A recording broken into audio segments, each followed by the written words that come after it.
Welcome. I call the open meeting to order. This is April 15th, Tax Day 2026. It is 6:07 p.m.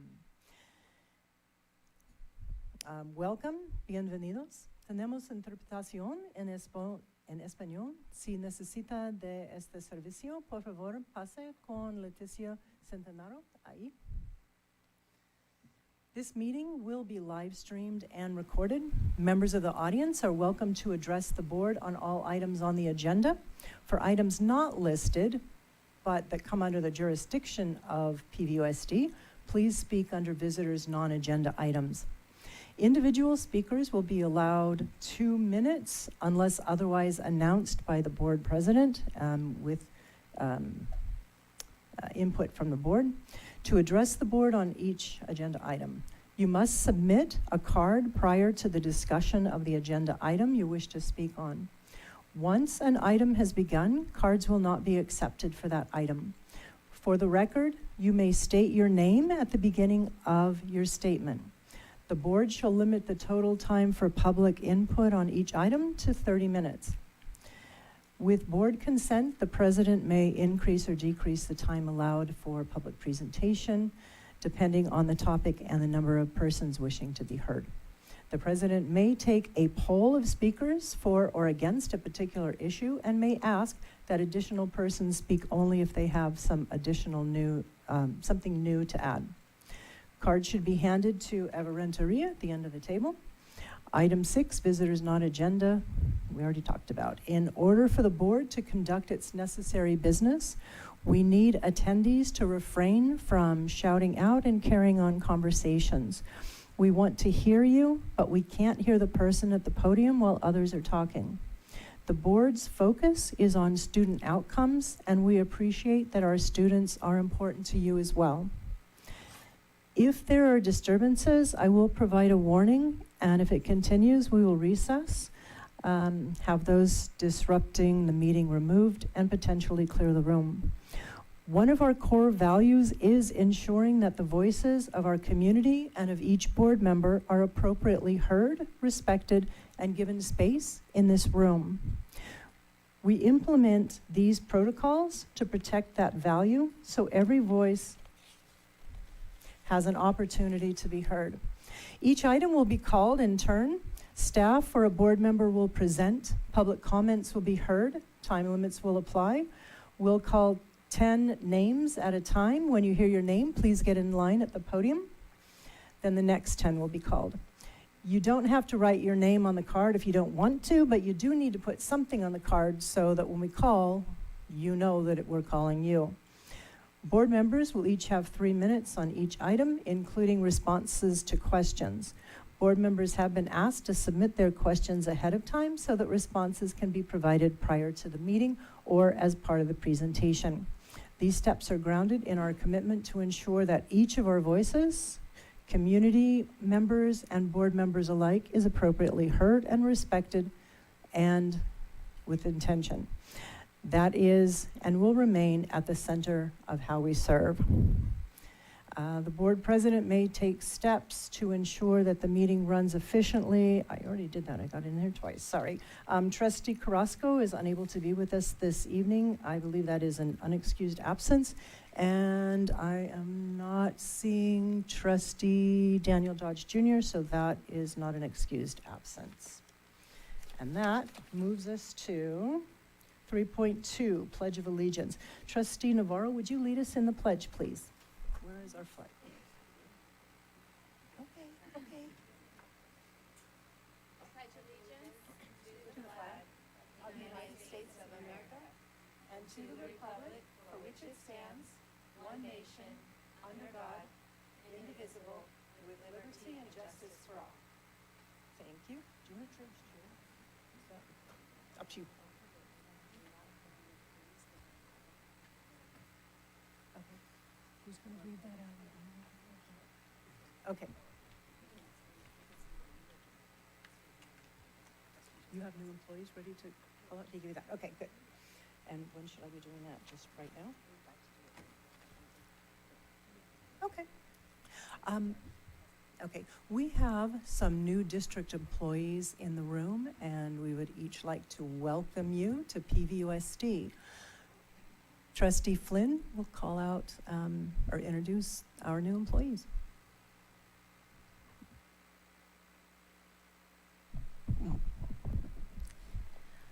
We are pleased to announce Megan Hunt as the new Executive Director of Special Education for PVUSD. Megan is an experienced special education leader currently serving as Program Specialist for the Los Gatos Saratoga High School Union District. She previously served as Interim Director of Special Education and Program Specialist for the Mountain View Los Altos School District. Early in her career, she was a therapeutic teacher in the Assist program at Los Gatos Saratoga Union High School District, an education specialist at Fremont High School District, and special education teacher and department chair in Gilroy Unified School District. Megan holds a master's degree in special education and a mild moderate teaching credential from California State University, Monterey Bay. A clear administrative services credential through the Santa Clara County Office of Education, and a Bachelor's of Arts in Environmental Studies from the University of Vermont. We are excited to have this experienced educator join our team here at PVUSD. Welcome, Megan. Where are you? Oh, please stand up.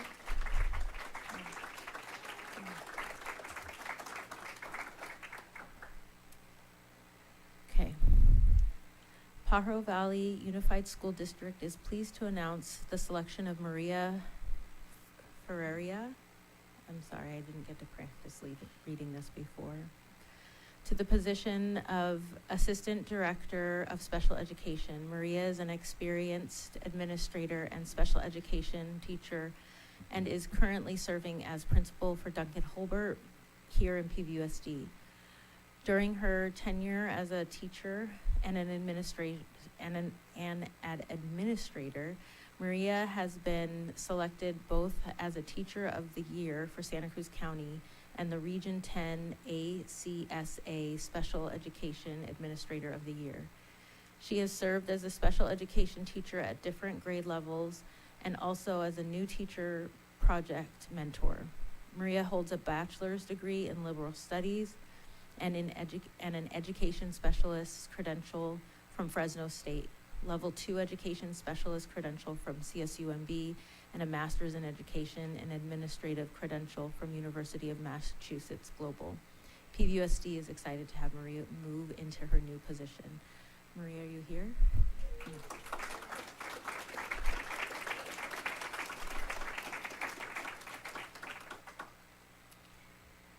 PVUSD is pleased to announce the selection of Joe Smith as the new Director of Expanded Learning. Currently, Joe is serving as a principal for Renaissance High School. Joe has been serving students since 1996 as an academic learning coordinator, social studies teacher, and assistant principal at Aptos High School. Before becoming principal of Renaissance High School, Joe was a program director for expanded learning, focusing on credit recovery. Additionally, Joe has been involved in the basketball programs at Aptos High, coaching both their boys and girls teams and winning several league championships. Joe holds a BA degree in history from UCSC, a single subject teaching credential from National University, a master's degree in educational administration from San Jose State, go Spartans, a master's degree in kinesiology from Fresno Pacific, and an administrative credential from San Mateo County Office of Education. He also was my daughter's high school teacher. PVUSD welcomes Joe to his new role.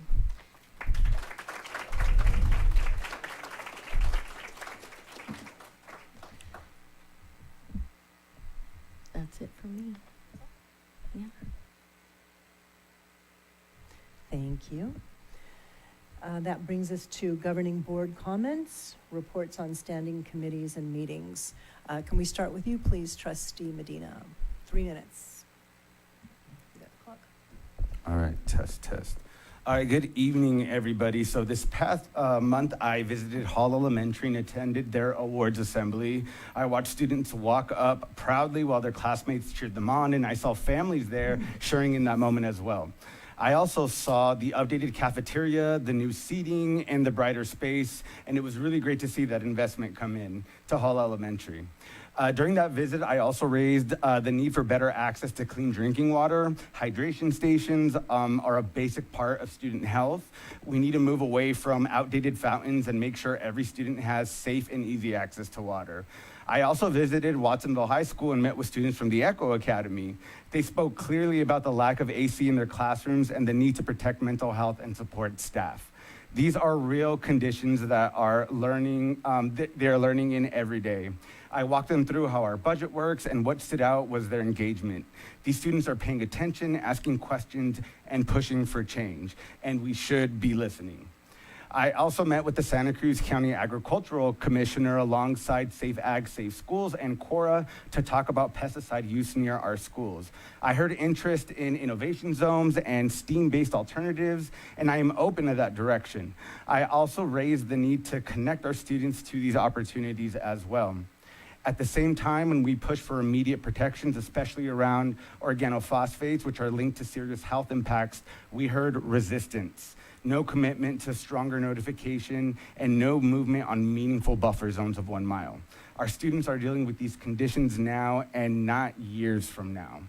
This brings me to a broader issue. I submitted a request to place a resolution on environmental safety on this agenda.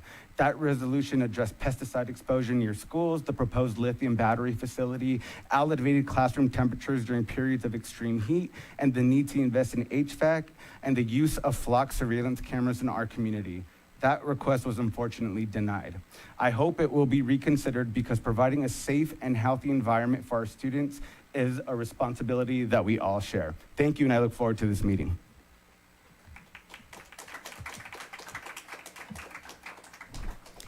Thank you. Trustee Flynn?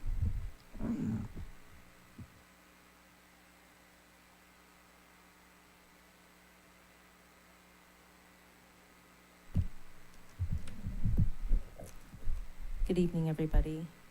Just briefly want to bring up our continued work with effective school boards and the work that we have done to gather community voice to create the vision and values. We'll be having a special meeting after we honor our Students of the Year at next week on the 22nd at EA Hall, where we'll continue our work with creating goals and guardrails. And that's pretty much all I want to say today. Trustee Flores? Thank you. I didn't have any standing committees since the last board meeting, but I did attend, was able to visit a couple sites, Pajaro Middle School and Lakeview Middle School. I also was able to judge the Invention Convention at WCSA. I look forward to that every year. I hope to see that grow across our district into more schools. And I was able to attend the start of a board policy workshop. But I also have something I'd like to say, that for some time now, there have been multiple instances of troubling behavior from this dais, often aimed at our superintendent. Unfortunately, this board has not taken meaningful steps to ensure accountability. I must speak up when our superintendent's rights to privacy is not respected. As trustees of the district, we are entrusted with confidential information, particularly in matters related to human resources and personnel matters. It is essential that we adhere to our own bylaws, including bylaw 9011, which discuss disclosures of confidential privileged information, and bylaw 9321, which discuss closed session, and that we hold one another accountable when we fail to do so.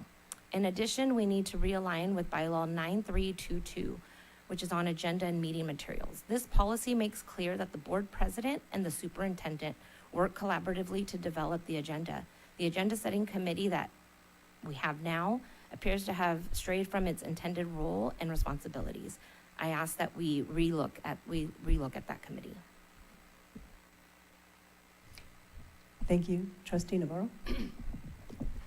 Hi, thank you. So what I've done since the last meeting is I went with Trustee Flores and Superintendent Dr. Contreras to visit 2 schools. We visited Pajaro Middle School and we visited Lakeview. At Pajaro Middle School, we took note of the peeling paint situation and how it perhaps wasn't primed properly and what we were doing to address that to make that school look whole again.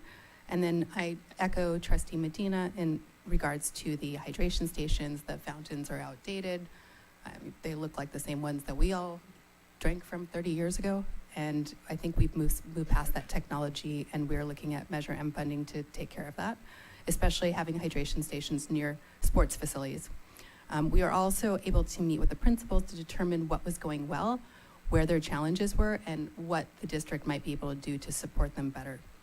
We were able to visit multiple classrooms, including our special ed classrooms, our science, our math, and our English classes. So it was a terrific visit, and I was glad that we were able to do that.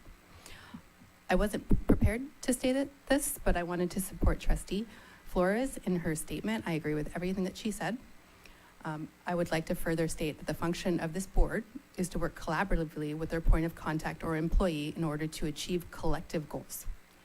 We should be held to a standard of respect and professionalism and adhere to our policies and bylaws, which we have not been doing for the last year and a half. We unfortunately have not followed our policies, which has led us to the chaos that ensues in our boardroom. And it's time for this board to be really clear about what behavior will and will not be tolerated.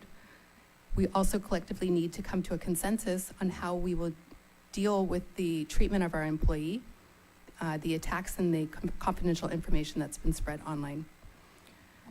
I hope that we can figure out a way to work together. Thank you. Thank you. Trustee Salinas Holt?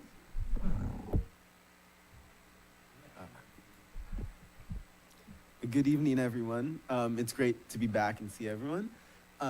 Yesterday, I met with the Inner High Council, which, for those who don't know, is made up of students from the different students from ASBs from high schools around the district. And yesterday, we had Watsonville High School and Renaissance High in attendance. So here's a quick update from each one of those schools. Watsonville High is getting ready for this Saturday's Starry Night themed prom, and spring sports senior nights are coming right up. And then Renaissance High has been doing co-ed soccer and had a recognition assembly for students being recognized for athletic and academic achievement. And I also would like to congratulate and shout out some students from Renaissance High for their earned recognition in the Santa Cruz Farm Bureau Annual Agriculture Themed Poetry Contest. It's a little long. So the student who first place was from, pretty sure all these students are from Renaissance High, but Isaiah Medina, and then also, I'm just going to read down the list. Misael Eras Torres, Leira Ruiz Martinez, Michael Rodriguez, Jocelyn Cordona Angeles, and Kevin Torres, all from Renaissance High School, I believe. So congratulations to them.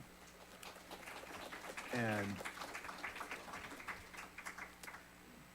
then I also want to kind of echo what Trustee Medina and Trustee Navarro said about hydration and drinking fountains at school, and that I've constantly heard from students in the past school year about the need for them, especially at Pajaro Valley High School and Watsonville High School. But the good news that I want to share is at Watsonville High School, I've noticed, especially since spring break, there has been a lot of, just this week back, there's been a lot more drinking fountains. There was one before spring break. So it's definitely, they are showing up at school, and it's really helpful to now have modern functioning water refill stations. And most of, if not all, at this point of the construction at Watsonville High School is done, and the stairs are working, so it feels great being back, seeing our school looking nicer after spring break. And that's it. Thank you. Thank you. I'm just going to share one thing about our trustee, because he's humble and won't share for himself.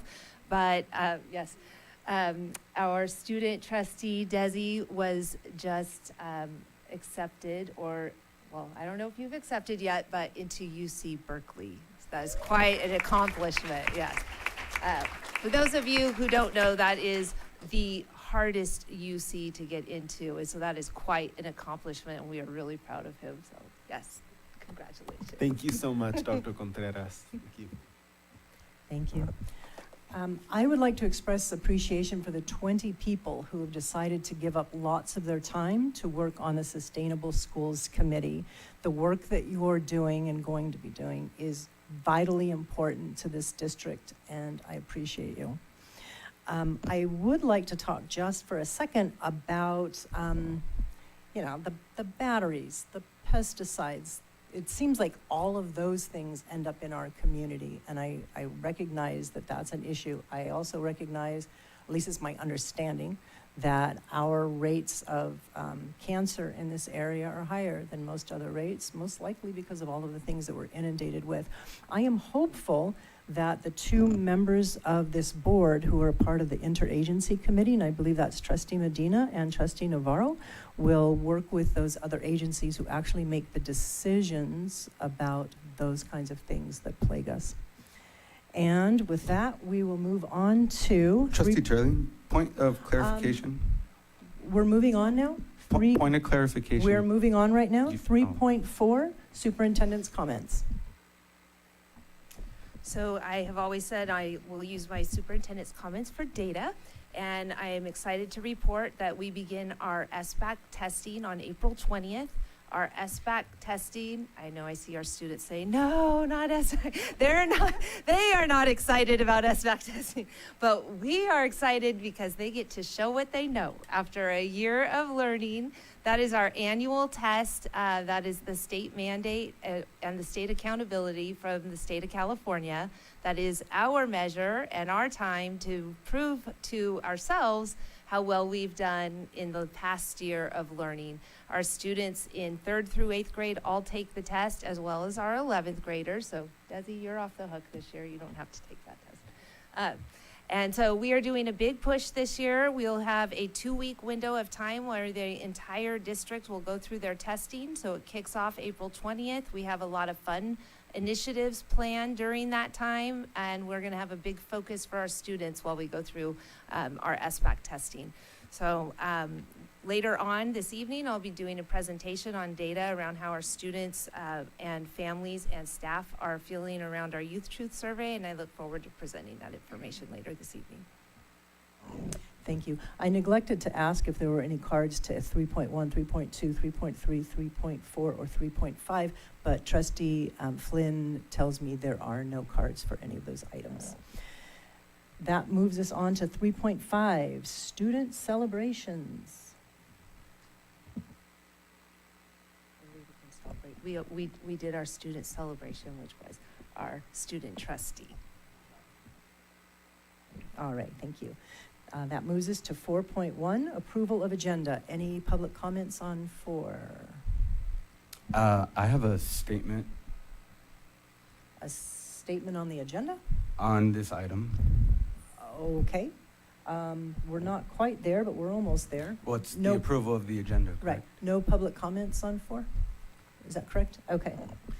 All right. What is do any other trustees have comments on 4.1? Okay. Shoot. Yeah, I just wanted a point of clarification that I had previously is, do we have an approved description of the agenda setting committee? It's my understanding there was never a process where that committee was adopted, so there isn't anything written. Thank The only you. thing that's written has to do with president and superintendent. Got it. I have some reservations about this agenda because the agenda setting committee was not able to meet. The board president stated that she would not be opening up her Zoom, which is the only way that Trustee Flynn and I are able to participate. So I hope moving forward that you give us more than 24 hours notice if you're gonna do something to that extent, because it's really difficult for our schedules, and we don't feel like this was created collaboratively for this agenda. So that was my statement that I wanted to make. Thank you. Is there I make a motion to approve the agenda. a second? I second. All those in favor signify by saying aye and raising a hand so I can count. 1, 2, 3. Sure. I will agree to approve this agenda, but yes, I would agree with Trustee Medina, and I'd like to figure out something that we can have moving forward that is not based on assumption or how things have been done in the past, so that not just this agenda setting committee, but everyone after has a clear understanding of how it will work and how it will operate, and then something that everybody can agree on, so that. Trustee Turley, Trustee Navarro? can I just make one comment? So I think that going forward, the agenda setting committee should take place during work hours, because our superintendent is not being paid to work after her day shift. Thank you for that comment. We do have a motion and a second, and we started calling for a vote. All those in favor signify by saying aye. So that looks like 5, including Trustee Salinas Holtz. I think I saw a hand. Oh, okay. So 4. And all opposed? Okay. And okay, so that gives us 4, 1, 1. Oh, wait, 0, 1. Okay, 1 absent. Oh, 2 absent. Yeah. Okay. Or 102. All right, thank you. Okay, action report on closed sessions.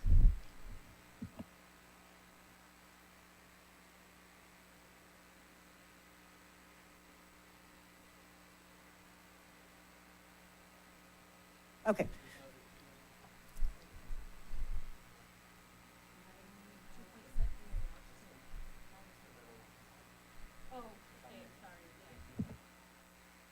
Thank you for setting me straight. I do have my glasses on. Oh, I should have asked, I'm sorry, if there are any cards for this item? 2.6. No cards. Well, it'd be 5.1. 5.1. No cards. Thank you. Under closed session agenda item 2.6, the board voted 4003 to approve the release of 3.4 FTE temporary certificated employees. Under closed session agenda 2.6, the board voted 4003 to approve the non-reelection release of 7.2 FTE probationary certificated employees. Thank you. That moves us to 6.1, public comment. How many cards do we have for public comments?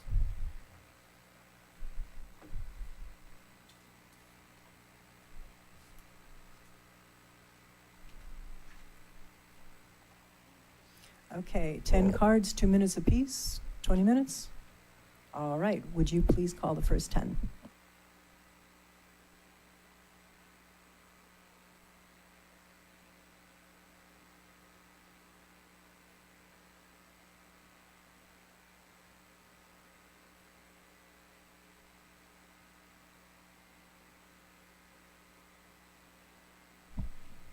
Damian Amato, Amy Garcia, Susanna Cruz Amaya, Saul Garcia, Bobby Marchisalt, Mendy Dumont, Christina Carter, Radhi Kirkmar, Mads Rimolto, Takashi Mitsuno.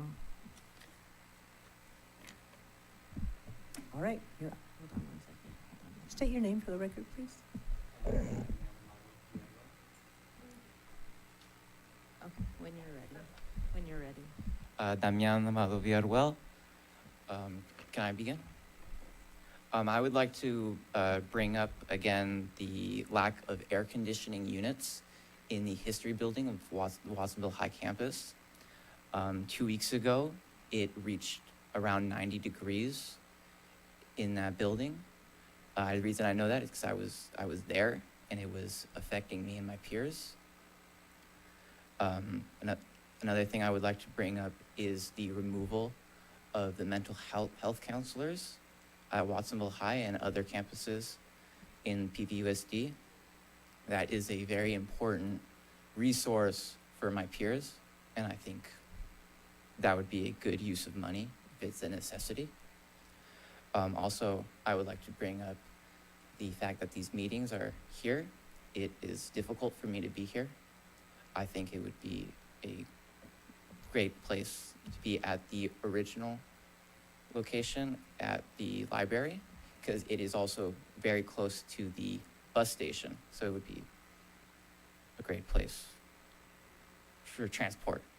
So thank you for hearing my comments. Thank you.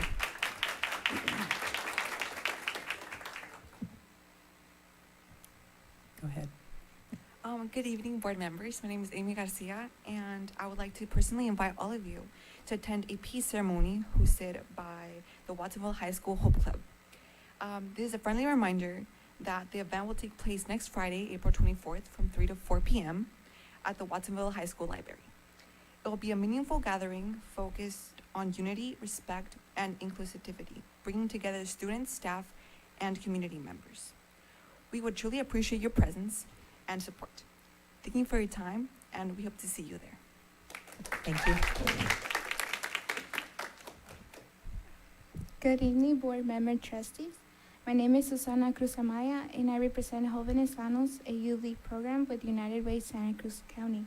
I'm here to invite you to our 4th annual Cultivating Hope Youth Conference, taking place at Sequoia High School on May 2nd at 11 a.m. This event is created by Youth for Youth with the goal of promoting mental wellness and reminding students that hope and support are always available. It is a free and open to ages 13 to 18. Participants will take part in interactive activities, connect with community partners, and create self-care bags that encourage health, coping skills. Watsonville High School students can also clear 2 Saturday schools days by attending. We hope to create a space where students feel supported, inspired, and connected. We kindly ask for your support in sharing these opportunities with students and family. I also have some printed flyers if anyone is interested. Thank you for your time. Thank you.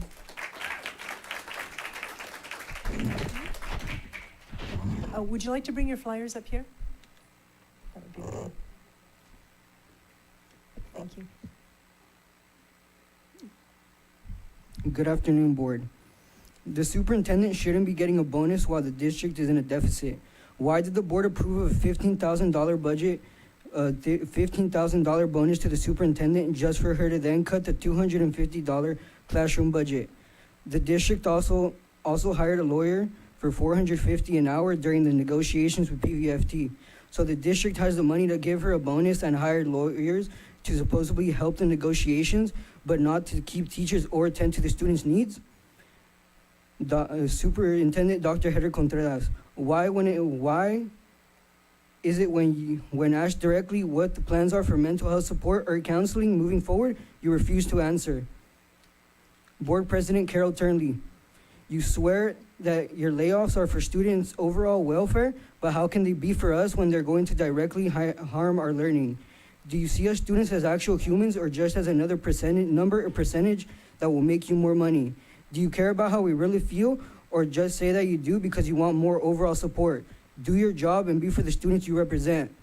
You're actively cutting teachers that help students with a growing number of neurological issues while letting the pesticides contribute to the problem.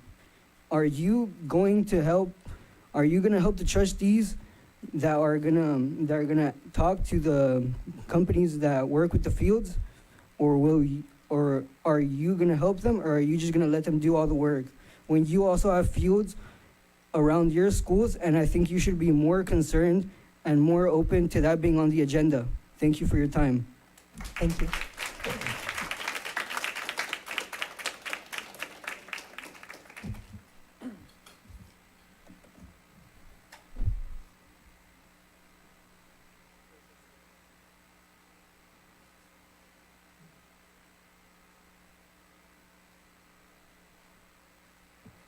Okay, go ahead, please. I'm Christina Carter. I'm representing Minty White School staff and parents. I'm here tonight to make you, the board, and the public aware of an ongoing situation at Minty White School that has not been resolved. In a nutshell, we were promised last spring 2025 that our full-time academic coordinator would be fully paid by district funds for the 2025-26 school year if our student enrollment exceeded 500 students. On day one, August 13th, 2025, Minty White had 510 students enrolled, and we have continued to exceed 500 student quota all year. I have attached documents for proof of this. It's in an email. This agreement was not honored, and the Minty White School budget has been paying 50% of our AC's salary all year, about $50,000. In August 2025, our new principal, Javier Sanchez, and in his meetings with former principal Samantha de Gorreta, was made aware of this agreement. He followed up in September 2025 with district personnel and was told it would be looked into. We, the Minty White staff and parents, were not informed until January that our AC was being funded 50% through school funds, Minty White funds. As of now, there is no rectification or accountability by district administration as to why this budgetary error occurred. This is unacceptable and inequitable, as Bradley Elementary was granted the full funding of their AC via district monies. They had the same agreement as Minty White last spring. I'm bringing this to your attention in hopes that your guidance and influence will encourage PVUSD to honor its promise of transparency and equity across all schools. I emailed this to the board last night with supporting evidence in an email chain that has been going on for several months. Thank you, Gabriel and Daniel Dodge, for acknowledging this communication. Thank you. Good evening, and I'm Takashi. I went to the Watsonville Ivy League Project fundraising dance and concert at Meno Center on March 28th. Because I was interested in going there because in the last board meeting, student trustee Deshi said he applied to Brown University, Yale University, and University of Penn, but he didn't say he applied to UC Berkeley too. And I was also interested in this project because my wife studied at Yale University and two of her brothers studied at MIT and Harvard University, respectively. And one of them has become a worldwide well-known astrophysicist of Princeton University. He also became a respected administrator at Princeton University, one of the Ivy League universities. And I never knew what Ivy League universities meant to the people in this country when I lived in Japan. You might wonder how I could survive to live with such a family on the East Coast. And I regularly went back to a place where I had belonged to. My hometown is 6 miles away, and very old town and very small city. And the city has been sister city with Mountain View City for almost 40 years. And I have come to play a very unique role which no other family members thought of. And as the students said at the end of the concert, they were excited to go and see those universities on the East Coast this September. And I made a small donation to the project, $20 for the ticket and $4 for a cup of hot chocolate. Thank you. Go ahead. Good evening, Mads Romuto, parent. There's so many ways PVUSD employees go above and beyond every day. And I just wanted to take a moment to recognize the work being done by a number of staff and students within the Equity and Inclusion Committee. April is Autism Appreciation Month. A subcommittee focused on disability inclusion has been working to make this more than symbolic, using it as a real opportunity to improve student outcomes through greater awareness, appreciation, and inclusion across the district. This includes preparing materials for our educators to use. I'd like to read a short excerpt from the materials that were prepared by this group.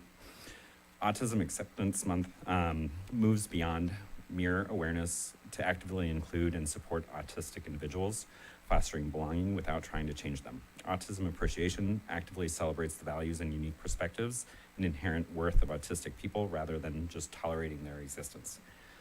So thank you for that work.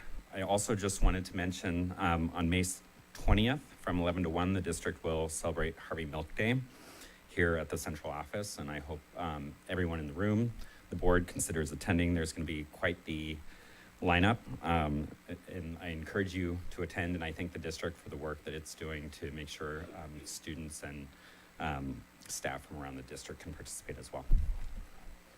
Thank you. Thank you.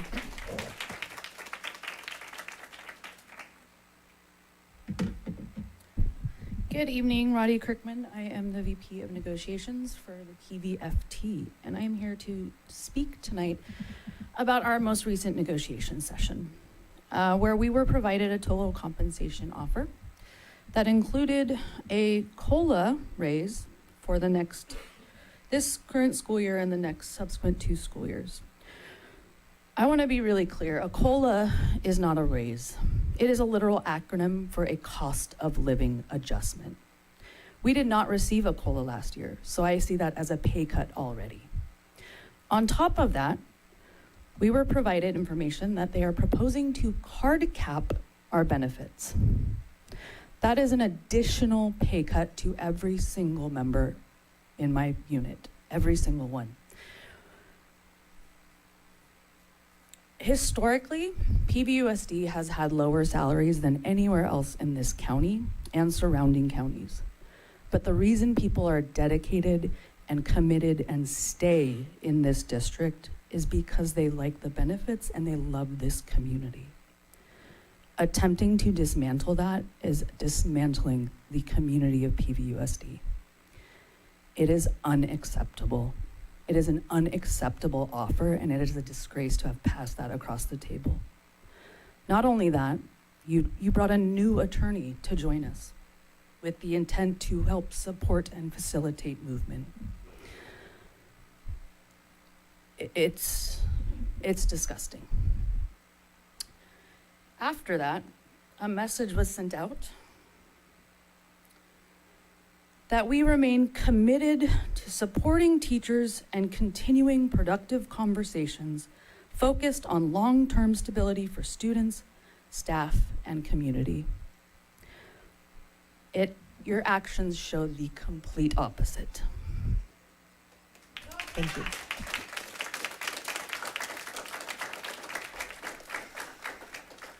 Good evening, board. Good to see you all back here. I hope everybody here had a good spring break who got somewhat of a break. I just want to echo some of what Roddy said and my own disappointment and things I'm hearing from our negotiating table. And to echo what she said, I've heard teachers saying, man, teachers who thought they'd never leave here or never question being here, talking about, especially with the cap, like I don't know if I can stay here much longer. Morale is low. It really is. And I want to encourage you to think about why. We talk a lot about, I keep hearing about transparency. Quick idea, I mentioned it once in an email, but I wonder if we've talked about open negotiations. Could we broadcast our negotiations? It's not an unheard of practice, and I wonder what it might change at the negotiating table, okay? And there would be transparency. We could back up what is written and what is sent out there. Just something I want to put out there. I do have a concern. I think I heard something tonight, if I understood correctly, about treated employees. And I've been hearing a narrative on the other side about why people are leaving the district. On one hand, maybe we should let people's silence be silence, if that's it. But if we're not, also, there seem to be competing narratives. And I think we tend to want to blame the board at times, which there's more going on than just that. And I want to encourage you to just listen to all of the sides and everything going on. Anyways, I feel like there was something else I wanted to say, but you know what? We got a long night ahead of us. Thanks for being here, everybody. I have 30 seconds to stand here and thank. Yeah, I should have written it down. Thank you, Flynn, but I'll be back. Thank you.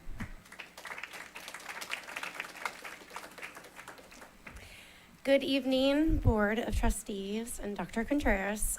My name is Mindy Green Dumont. I am proudly born and raised in Watsonville.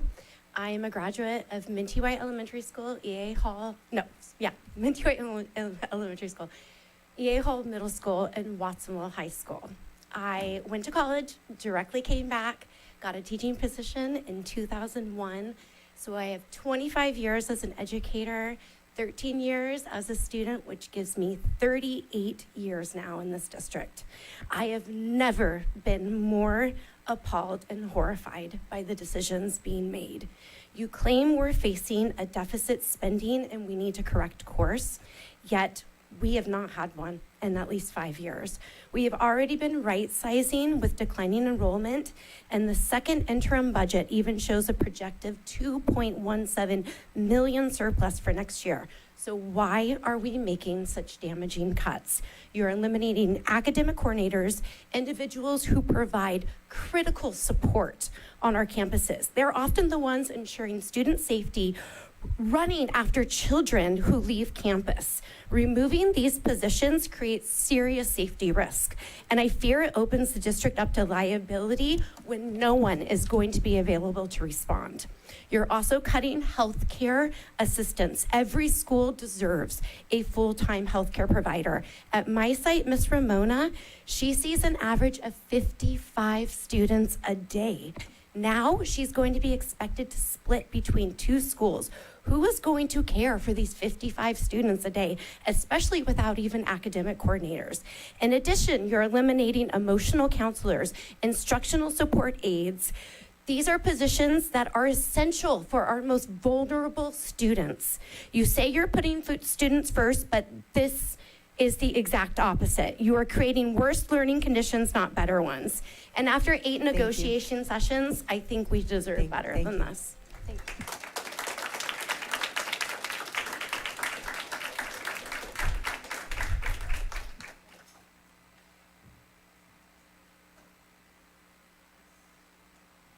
That moves us to 7. Trustee Turley? Yes. Before we move on, can I ask for a point of clarification? Nope, okay. Thank you.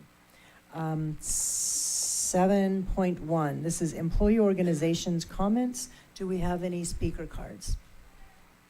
Anything for 7? 7.1? Point of order. 7.3. Point of order. We're just about to do something? You're going against the own document that you posed saying that we could make a point of order and you would have to accept it. So are you going against that already? I don't believe I've done that, but anyway. Point of order. How many do we have for 7?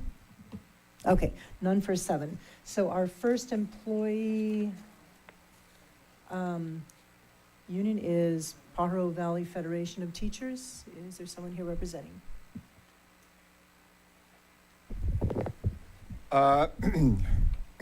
Bobby Prowse, Watsonville High, and proud PBFT union member. Tonight I speak on behalf of the dedicated teachers who were unceremoniously given pink slips. The new teachers who badly wanted to be here, but were non-reelected. The veteran teachers retiring earlier than they planned. And the committed teachers who, despite it all, will still be here next year for their kids. My dad, a retired teacher himself, always tells me, teaching is not a choice, it's a calling. Thank you to every educator, past and present, in this room and watching online, for answering that call. You deserve far more respect than this district has shown you.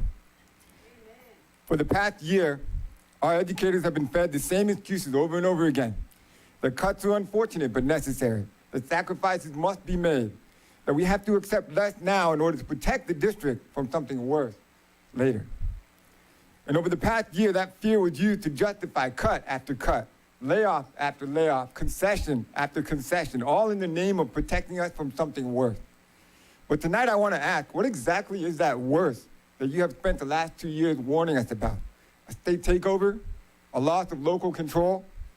I ask you, would the state have eliminated our mental health conditions, the very people students rely on in moments of crisis? No, you already did that. Would the state have cut support for our most vulnerable students in special education? No, you already did that. Would the state have sat on $50 million in reserve instead of using it to keep teachers in the classroom? No, you already did that. Would the state have outsourced critical student services while eliminating the good people already doing that same work in our own schools? No, you already did that. Would the state have walked out on public comment because they did not like what the people had to say? No, you already did that. Would the state have cut health benefits for teachers and called it a fair deal? It's too late. You're already doing that next. The truth is, this worst we're all supposed to be afraid of is you. If it were just the state up there, I would be angry at the system. But because it's you, and I know you, I feel betrayed. What exactly are you protecting us from? Every so-called hard choice you make seems to end the same way. Educators being asked to do more with less. And now, after everything educators and students have already endured this year, your answer is to come to the bargaining table and demand even more. Your proposal to cap our health care benefits would force educators to pay hundreds of dollars every month just to keep the health care our families rely on. For an employee-only plan, that's over $300 a month. For employee plus one, over $600. For family coverage, over $1,000 every single month. And what do you offer in return?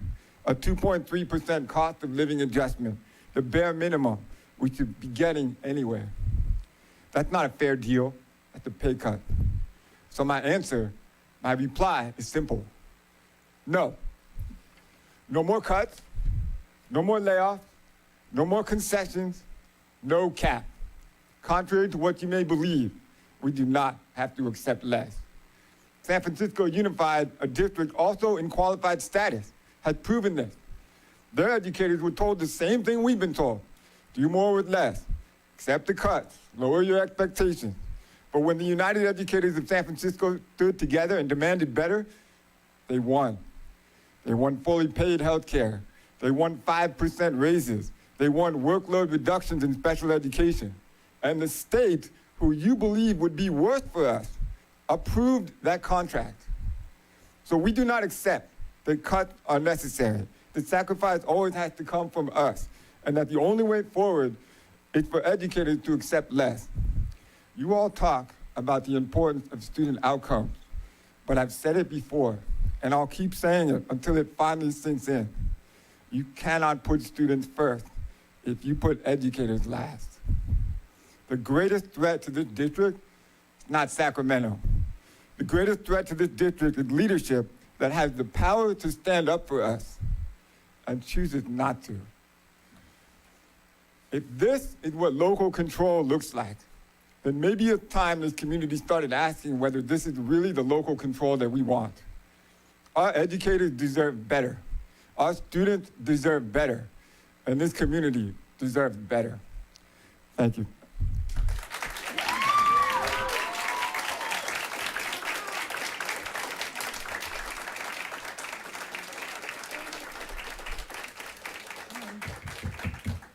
Thank you. Next up is CSEA, California School Employees Association. Is there somebody representing CSEA? Okay. Moving on, 7.3, CWA, Communication Workers of America. This is our substitute teachers. Mike Floor. Good evening again, Board of Trustees and Dr. Contreras. And the two board members that I didn't see earlier when I was in closed session. My name is Mike Floor. I'm here representing CWA. And basically, there's not a whole lot going on with anything new to share. We have negotiations going with KIT. They're well underway. I feel they're going pretty well. We have more negotiating to do, but there's already been some agreements to some terms. And I feel encouraged about how things are going. I feel encouraged about how a lot of things are going. We have a lot of subs that are very active in this community, and I look forward to improving the working conditions that they're experiencing from day to day. I feel strongly that that's going to happen. I'm well into the LPAC testing season, and I've been testing at PV Elevate, which is a new program the district is offering for virtual learning. From the kids' end, it's the same experience, but from our end, there's some different aspects to the model of the program. The school doesn't have its own charter, so it's not recognized in Sacramento as a separate school. It is a program, and that causes some logistical challenges for the testing. I don't need to get into the details of it, but the program model isn't being honored by the district. This is the very first year that we're doing the LPAC testing with those students. I spent the whole day in this building testing those kids, and I didn't have enough time to really elaborate on things earlier today because I only had 2 minutes, but I got a few more minutes now. I don't want to get too into it, but there needs to be more of the model, the way the program is supposed to unfold, being honored by the school sites. It's a little too late for that for this season, but for next season, it would be great to see the model being adhered to the way it was designed. There's some ambiguities and I don't want to say miscommunications, but just some misalignments with some of the people that I've been working with in the department itself. We're adjusting to a new director, and so our department has been kind of in flux since COVID. I'm trying to offer a little stability in that as a tester himself. But really, that's all I really have to say with regards to CWA. Any of the substitutes watching this, it would be wonderful if I could get a little help, get a little more involvement, whether you get trained as a steward or you take on a responsibility, that would be wonderful. We're working on your behalf tirelessly. Me and the few other people, we want to have monthly unit meetings. This is addressed to the people watching this that are substitutes. Don't be discouraged. Things are going to improve. You'll see them come down the pipe probably before the end of the school year. And then maybe a few of you will join us in leadership roles for CWA, the locals in San Jose. It's a national union, and they represent our subs, and their representation is improving and evolving these last couple of years. Anyway, that's all I have. I hope this meeting doesn't go too late. It's good to see you all. Have a good night. Thank you. Thank you, Mr. Flo. Point of order. We're moving on to 8.1. Point of order. Which is public hearing, So, resolution 25, 26, 28. Trustee Turley, you have to take the point of order. I don't believe I have to take the. Bylaw 9121, President, Rule of Parliamentary Procedure, referring questions of procedure to Vice President or Clerk if they are unknown to the President. So that's directly in our bylaws. So I'm asking that you please take the point of order because it's a violation. What's your violation? Your violation. I'm the one asking for a point of order. Okay, what's the violation? I just read it to you. You're not taking our parliamentary inquiries that we're asking for. A point of clarification as well as a point of order needs to be taken despite what you think of us, okay? So I just want to make sure that you're enforcing that equitably because we've had that conversation where you don't disperse that correctly amongst all the trustees. Yes. 8.1, public hearing, resolution 25, 26, 28, Williams sufficiency of instructional materials. Report will be offered by Gerardo Castillo, CPA, and Chief Business Officer. Director Rich Moran will join me as well. Good evening, President Turley, board members, and Superintendent Dr. Contreras. Congratulations on getting accepted to Berkeley. Don't forget us when you became famous. Don't forget you're coming from. Today, there's hitting a formal requirement under the Williams settlement legislation.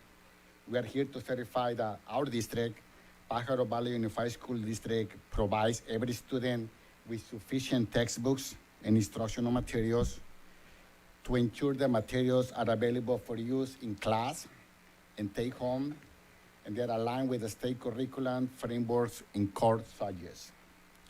Following the public hearing, we are requesting the board to adopt resolution 25, 26, 28 to formally certify compliance for the 25-26 school year. Sufficient means that every student, including English learners, has a textbook or instructional materials to use in class, take home to complete the required assignments.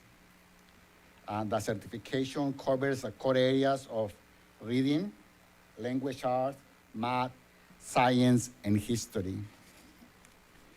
The Williams Act. The Williams Act is about equity and access and was established to ensure that all students, regardless of their school's location, socioeconomic status, have three essentials. 1, sufficient instructional materials. 2, clean, safe, and functional facilities. 3, qualified teachers. We recommend the board to open the public hearing, take testimony, and subsequently move to the resolution 25, 26, 28, and we have a here team to answer any questions. I'm told we don't have any public speakers for this item, so I'll open it up to the board. Trustee Medina, any comments? You have to open the public hearing. Oh, I open the hearing. Thank you.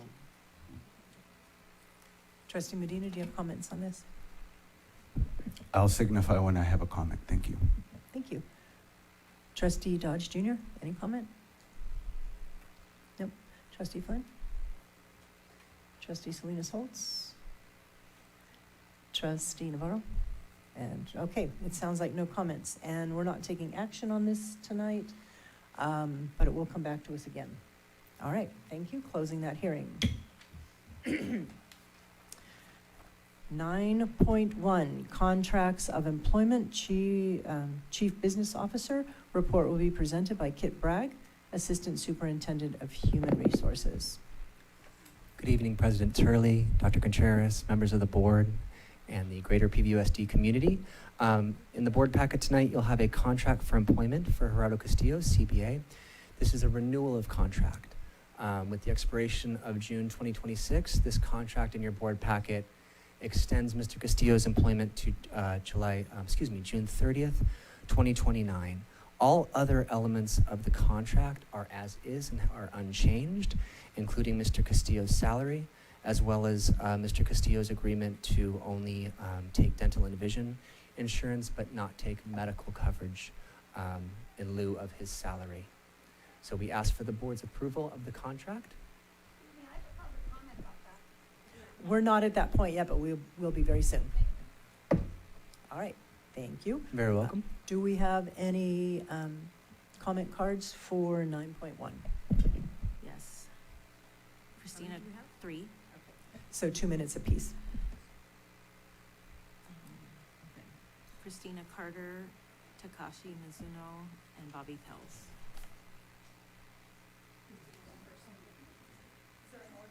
Tells. The order doesn't matter.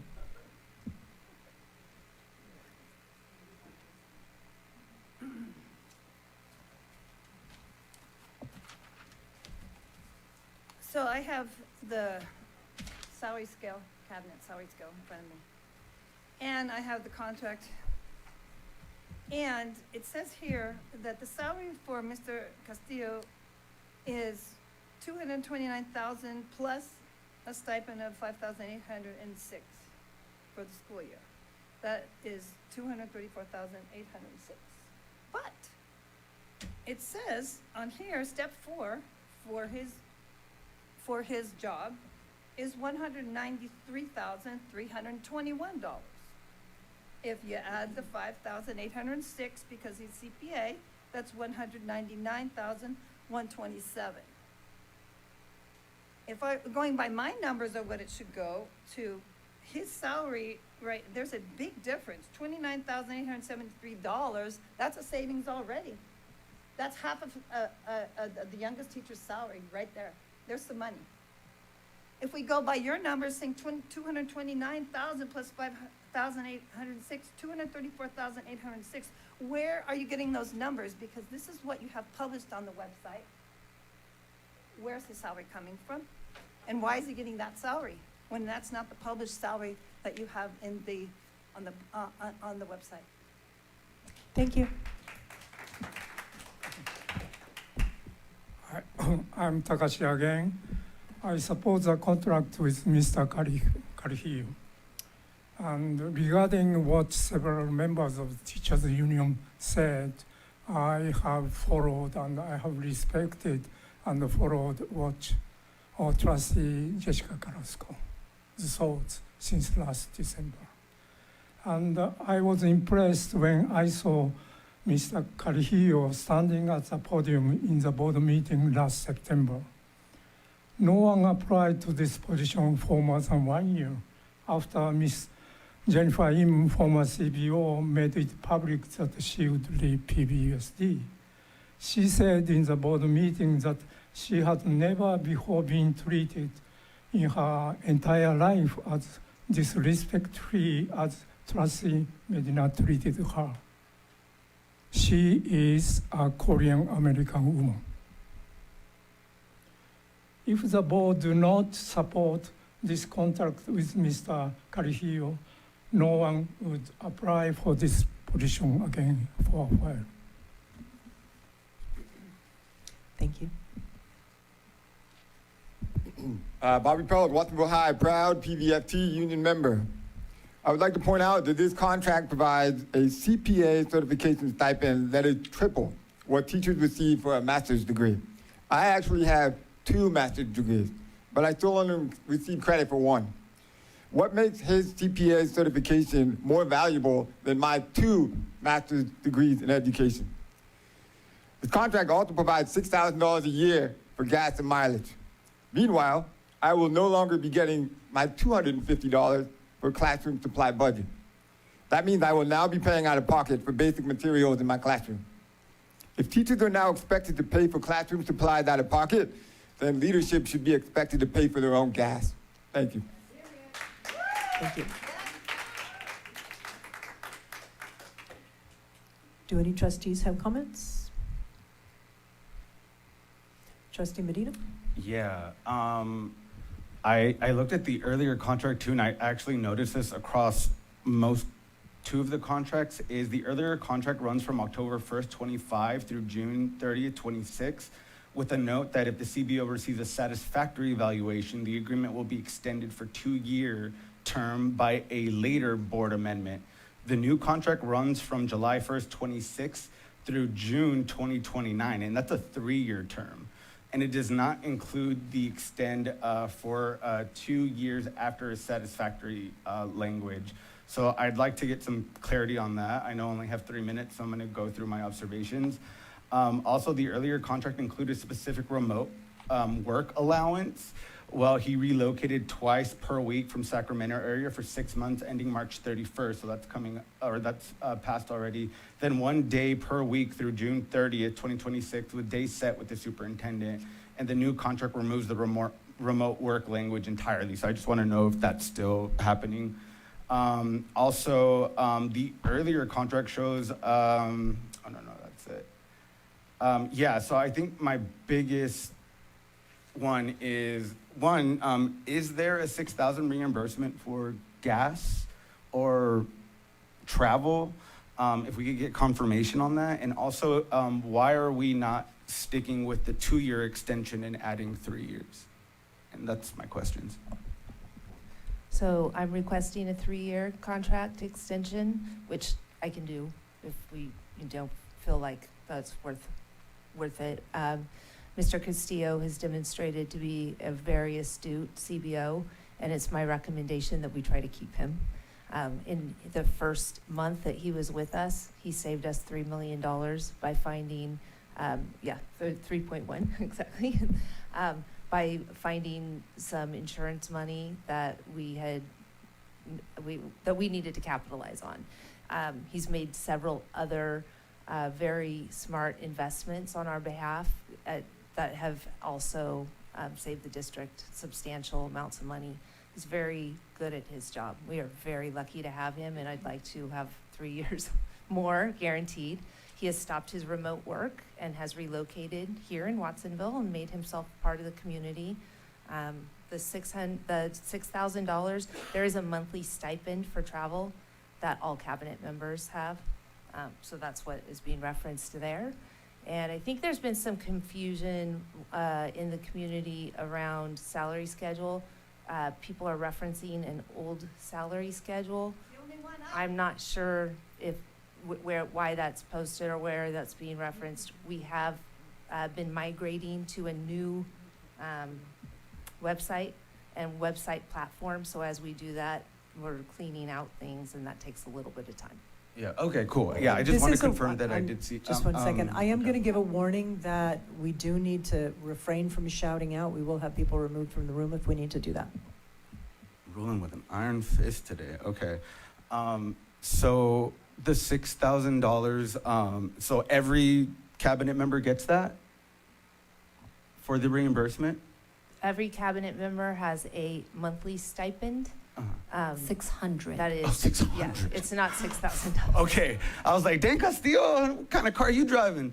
All right, okay, cool. Yeah, I was like, you're on one of those old wind-up ones, man. And with gas going up, I was like, I see it. Okay, cool. I just wanted to get confirmation on that. So, and from what I saw, I did see that schedule. So I did have questions on that. So I think for transparency, we should put up the new one so that way the community could see that. That's your time? Trustee Dodge, did you have comments? You know, I haven't known Mr. Castillo that long, but I just like to say, thank you for what you've done for at least Watsonville High School. Whether it's, graduation last year, at least we had half, the stadium that we promised the people that we were gonna build. Thank you for getting it completed as well. The girls softball bathroom, which has been an issue in my trustee area for a long time, and I know air conditioning is a big thing at Watsonville High, and with the passage of Measure M, I have complete confidence he will do something to work on air conditioning in Watsonville High. I know there's other MOUs, whether Watsonville Little League, which is important in my constituent area. Mr. Medina knows, trying to bring the white hot dancers back to whether it's Mini White or EA Hall, which is very important. And so, working with you, I support this, and I support you, and I'd like to make the motion that we support this item to bring back a contract for 3 more years, and hopefully that we still can continue to work on the Measure M bonds that we promised the people. So, thank you. Thank you, Trustee Dodge. We are going to continue with board comments and then see if there's a second to the motion. Trustee Flores, any comments? I would like to second his motion, and I kind of kept track every time we're told when we're, our CBO has saved us more money. Into my account, we're already like over 5 million. So I thank you. I'm excited that we have such a good CBO working for PVUSD. So I am full support of this contract. Thank you. Trustee Navarro? Gerardo, I wanted to echo the sentiment. I know within your first month, I just wanted to echo what Dr. Contreras said. You saved us like $2 million, and you have been very good at your job at saving us money so that we can figure out a way to reimburse our teachers more adequately.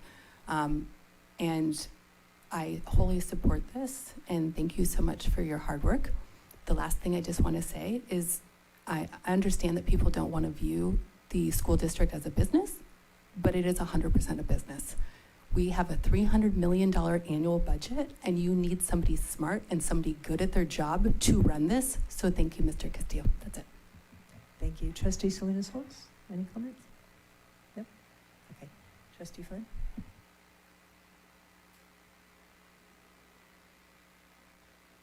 Trying to set the timer for myself. Okay. I want to acknowledge that the timing of these is not the best. And I, didn't have anything to do with how the agenda was set this time, and so was really surprised to see this and kind of ducked and covered because I was preparing myself for community comments around all of these contracts. I had to do a lot of research and understanding, and one of the things that I learned is that, part of California law makes it so that our superintendent has to bring this towards before us when it is a personnel decision, a hiring decision, and usually those are handled by her. So this is now, because of California law, a public matter. I was told that that nothing was changing with your contract outside of the 3-year extension. So it says something to me that you're here and open to being here for another 3 years. So I appreciate that. And then I appreciate Mr. Bragg, you giving me the original and the proposed to compare line by line, especially making that available to the public if they wanted to see it.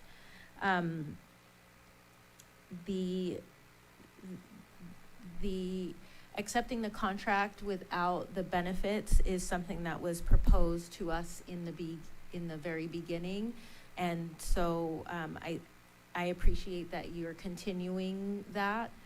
Maybe that's something that we can look at down the line as I have to stop. Oh, 3, okay, all right, okay. So I appreciate you accepting this without that, and the next time it comes up, if before the 3 years, then that may be something that could be added back. But just to keep in line with community and sensitivity to that, I appreciate you accepting the contract without that.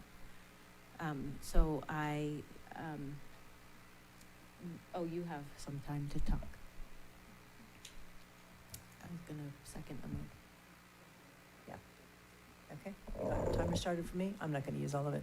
I just want to say thank you, Mr. Castillo. You've done some great work for us, and I really appreciate that you're here with us and you want to continue. Thank you. So, A point of clarification, really quick. If you don't like it, you don't need to be president, okay? So this is what I want to state. And this is information that I just saw. So it's $500 a month, right? So within 12 months, that's $6,000 a year for those reimbursements. Right. Got it. Thank you. Okay. So we do have a motion on the table from Trustee Dodge Jr. I think I heard a second from Trustee Flores. All those in favor signify by saying aye. Aye. Any opposed? No. And one absence. So 6-0-1-0. Thank you. And that moves us on to 9.2. Point of order. 6001. Okay, 6001, thank you. Moving on to 9.2, contract of employment, Thank you for Assistant Superintendent Education Services. Report will be presented by Kit Bragg, Assistant Super. You do your own? No. Okay, all right. Okay, okay, Education Services. Thank you. This should be Point of order. I think Gerardo wanted to say something. You could roll your eyes. No, thank you for the opportunity, and I cannot do my job without you. And I want to say, I have been working 6 months, but I love this community, and I feel like home. I have been in the United States since 17 years old, but here in Watsonville, I don't know what it is, but I feel like this is home. So I don't know why, but I love it here. Thank you. I appreciate that, thank you. Okay, Senor Bragg, you're back up. All right, well, very similar to the last presentation for action with Mr. Castillo. I have Mr. Berman's contract for you next. I do want to point out that part of what we're doing is aligning the cycles with these contracts, and there was a question about that, right? So you did see Mr. Berman's contract last spring in June, and it was approved. So as you read through his contract, you're going to see that it just brings everything into alignment to that 2029 timeline. What's unique about Mr. Berman's contract, when you look at his original contract from June, it references a step 3 at a particular salary, and then as we're renewing this year, because we're in a new year, and just like all of our salary schedules, you move step in class as you acquire a full year of service within the district. Mr. Berman has moved to step 4, referenced in the current salary. So that's a very standard process. I just want to bring to light so there's no questions or curiosities about that Mr. Berman, because of the time of the contract, last year had rendered a full year's of service, and as we roll into July 1, Mr. Berman gets to step over once on the salary schedule into a new step, because he'd rendered that full year of service similar to all of our employees, credentialed, certificated, classified, etc. So I did want to highlight that. With regard to Mr. Berman's contract, everything else, just like Mr. Castillo's, is as is. Thank you. Do we have any public comment cards? Yes. Takashi Mizuno and Bobby Pels. For 9-2? Oh.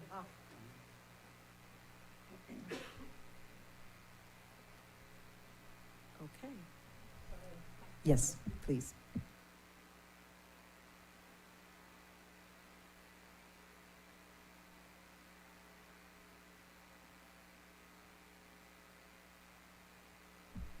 Oh, I don't need to say my name again. Anyway, I don't know about Mr. Berman except only one thing.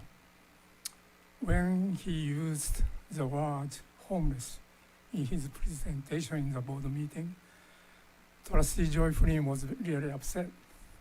And she told me that incident was broadcast nationwide by Fox News, and she told me I should watch it, and I watch it. And you see, and I wrote this piece for you, joy in Chinese character, joyful. And anyway, one thing which is that news by Fox News didn't say is that he said to you, thank you. And that's the only reason why I support this contract with him.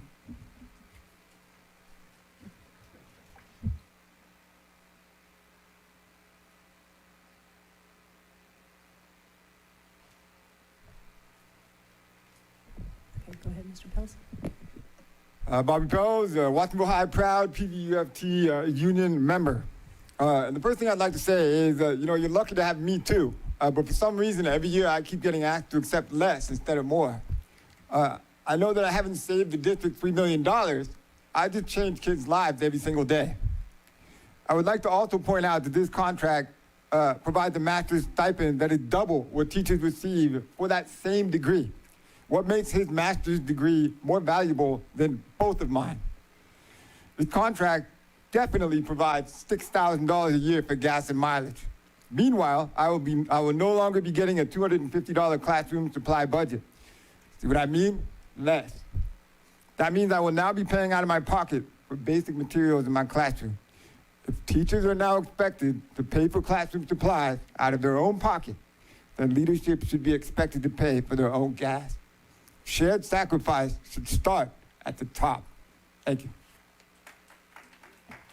Thank you. Maybe this is just an error in a typo, but I noticed that for Mr. Berman's contract, it says July 1st, 2027.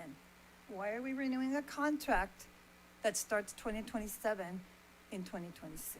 Maybe it's just a typo. Just notice that. I am in support of you, Michael. Thank you. Thank you. That's all of them, right? Do any board members have comments? Trustee Dodge? Well, maybe one day Mr. Pels can be part of cabinet if he chooses to, and we look forward to that. With that being said, Mr. Berman, I haven't known you personally that long, but I know you've worked your way through PVUSD. You've been a teacher, a principal, an administrator. When I asked for you to show up to Radcliffe, you said no problem. And, we need to continue to keep cabinet members like you. And, I'm going to make a motion to support your contract. And hopefully when I do, or any of us request, translation or parent meetings, you show up. So, thank you. Thank you. I am going to give one more reminder. We need to not shout out, even when it's things that give us joy, we need to keep it down. Thank you. Any others?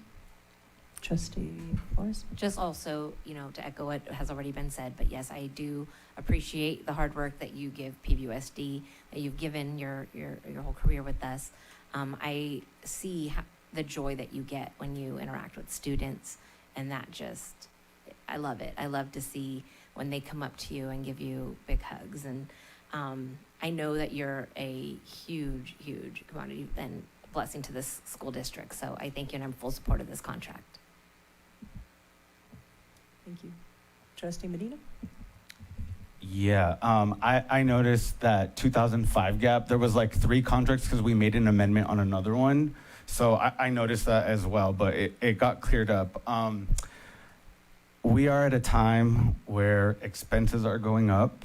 I do not feel good about giving a step raise at this time when we're in negotiations with our teachers, when their $250 stipend is getting cut. So aside from the contract itself, Berman, you've been great to work with. I like you're responding to my emails, and your video game is, coming up more and more. Exactly, 12 decibels, you got it. So I'm happy to do that, but I would like to make a secondary motion to approve this with the fact that we could have a discussion on the $500 amount for cabinet level positions. So we're continuing with the conversation or the input from board members, and then we're going back to our original motion. Trustee Flynn, did you have comments? It's my understanding that this step is automatic. That happens with teachers too. Is that correct? Okay. I don't know how that would work. But I wanted to say, Gerardo, thank you. I didn't say that before. I don't know if that came through, but also, Mike, I appreciate your efforts and your openness to just being aware and changing and changing language when it needs to be changed. And our exchanges have always been really good, and as our cabinet dwindles, I'm glad that you're committed, and I know that nobody's job at PVUSD is easy. I want to acknowledge that. And again, acknowledging that the timing of this is not great, because it was very hard for me to see that these were on the agenda when we haven't even come to clear negotiations with our teachers. So I want to acknowledge that as well. Yeah, thank you. Thank you. Trustee Navarro?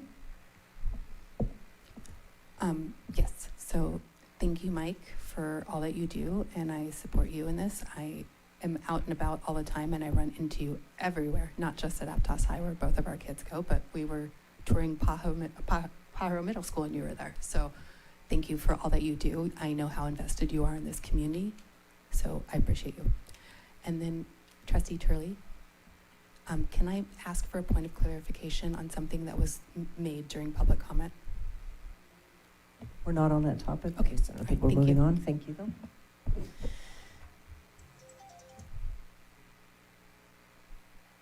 Trustee Salinas Holtz, did you have a comment? Thank you. Well, I don't know why I passed last time, but thank you also, Mr. Castillo, for all the work you've done for our district. And I've had so many, all the interactions I've had with you have been very positive, and thank you for congratulating me too. And then, Mr. Berman, thank you for all your support you've given me personally this past year too, as my student trustee position. And I know both of you do amazing stuff for this district. So, thank you for all both of you have done. Thank you. And for my comments, just thank you, Mr. Berman, for being part of our PVUSD community. I appreciate you. So we do have a motion on the table from Trustee Daniel Dodge Jr. Is there a second? Second. I hear a second. All those in favor signify by saying aye. 1, 2, 3, 4, 5. I see 5 yeses. Any opposed? I'm an aye, but I wanted to make a secondary motion. A substitute motion, I apologize. So we already have a motion and a second, and I've counted to 5. I don't know what's up with you today, Carol, but I think he made a substitute motion before the second, so I think, I'm not sure how that if works. we're not following Robert's rules, let them penalize the president. We've never this Point of organization order? has never adopted Robert's rules. So okay, it's parliamentary procedure, which is directly on the bylaws, Trustee So Turley. So if you're not we- reading that information, I don't know what to tell you. we have 5 in favor. What is, are you voting yes, or are you? I'm making a substitute motion. Okay, right now we're on our first motion. Are you voting yes or no on that? Do you know how that works? Can I make a point of I'm order? confused. Point of order. Okay. I'm going to abstain because the president doesn't clearly know the rules, so let's just move on. Okay, so we have 5 in favor, 1 abstention, 1 absence. Motion carries. Thank you.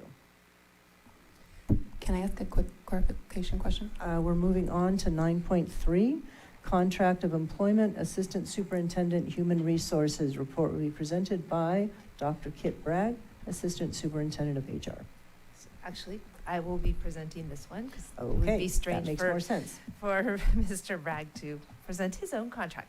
So similar to the other two contracts we've heard this evening, I'm bringing forward our Assistant Superintendent of Human Resources. Mr. Bragg was given a one-year contract when we first hired him. He was a new entity to us. When we brought him on, Mr. Bragg was given a huge task by me, and that was to follow the FCMAT report that we had done, and I asked him to follow it exactly and to begin approaching all of the things that were raised as concerns in the FCMAT report. In the past year that Mr. Bragg has been with us, he has systematically began to address all of the points that needed to be addressed and has done an excellent job. Been really impressed with his efforts and what he's done in the HR department. To be new to our system, new to this HR, and to have accomplished all of the different things that he's done has been really great. So we're asking for a 3-year extension to Mr. Bragg's contract, same salary schedule and same exact contract that was brought before you 1 year ago, aside from the 3-year extension. Thank you. Do we have any comment cards for 9.3?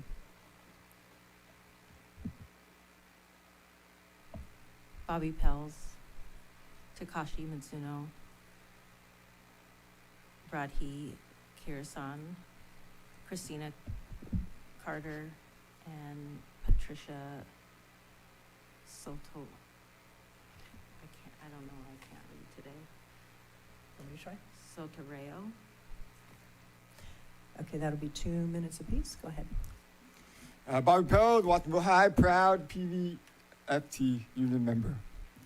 Like previous contracts, this one also provides a master's stipend that is double what teachers receive for the same degree. I remind you, I have two master's degrees, and I only receive credit for one. What makes his master's degree more valuable than both of mine? Like the previous contract, this one also provides $6,000 a year for gas and mileage. Meanwhile, teachers in this district just lost our $250 classroom supply budget. That means many of us will be paying out of pocket for basic materials in our classroom. This is now the 3rd executive contract tonight that protects perks for leadership while asking teachers to absorb more costs ourselves. If teachers are now expected to pay for classroom supplies out of their own pocket, then leadership should be expected to pay for their own gas.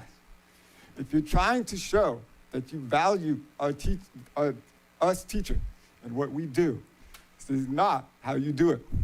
You cannot put students first if you put educators last. Thank you. Thank you.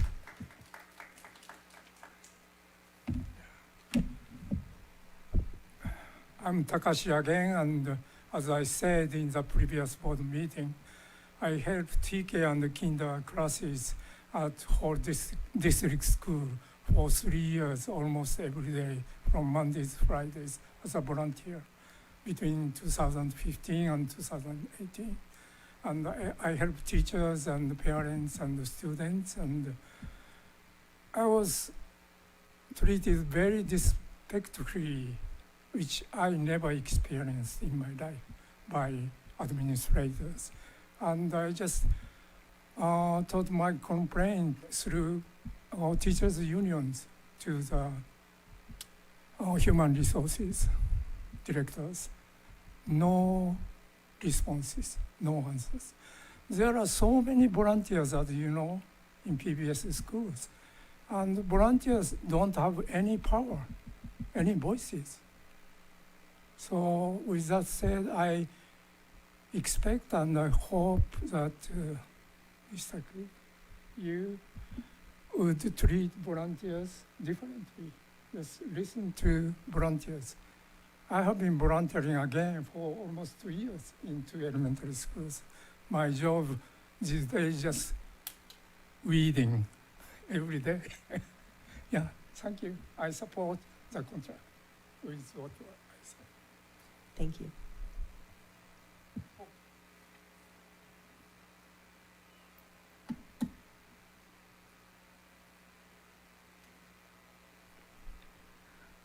I have the contract again that is published on the website, and it says 2024-25.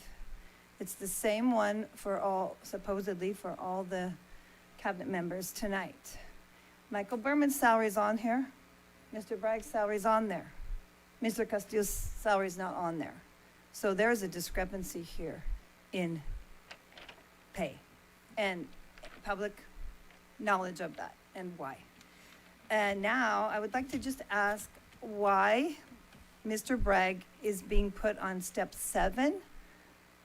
According to what I understand, we gain years with experience. And I don't believe Mr. Bragg has experience at the assistant superintendent level for that many years. So I'm just asking why he's being put on that level, and I think it should be clarified. Thank you. Thank you. Good evening, Patricia Sotarello from CCMS Middle School, and I'm reading this statement that was written by Emily Halbig, teacher also at my school at CCMS, a member of the PBFT negotiation team. And this is with our sentiment altogether. This is what she wrote. I strongly urge the school board to oppose this 3-year contract extension for the assistant superintendent of HR, Kate Bragg.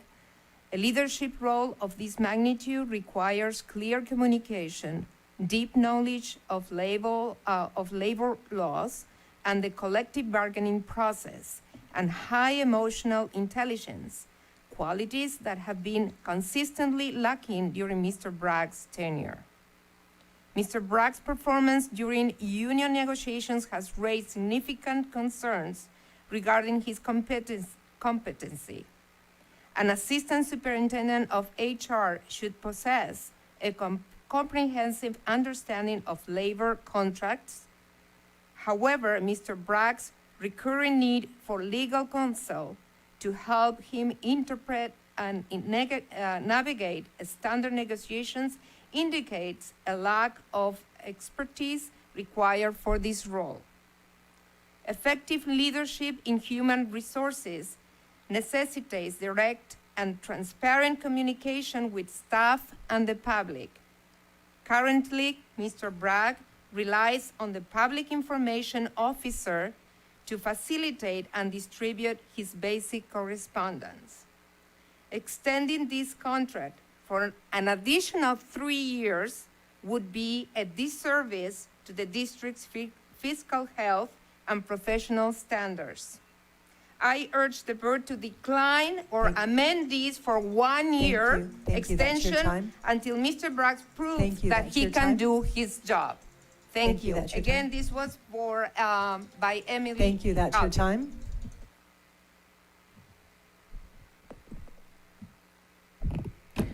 Good evening again. Joy, it's Roddy Kirkman, Chief Negotiator for PVFT.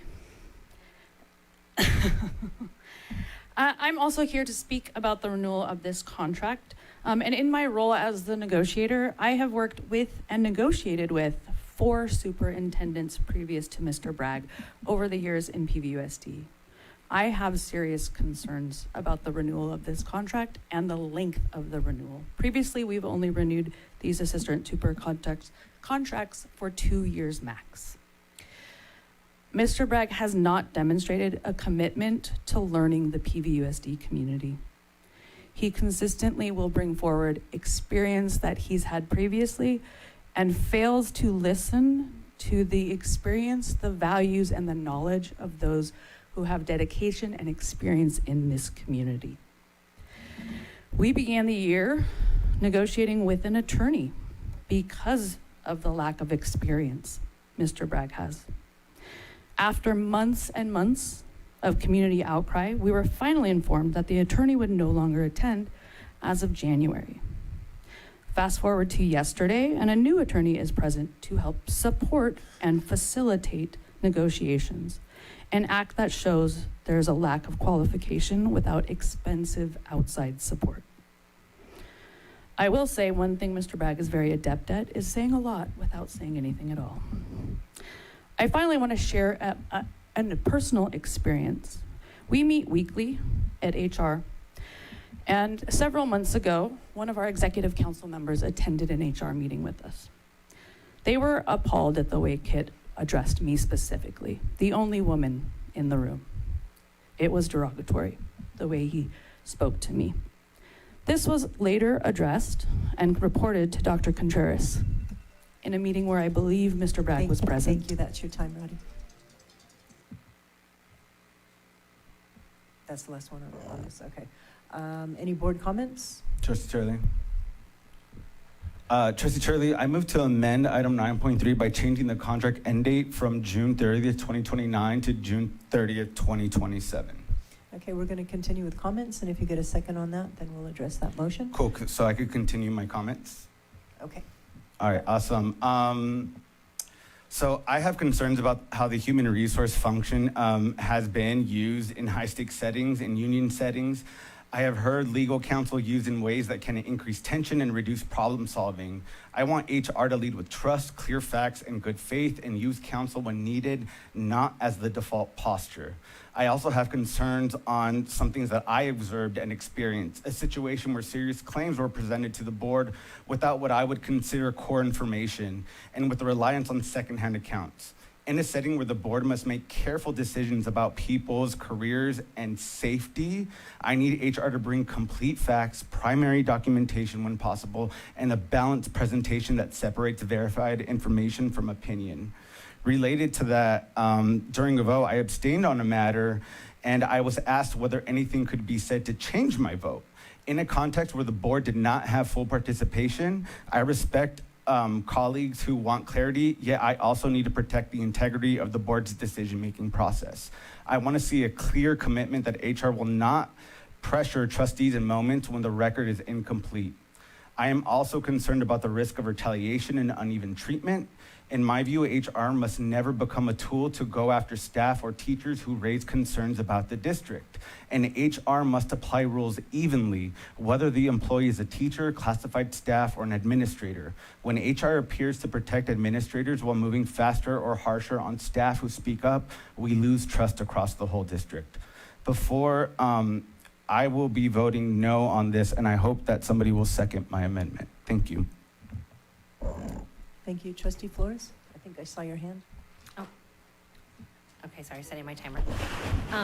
I just want to commend you for the job that you've done. I know what you walked into when you came into this role. Our HR department was needing some help and needing some cleaning up, and so I thank you for that. You've got probably one of the hardest jobs in this district. Anyone who works in human resources, I know that's not an easy job.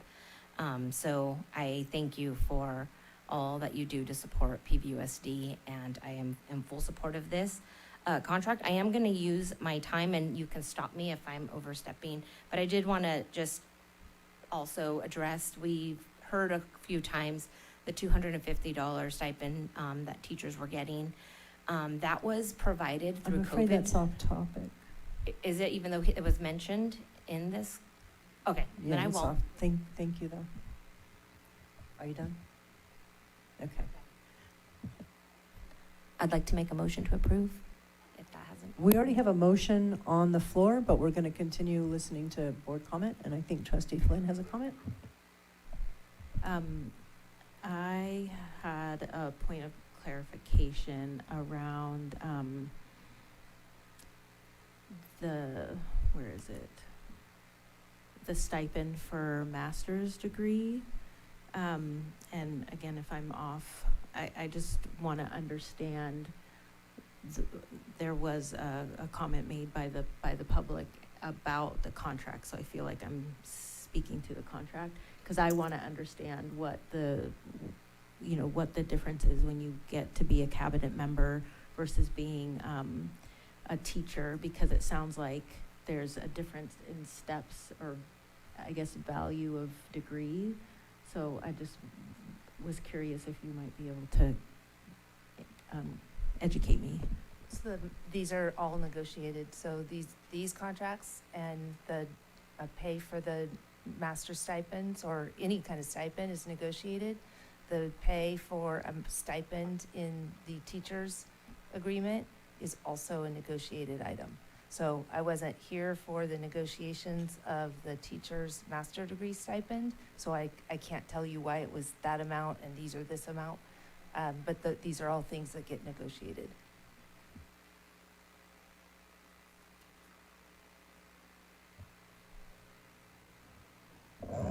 Sorry, that was my main question.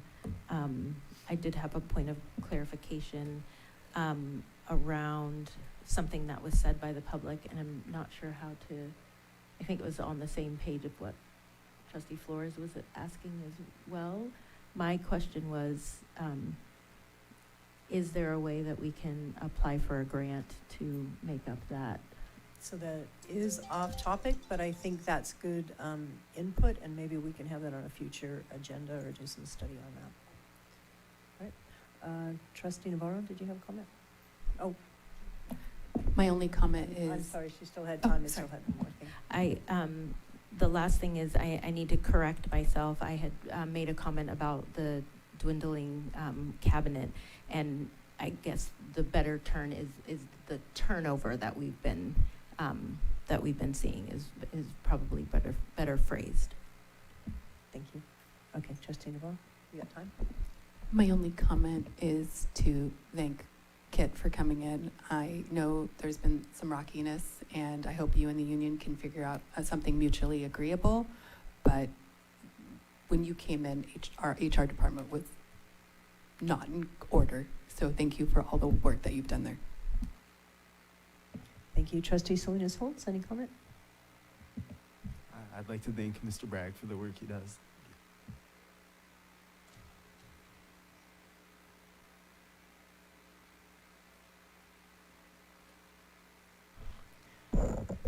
And I'd like to express my appreciation for the work that you've done while you've been with us. We do have a motion on the table, and I wonder if you would mind restating that, please, Trustee Medina?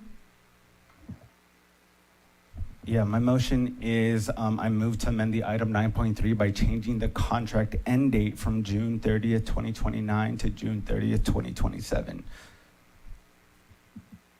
Is there a second to that motion? Motion fails for lack of a second.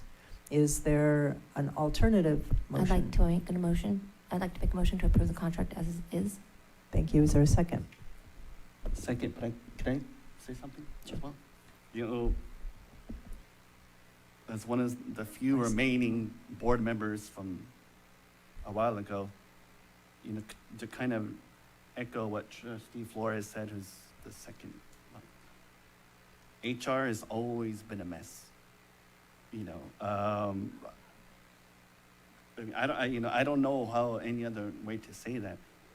You know, for as long as I've been here, PVFT seems to say, oh, you know, HR. And you know, we have somebody who wants to be here. And, you know, I can't, you know, I'll keep it real. You know, I've heard of what a lot of these union members are saying. And, you know, you want to be here. And all I could say is, you know, keep it real with PVFT and see, like, just, you know, these people live here. They're, you know, they're my neighbors. They're my daughter's parents. And so, you know, when they say, hey, you know, kid, you know, hey, sometimes he's a jerk, or sometimes he's, you know, and, but you want to be here and take that in consideration. You know, these are what everybody here is saying. You know, I take them from their word because they live here. And so, hey, you know, sometimes we have to compromise and say, hey, you know what, maybe I should tone it down, or maybe I should, you know, hopefully you can take that in consideration. Otherwise, I'm not sure how long, just like myself, we don't know how long we'll be here for, so. Thank you. Okay, we have a motion by trustee Flores to approve. We have a second from trustee Dodge Jr. All those in favor signify by saying aye. Aye. 1, 2, 3, 4, 5. 5 in favor. Any opposed? Nay. 1 opposed and 1 absent. Thank you. Motion carries.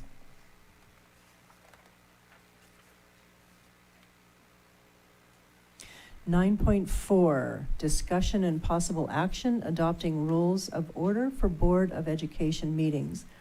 I'm offering this report in the agenda packet. There's a framework for an alternative to Robert's Rules. Robert's Rules was written for groups of 100 plus. We are 7, and simplicity, I think, will serve us better. Are there any comment cards? Mr. Marchisalt? Thanks. So yeah, it seems like a valuable item on some levels. I look forward to hearing some more of the discussion. I do have concerns and questions about the rules. I know that we're trying to be careful because of Brown Act and this and that, but at the same time, I'm watching even tonight, so many things go unanswered, and really a lot of things in this meeting being just not useful because, oh, that's not the time. And we've been able to address things in before. I'd like to know about the $250. I mean, I don't think there's a good reason for it, but I'd like to hear what's being said. At some point, we need to conduct the meeting and deal with the, things on the back end and do what needs to be done. I do have a question and concerns about the bottom, the motion details, the ones that are crossed out at the bottom. Are those things that we absolutely will not be allowed to do, or they're not recommended? There's a couple on there that are concerns for me. The motion to overrule the chair's decision. Some of these would work great with a fully functioning, well getting along board. Let's get there first, because again, when sometimes a chair does make a unilateral decision, the board should be able to say, as a whole, we disagree. That should be a check and a balance in there. Also, the motion to change the agenda. The rationale in there, it says, is you have it before, request a change. But we already see an issue today with the agenda setting committee. And so there should be the ability for the board in the moment as a group to say, we do want to change this. I will say one more thing regarding the agenda setting, just so we understand how things come off to us as teachers sometimes. I think, Dr. Navarro, you had a great intention earlier, but just, I was heard, I do hope that would be great if you can set the agenda. And I don't really even know what happened there yet, but during work hours, that would be wonderful for you. And I think your intention was a positive one there. What we hear, one, I know not all of you, you guys work too, and you've got to find a time that works for everybody. And guess how many hours teachers work outside of teaching hours? Contract, do you know how hard it is to work to rule? So it doesn't come off great to us. I just want you to be aware. I don't think it was a good intention. That's your time. Just comes off. Thank you. Okay, any board comments? I do. Trustee Medina. Okay. I support meetings that run well and stay focused on student outcomes. I also support clear written rules so trustees and the public know what process we are using. For nearly 7 months, when I raised the need for a clear parliamentary authority, I was told by the former board president that she spoke with district council who said, quote, "We don't follow the rules, we follow board policy." Now we have an item asking us to adopt meeting rules, and we are doing this after spending about $80,000 on outside support connected to effective school boards. The handout says effective school boards is a governance-focused system, while Robert's Rules is a meeting management system designed to ensure the minority has a right to speak while the majority has a right to act. I know you have issues with minorities, Trustee Turley, but PVUSD bylaw 9005 states that authority rests with the board as a whole and not with the individuals. That principle matters tonight because the handout recommends making chair decisions final and unappealable. PVUSD bylaw 9121 states the president's job is to preside, enforce board policies on meeting conduct, rule on parliamentary procedure, and put motions to vote while having the same rights as any other trustee. The president runs the meeting, but the board as a whole holds the authority. I also want to name a process concern that was brought up already. In our most recent agenda setting meeting, the board president stated that she would not open Zoom, which prevented Trustee Flynn and I to participate the way we have traditionally participated. In my view, if participation is being limited in agenda setting, we should be careful about adopting meeting rules that further limits the trustees' tools during public meetings and centralizes the power to the president.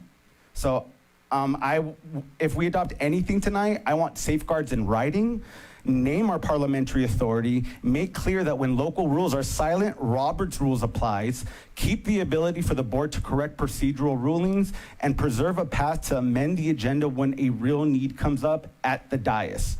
Set a short trial period and a public review date so we could come back to these. So those are my comments and my suggestions. Thank you. Thank you. Trustee Flynn, I see your hand. I'd like to make a motion to table this for discussion at a later time. I'll second. I'll call for a vote on that motion. Would anybody like to, who votes in favor of tabling this item? Before we vote, can the rest of us have a chance to discuss? Good point, thank you, I'm sorry. Yes.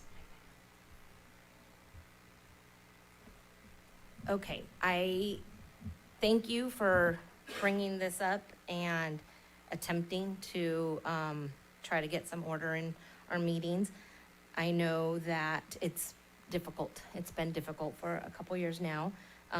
When I had stated that as board president, I follow our bylaws, not Robert's rules. I don't believe I said rules. You can go back and look at tape.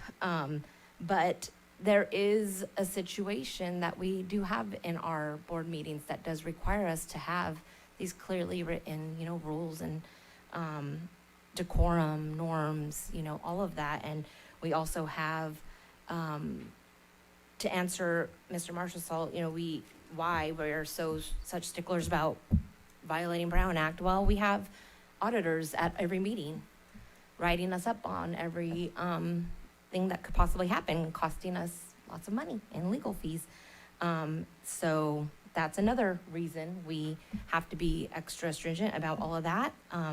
And so we just can take that and move forward with our next meeting and hopefully, glean from that what we can do at our next meeting. So I am open to continuing this discussion. I'm open to tabling. I'm open to what the majority feels we should do.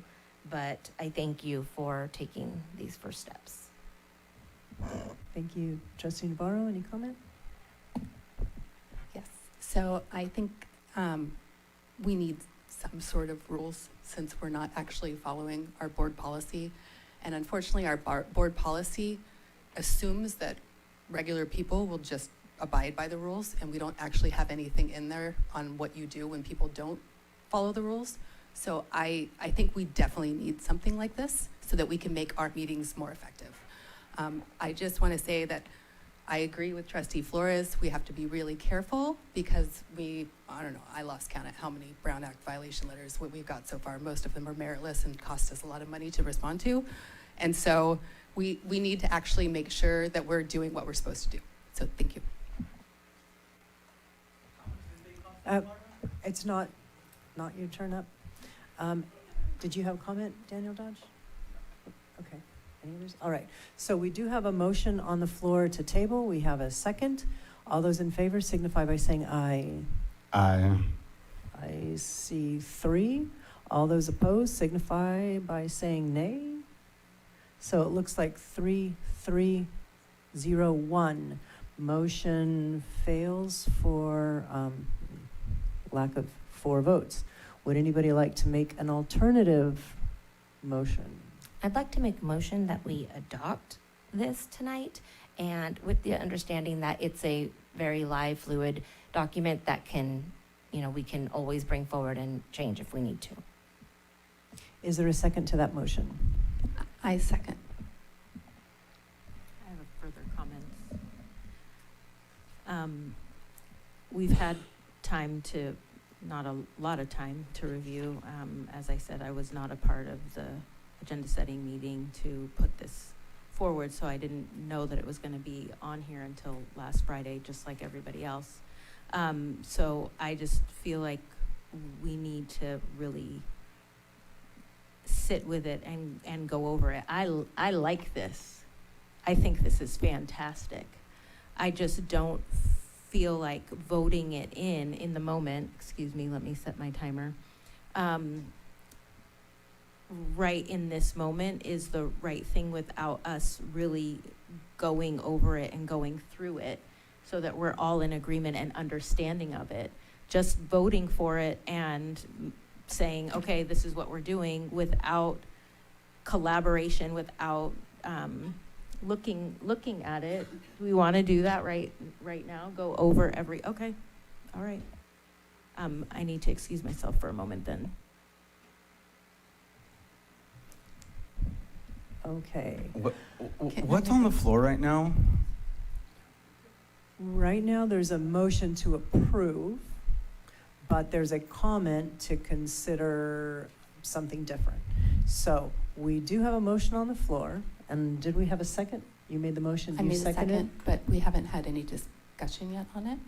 Do you want us to adjourn to wait until Trustee Flores? That's a good idea, because I explain this could back? use 2 minutes too. Just quickly, can you scroll up to the document? I'm sorry, go down where the chart's at. So I just want to make it clear, point of order, objection to proceed, right? So the chair decides, is that the rule that you want established? Because you've been ignoring point of orders, you've been ignoring points of clarifications, and if we give you that power, I'm sorry, but it's very authoritative how you've been running these meetings. So I don't feel comfortable moving forward at this time until we have Trustee Carrasco here. That way we could have a fruitful debate on this, because it's gonna impact everybody. And once again, this is something that I wanted, and you all pushed back so hard on me because I wanted formalized rules, because the previous president didn't know how to run a meeting properly. Okay, we're going to take a 5-minute break because some of us need to, step away. Can somebody set a timer for 5? Thank you.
Okay, we're back.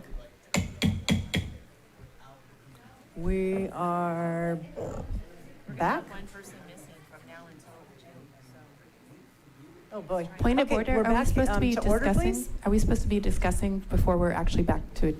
No, we shouldn't, because that starts looking like, okay. Okay. We had a second motion, which was to approve as is. We had a second. We didn't take a vote on that. I'd like to make a substitute motion. You already made a first motion. We're in the middle of this motion. We're going to finish this, and then I have a feeling we'll go to a third. All those in favor of the current motion signify by saying aye. Aye. 1, 2, 3, 4. And those opposed? What's the motion on the floor? The motion is to approve the document as written. No. Okay, so I see, I'd like a roll count. okay. You had 4. You can ask Okay, opposed. have we lost Eva? No, she's right there, she's getting the wolf. Oh, okay, thank you. Point of order, Trustee Turley? After the first and the second, aren't we supposed to have an opportunity to discuss? Or did we did? Oh, never mind. I Yeah, we apologize. already did. Okay, can you do a roll call for us, please?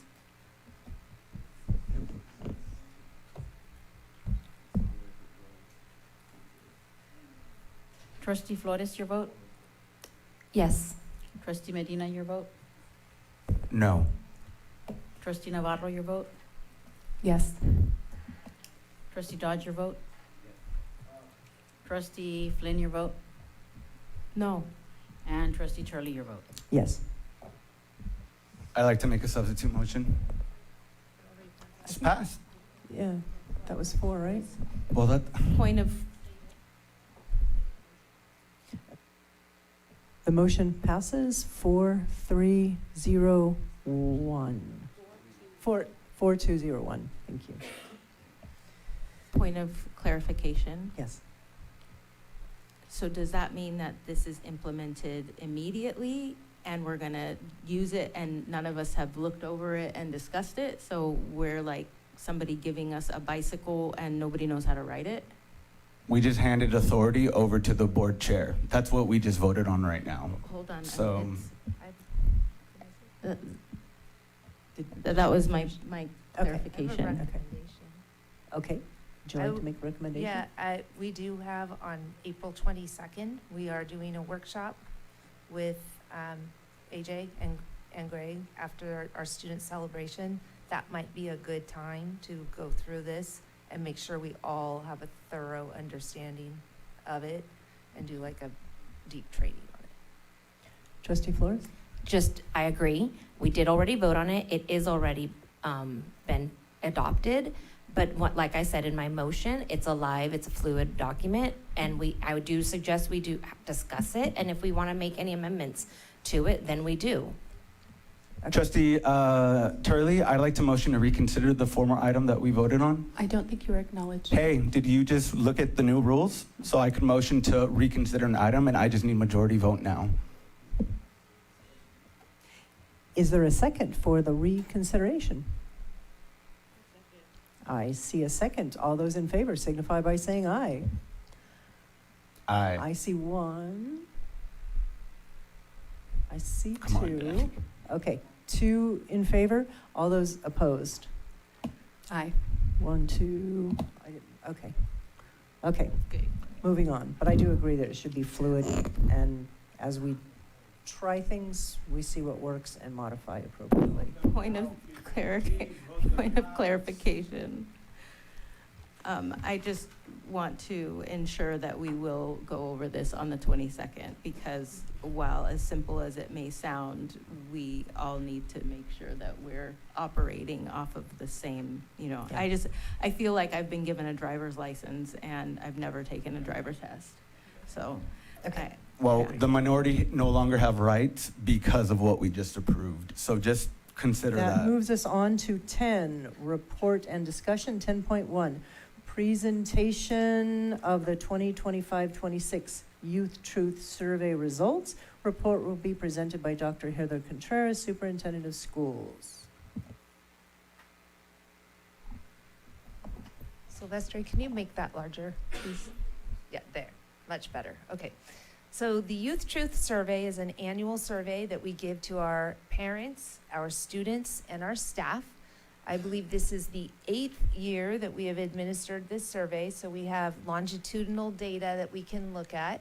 This survey asks quite a number of questions of staff, student, parents to examine how they're feeling across numerous data points.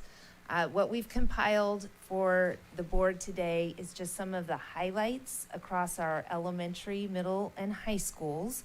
This shows us some key points across many themes, and we use this data to help guide us in actions that we'll be taking over the course of the next year. Over the past 2 years that I've been here, I report on this data at the state of the district.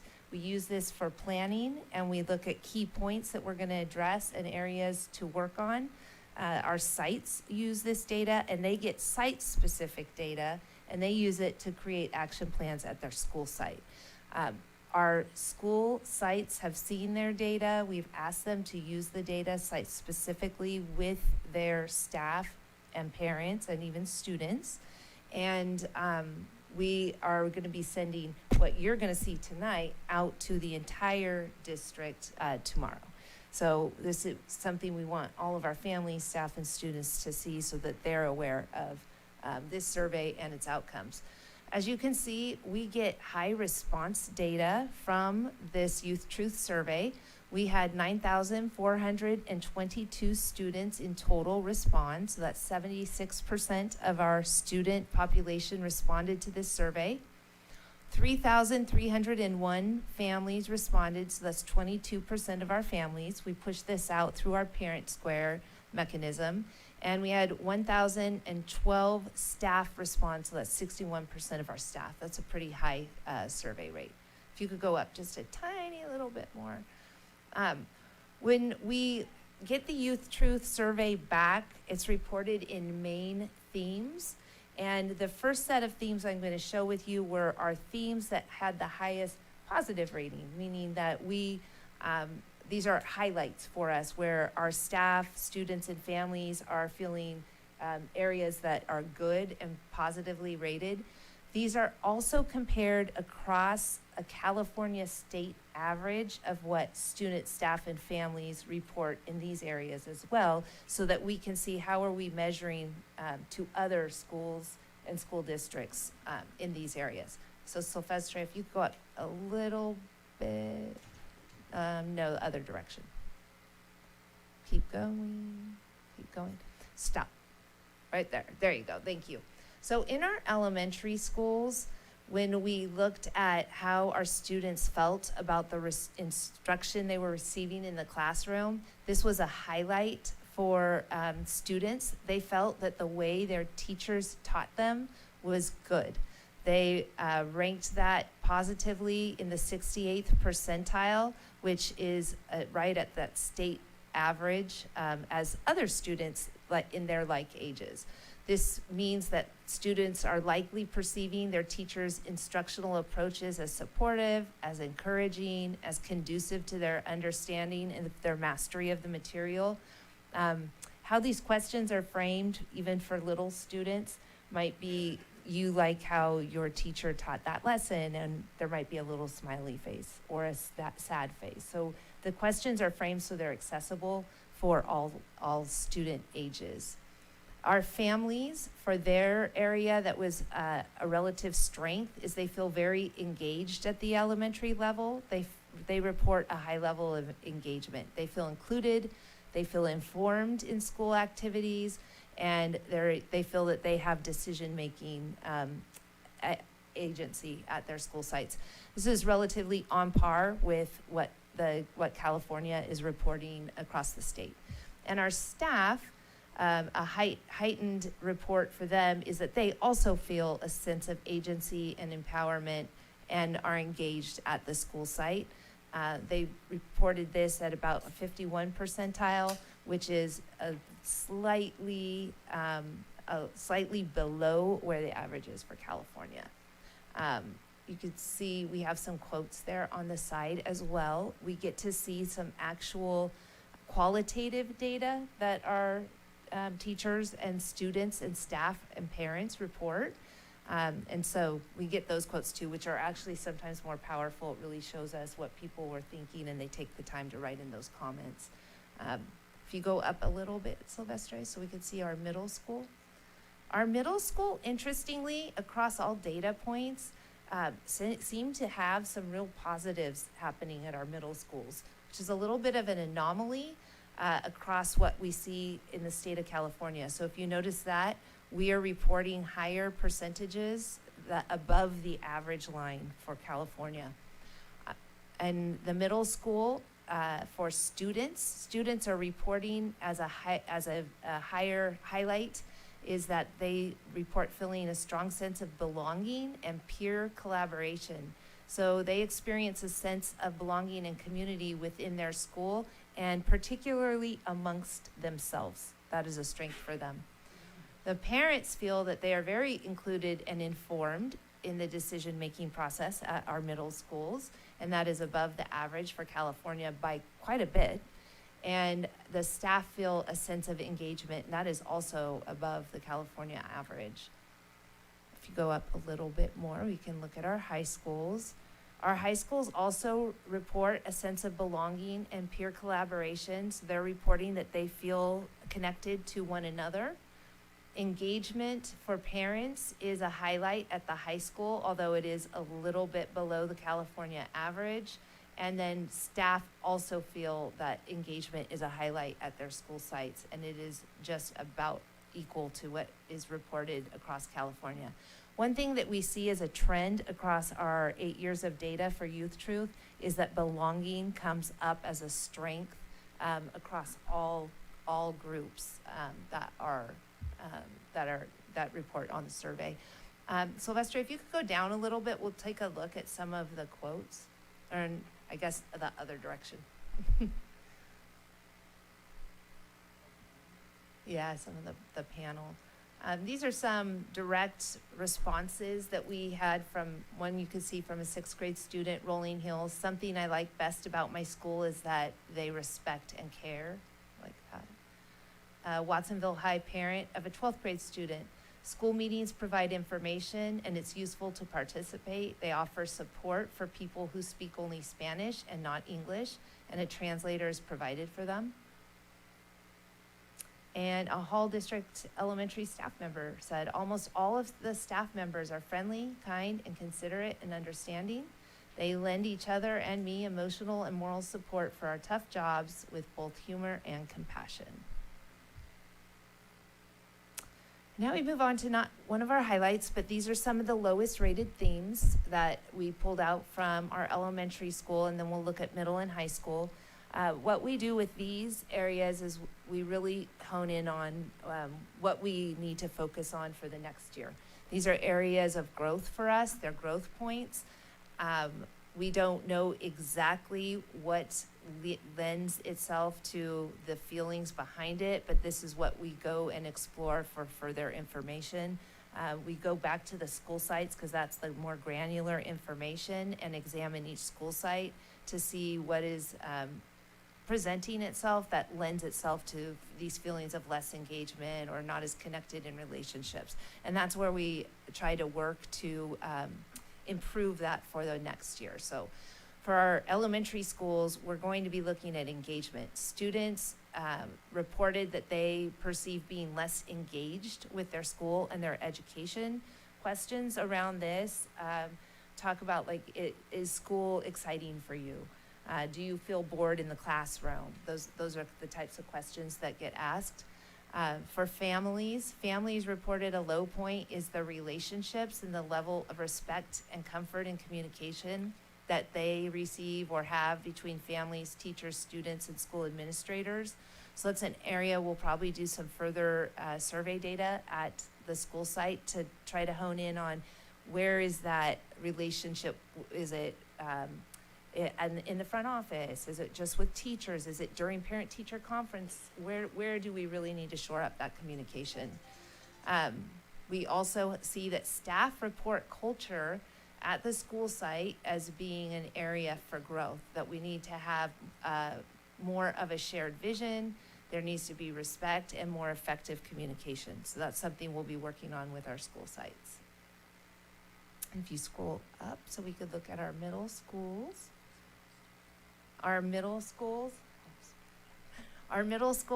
we look at relationships as an area across the board for our middle schools. So where our middle schools are an area of strength for us in how they report in the positive area, in the area for areas of growth, very consistent across all three groups, and that is that we need to work on our relationships. So that will be something we'll be exploring as we move into next year. And then in our high schools, we saw some consistency as well. Our students in high school report relationships as an area for growth, but you see school safety being a huge area that we need to focus on for next year with both parents and staff. So if you scroll, I'll leave out, my time is up. I've got the timer on me. Can you read the Pajaro Middle School comment? Sure, yeah. PMS, 6th grade parent. Certain staff are more rude than they should be, which I definitely think there could be a softer approach to students, even when they're in the wrong. The point is not to intimidate them, but to teach them. And that was from a PMS 6th grade parent. So those are good comments for us to circle back to and get more information. What was that experience that happened, and how do we begin working on that? And so, like I said, this trickles down so that there's site-specific information, and so the principal, the staff, and even like using this in their meetings that they have at the school site, like ELAC, can start examining this and then looking at ways that they can set goals and have an action plan around that. And so they'll be sharing that data. We expect all of our principals to share that at the school site in a variety of ways. It's really useful data. Like I said, tomorrow this goes out to the district at large. And if Silvestre keeps scrolling, you'll see that we have this all translated in the same format into Spanish. So there's a Spanish version that goes as well. And one part that we miss is we do have some areas where we point out to our families, here's some ways that we are already working on to target some of our growth areas so that we can show some immediate improvements. And that is all for our Youth Truth survey for this year. Thank you. We have one public comment. Only saw one. Hello, Mr. Webb. Did you just find that on the floor? It just magically appeared. Chris Webb is a magician. So, Mr. Webb and Mr. Mochsalt, please come forward. I'll be real quick. I don't need to use 2 minutes. Thanks for the demonstration or the presentation. Look forward to even looking into it more in depth later. We have a lot of great things going on. We do have, in spite of some of the challenges we see here, there is a lot of good news. So thank you for sharing it. If I understood correctly, I may not have, but I did want to mention just one thing that stuck out to me, which was you mentioned there was a concern about the culture at some of the schools. You said we'd be talking to the sites about those. I want to remind us that culture trickles down. And when I talk to staff members, the concerns aren't as much site-specific right now as they are district-wide and district office-specific. So I hope that is not only at the sites, but that we're also looking at our culture as a district, because that is where I personally see the biggest challenges right now and where morale is low. Thank you. Thank you. Mr. Webb? Yes, I noticed about the elementary, one of the areas of growth, and the first thing I thought of was the programs that we've cut. Right, I'm thinking like life. There's a bunch that I don't even remember all of them. I just know I've internalized them enough that I want to bring my kids here less than I did like 5 years ago, and so I'm just thinking of our decisions. Right, your decisions are. I'm sure I'm not the only parent who maybe feels like this. Also on the middle school realm, when I saw the growth area, it reminded me of how kind of willy-nilly, or it seems like there's been problems with reassignment and transfer. And I think of some people who've been moved around, and I think of like, it's a disrespect of the relationship that staff member has at the site. It's also disrespectful to the staff member themselves. This is like an area of like where seniority should come into bigger play. And it's an area of fairness, which should be one of our values. And I think of this, like this is another area where I wasn't so sure it was the best idea to approve the assistant soup's 3-year to extend it. I think it should be like maybe a year probation, and partly because of when we move people around willy-nilly and we hurt relationships and we're funded on ADA. And then if I bring this point up in a private meeting, like you need to be have the ego in check enough to handle this. Like that's the thing. You said it right, Dodge, earlier. It's about keeping it real. Like, I'm going to do that, but the people across have to be able to handle it without a lawyer holding their hand.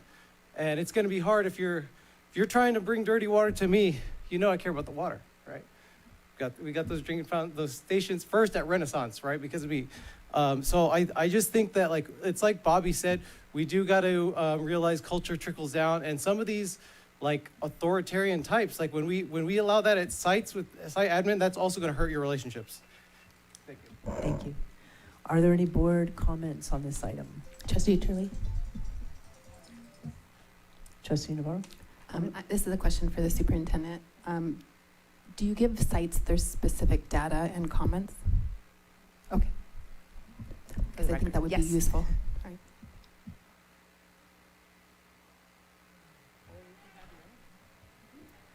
Yeah, let's start. If I have more to say later, can I use my minute now? No. Trustee Flores? I do like reading this survey, particularly because of the amount of participation we get with it.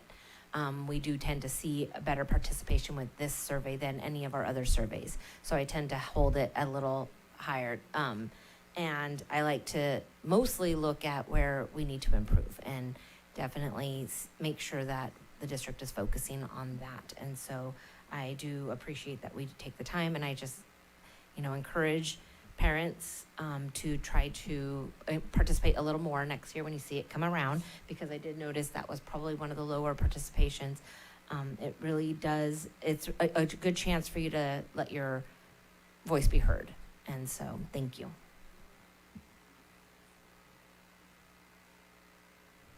Trustee Flynn? Thank you. Can you scroll up to I think it was Aptos High, or scroll down? Thank you. I just wanted to read that. Yeah.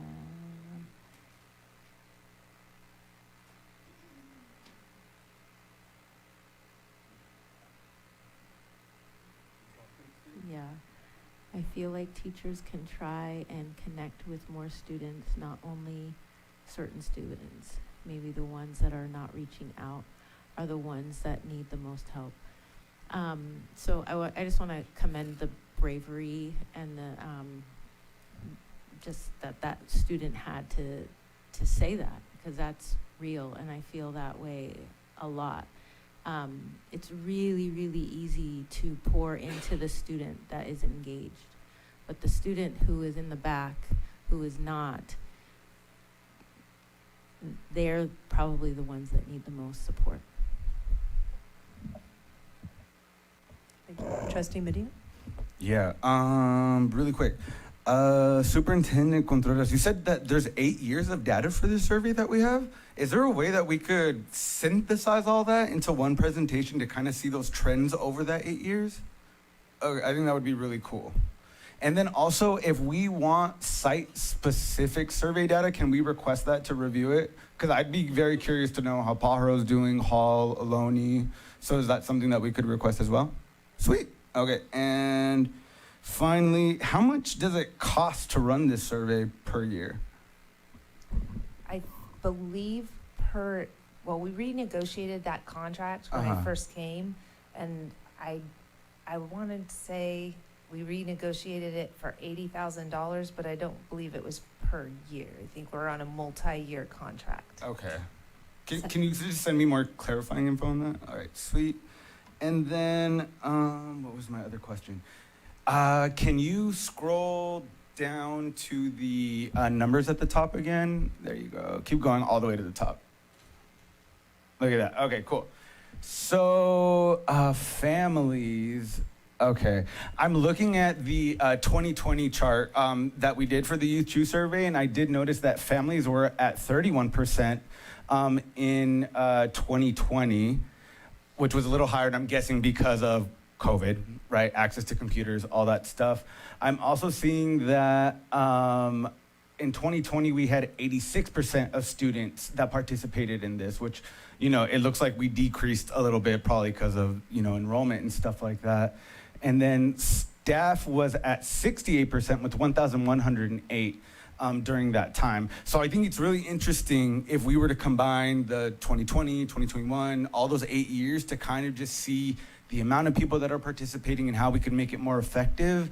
And then also just the breakdown of students by school. Because I'm really curious, like how many of these students from Pajaro Middle School, Watsonville High School, right on this side of the district are doing and how they're feeling. So yeah, I really appreciate this presentation, and I really want to see that full spectrum of the data if we can. Thank you. Trustee Dodge, did you have a comment? No, okay, thank you. So this was an information-only item, so no votes to be taken. And that moves us on to 10.2, Board Training on Program Governance, Migrant and Seasonal Head Start 2026. Report will be presented by Jose Rocha, Director of Migrant and Seasonal Head Start, and Irene Herrera No, Parent Involvement Supervisor. And there you are, welcome. First time training, okay. Good evening, President Turley, Board of Trustees, Superintendent Dr. Contreras. My name is Jose Rocha. I'm the Director of Migrant and Seasonal Head Start. And tonight we're going to present on program governance. And here with me I have... So good evening. My name is Irene Herrera. I'm the Parent Involvement Supervisor with the Migrant Seasonal Head Start program. And we're here to provide the annual training on program governance for our Head Start program. And I believe most of you were here last year when Tony Jordan and Veronica Garcia were here from Stanislaus County Office of Education. They represent our grantee agency, and they provided a very solid overview of what program governance is in our program and how we implement it here at PVUSD. So what we want to do today is we want to build on that. And we want to review, first of all, the composition of the governance structure here with Migrant Seasonal Head Start and with PVUSD. And we want to review how the governance and management groups work in collaboration to provide a high quality program. And last, we want to also share some data that support the positive impact that we have when there's a shared governance in place and everyone's doing or implementing their roles. So here we have the three groups that co-manage the program. We have the director with management staff, we have our parent policy committee, and we have you, the board. These three groups work together to provide guidance on program design, planning, monitoring, and oversight. The primary role of the management staff is to oversee day-to-day operations, to supervise staff, and to ensure that the regulations are being followed for Head Start. And of course, to ensure that there's a high quality of services provided to our community. We also have the Parent Policy Committee. And this is a group that is, actually there's 17 members in this group. And there's also up to 2 community representatives that can participate or be part of the policy committee.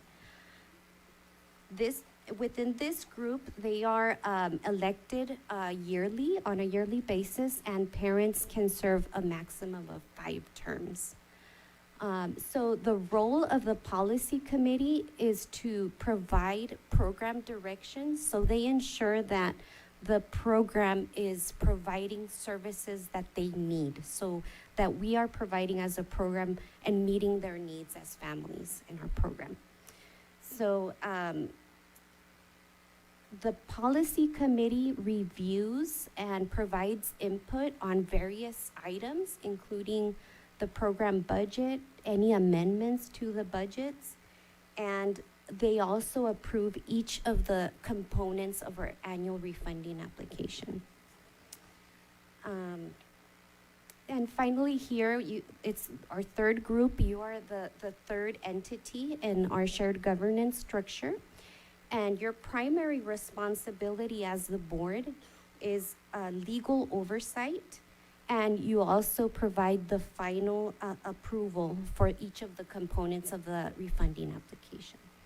Also, part of our structure includes a board liaison. It could be 1 or 2 members that are appointed, and they serve just as that liaison between the 2 groups in case there's questions that arise from the board.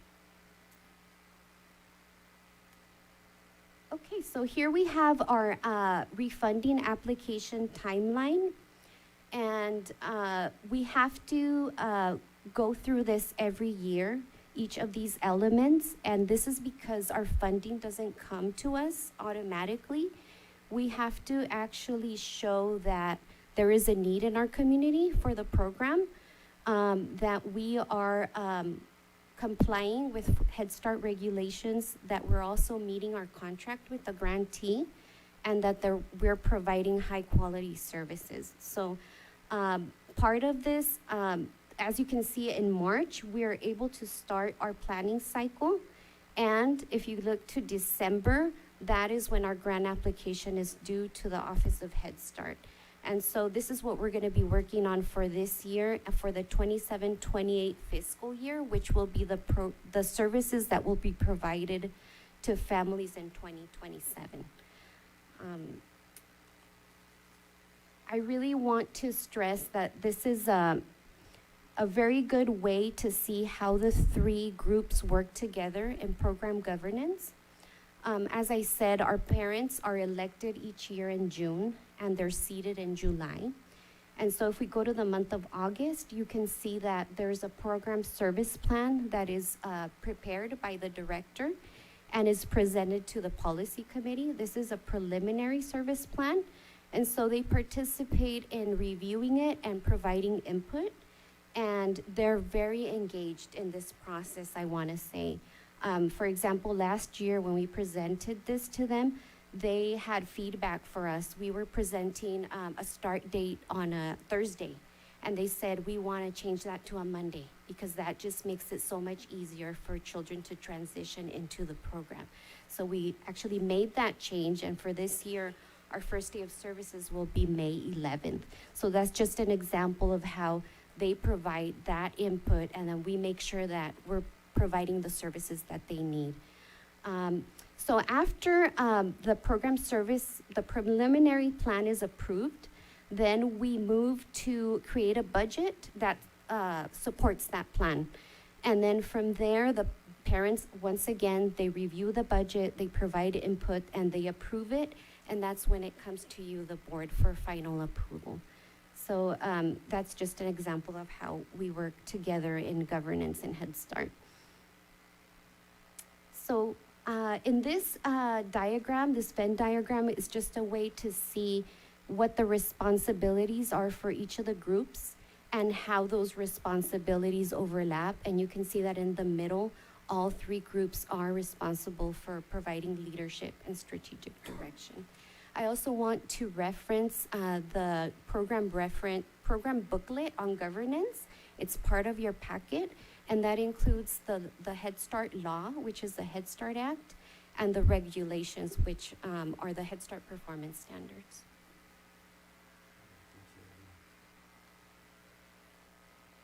There you go, let's see.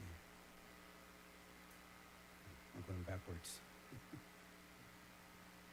So I really want to start with thanking Board of Trustees for approving the annual refunding application every year. Dr. Contreras for taking on this service contract, which is greatly needed in our community, because without your approval, our migrant seasonal families wouldn't have access to high-quality comprehensive services. So that is greatly rooted in supporting school readiness.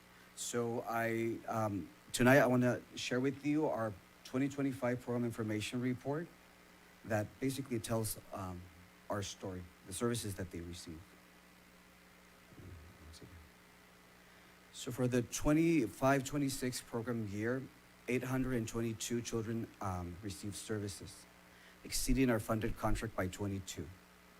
Services were provided in 5 center sites, Calabasas, Freedom, HA High, Ohlone, and Hall District. And in 72 family child care home providers for 115 service days, 12 hours a day, Monday through Friday. And on your right, you'll see a chart that shows enrollment by age from infancy all the way through 5 years of age.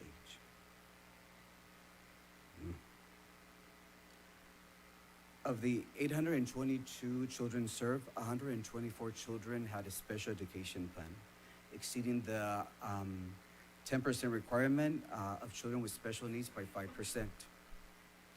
53 of our infants and toddlers had a IFSP, Individualized Family Service Plan. 71 of our preschool children had an IEP, Individualized Education Plan. During the service, during the season, we had 54 families who expressed concerns on their child's growth and development. So referrals were sent to special services. 30 referrals were sent to SELPA. 24 referrals were sent to SARC. On your right, you can see a data chart that illustrates that 34 were diagnosed with a disability, 7 were not diagnosed with a disability, and 13 did not receive an evaluation to determine ID eligibility. So above you can see the breakdown. 1 was due to a pending evaluation. 4, the child left the program before the evaluation was initiated, and 10, parent refused to continue the evaluation. The program also supports children's health and well-being. So 100% of our children had health insurance. 99% were up to date with physical exams. You can see on the right data, 17% were diagnosed with a chronic condition, and 99 received treatment for that chronic condition. 100% of children were up to date with immunizations, and 99% completed a dental exam. You can see on the right data, 40% needed dental treatment, and 96 received that treatment. Family services, so we work with 666 families who received the following program services to promote family outcomes. So below you'll see the different services provided, and also the number of services that families received. These services range from receiving a resource to attending a workshop, a training, or an extra referral to a community partner. Below you'll see that 608 were counted at least in one of those services listed in that chart above. I also want to share that families also provide input to determine the service of hours of operation for the 26 program season. So you will see that 521 completed the survey, and data shows that services from 6 to 6 continue to be a need. So we'll continue to accommodate that need. So 114 kinder-eligible children went into kindergarten in August 2025. We utilized the Kinder Student Entry Profile, which is the KSIP. It is a school readiness observation tool that assesses children on 13 items, 6 on social-emotional, and 7 on school-ready knowledge. Below you'll get to see the data. 78 were ready for kinder, 26 almost ready for kinder, and 5 were not ready, and 5 did not complete a KSIP. They dropped services before it was completed. So data shows that 91% of kinder-eligible children were ready or almost ready to kinder. So this is a great example of how the services that we provide are effective, that children are going into our elementary schools in PVUSD ready to learn and continue to grow as students. Another thing to conclude this is that this is a great example of the impact you all have in ensuring that we provide quality comprehensive services in our community. Thank you. Thank you. Are there public comment cards? None for this item. Okay. Are there board members who have comment? Trustee Navarro? First of all, this is an amazing program, and thank you for all that you do. And clearly, you're making a really effective change in the community. So I wanted to start with that. I had a couple of questions. 822 students you said you had. How many students apply to be in your program, roughly? If you don't know, you can always email me. Our funder contract is to serve 800 children. But how many apply to be in your program? It was. Like, I'm trying to figure out how many I would students have did to not go get back it. to the waiting list because there was we have a waiting list that we weren't able to accommodate based on slots that we have in this center and providers. So every year we have to recruit new providers to ensure that families in the waiting list don't remain there and they get the service that they need. Do you know roughly how many people I are have waitlisted? my coordinator here with me. 1,000 are waitlisted? Okay. Okay. Is there any opportunities to expand this program, get additional grant funding, hire new people because, being ready for kindergarten and having those skills portends future success. So I would like to see it available to everyone who needs the services.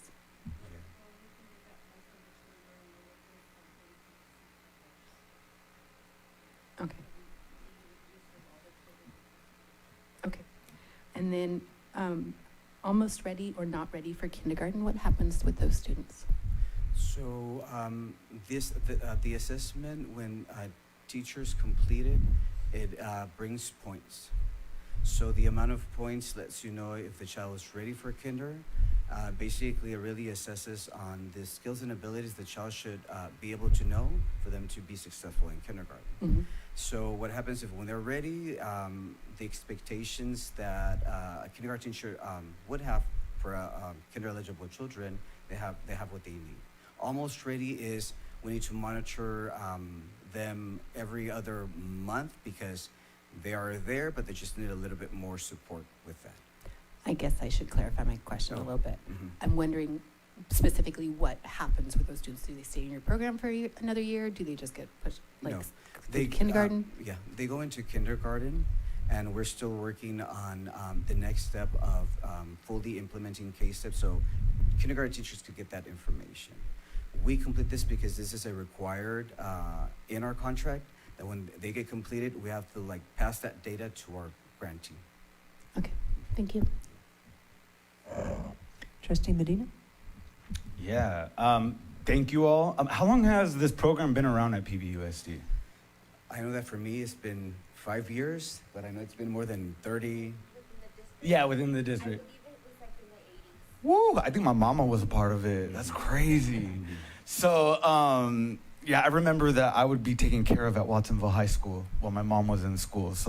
And then Renaissance. So, all of that fun stuff back in the 80s and 90s. All right. My question was, I saw on the 124 of the 82 children served had a special education plan, and then it said 13 did not receive evaluation to determine IDEA eligibility. And one thing that stuck out to me was the parents' refused evaluation was at 8. Can you just speak to that? Is there still that stigma that we have within our community about using these resources with our families? If you could just kind of speak to that a little bit more. So there's two factors that go into play. First is language barriers. Yeah. When we work with indigenous families, so sometimes when they don't comprehend, even in Spanish, they get scared to, continue. The second is because sometimes they have to stop their work to go and continue the evaluation. So priority is work, then supporting, and that's the feedback that we have received families, once we know that they didn't show up, our role is to ensure, do a follow-up and try to understand why, and then see if we can continue to support that process. And now are you seeing more of an increase in that language difference, transitioning from Spanish over to like these indigenous languages like Mixteco, Triqui? And I'm curious, is there any way that we could support you all in getting those resources for parents for that translation? It is a need. We have a parent education specialist that is trilingual. She speaks Mixteco, Alto, Bajo, sorry. Would you like to speak that to that, because you supervise? Yeah. Good handoff, good handoff, yeah. So we do have a parent education specialist. She's been with us since 2024, and she is trilingual, Mixteco, Bajo, English, and Spanish, and she has been a great asset to our program because prior to this, we had to contract with someone that would come and provide interpretation, so it would be a process for us to schedule time with her. But now we have someone in the office, which is phenomenal, and she just provides support whenever it's needed. She's there in the office, and we're hoping that we can keep her for a long time, and also that she can learn new skills and move up within the organization, because she's a great asset. That's awesome. So it sounds like we would want more of her, right, in order to support the program? Yes. Okay. The only thing is that there's a need also with Mixteco Alto, and she doesn't speak Mixteco Alto. She wouldn't understand. It's two different languages, basically. So, and we have a few families that speak. I would say I have it here. Actually, I have a breakdown. We actually have a survey that we conduct when families register for our program. And we have a special survey where we ask them, what is the home language? And by far, the Mixteco Alto is the highest, then Mixteco Bajo, and then Mixteco Alto. And the next language is Zapoteco. So those are the Can you three send languages. that to us? Sure. Okay, Yes. because I know one thing that I've been talking to the superintendent about is seeing how we could address that language barrier by introducing a Mixteco course within our high schools. So that's another option aside from French and all these other languages. And also just beefing up the support languages that we have within our community, because I know there's a high need with it. So keep doing what you're doing. Let us know how we could support you. And I'm gonna tell my mama about this. So thank you.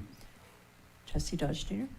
Just quickly, thank you, Irene. As long as I've been here, you've been part of the migrant education program, doing your best to get parents, just people involved in migrant ed. Thank you, Jose, for taking, it's a difficult program to lead. And I also just want to mention Luis Medina for a long time, who was a long-time director of migrant ed. The question I have that I've never really understood was, how does Stanislaus County is where migrant ed is headquartered? So Stanislaus County is the one that has the grant, and he subcontracts with different delegated agencies in Central California, and we're one of them, of the 8. So because he is the one that has the grant, and he already has the slots available, and we contract. I think this is the if I understand your question, is that I came into Migrant Seasonal Head Start when it was already something that they took over. Yeah. So I just bring that up because from what I've heard over the years is that we have one of the best migrant seasonal Head Start and migrant educational programs. But for some reason, we're relying on Stanislaus County, and it's because of them that we're waiting for slots. And so pretty much what I'm trying to say is, what could we do to say, hey, you guys keep telling us we're one of the most successful migrant education, migrant seasonal Head Starts. We should be prioritized first to try to get more slots. I know it's out of your guys' hands. But it's just something I never really understood all these years. We kept getting recognized, but I feel that we should at least, PVUSD is a great example of migrant seasonal Head Start, migrant education, you know, we should be recognized with slots and, you know, all the needs that you presented. And so I just wanted to bring that up, but nothing, you know, you guys have always done great, and I just wanted to, Stanislaus County, PBSD, you know, we keep getting these awards. Please, you know, give us more slots and more grants so we can continue being a successful program. Thank you. We'll write a strongly worded letter to them. Thank you. Trustee Flores, did you have a comment? Just to say thank you for all that you do for this vital program and to keep it running so smoothly. I appreciate your whole team here in unity with your shirts, and I love that to see the support that our migrant seasonal Head Start families are getting. So thank you for that. Thank you. I didn't quite understand. So the services, such as health services, do the providers come to your locations and provide that service to the students, or you're making a connection and the parents have to take the student to a provider? So we have family service advocates who have caseloads of a number of families.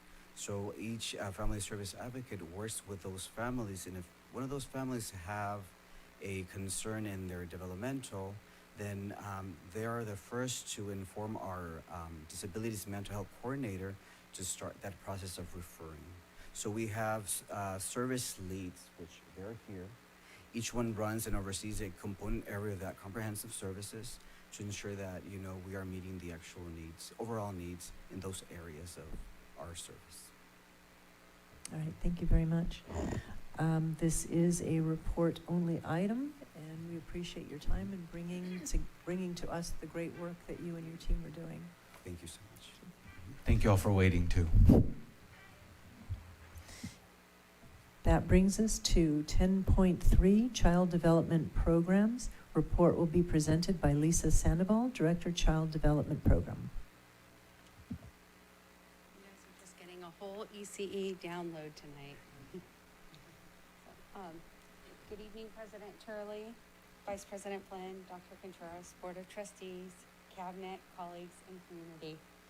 My name is Lisa Sandoval, and I'm the Director for Early Childhood Education, Child Development. I'm excited to share with you all the wonderful programs that the Child Development Department offers. With my colleagues from Migrant Seasonal Head Start, SELPA, and Adult Ed, who also offer early childhood education programs, I share with you, we are the entry point to the PBUSD success story. Our collective why and our vision and our strategic goals. So just a pre-warning, there is a lot of information on every slide. I'm not going to read through it. I'm going to respect everybody's time. But there's just information for you to be able to go through and see a little of what we are working on and which programs we have. And I invite all of you to set up some time with our office to tour our programs and see firsthand what we do. Our goals are simple. We ensure our youngest learners are ready for school. We have a strong emphasis on early literacy, social emotional skills, individualization, and home culture. We serve over 2,100 students throughout our programs. We have year-round programs, academic year programs, closely aligned with the TK-12 calendar, and seasonal programs.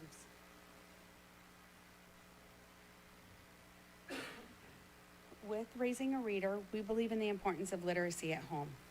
As you can see, the program is widespread across our counties. We serve Monterey County and Santa Cruz County. Our goal is simple: getting high-quality books into the hands of families to improve family reading, parent engagement, and literacy skills. Here's a shout out for you, Gabe. Through our pregnant and parenting programs, we continue support for the whole family by helping students who are pregnant or parenting stay in school. We continually work with sites and students to stay in their homeschool and have support. We also help ensure that the district complies with all Title IX regulations. We know that if the parent succeeds, the student will succeed, the child will succeed. All our state pre-K and child care programs serve families who may be at risk of abuse, neglect, foster care, homelessness, working, seeking employment, or in an educational training. Our full-day state preschool programs are year-round and do require a need base. You will start to notice some common themes as well through the following programs, such as DRDPs, the use of creative curriculum to ensure high-quality instruction, teaching pyramid, etc. Through our Family Child Care Home Network, we partner with licensed home-based providers, offering a nurturing small group environment. PVUSD is a leader here.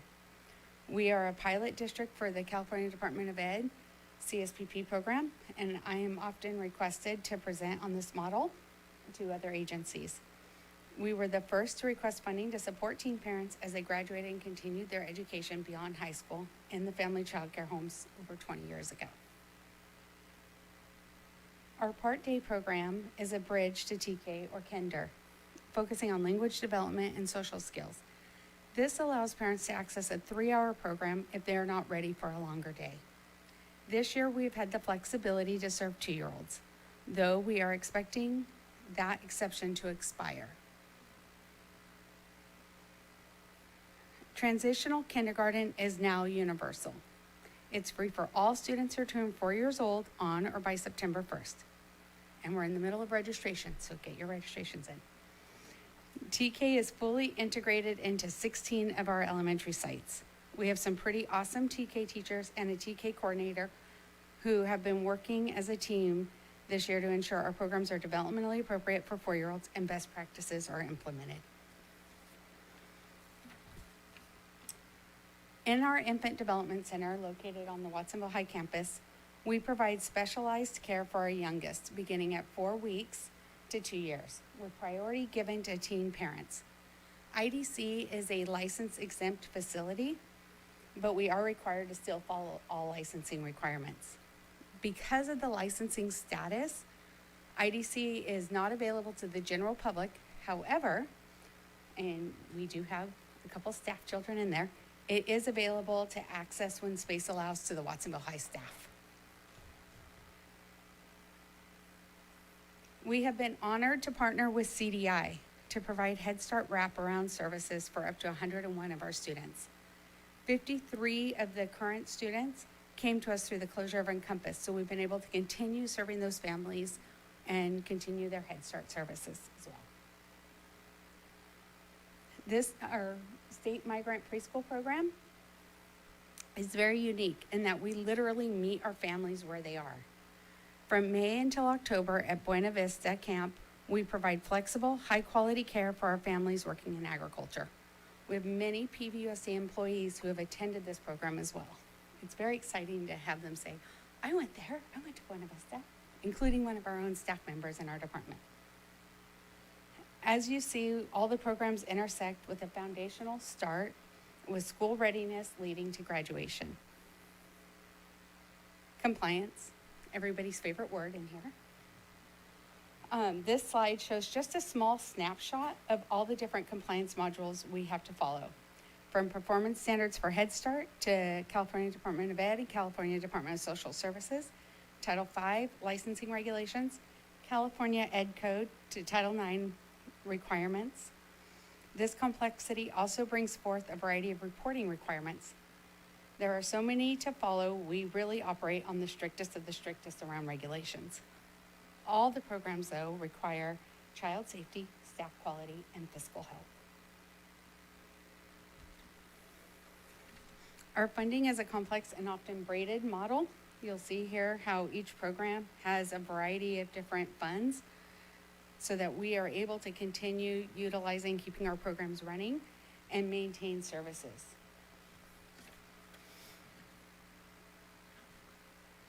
Okay, I'm not going to go through and read all the charts, just a little synopsis of them, but you can go through and read through, and if you have questions, you can email.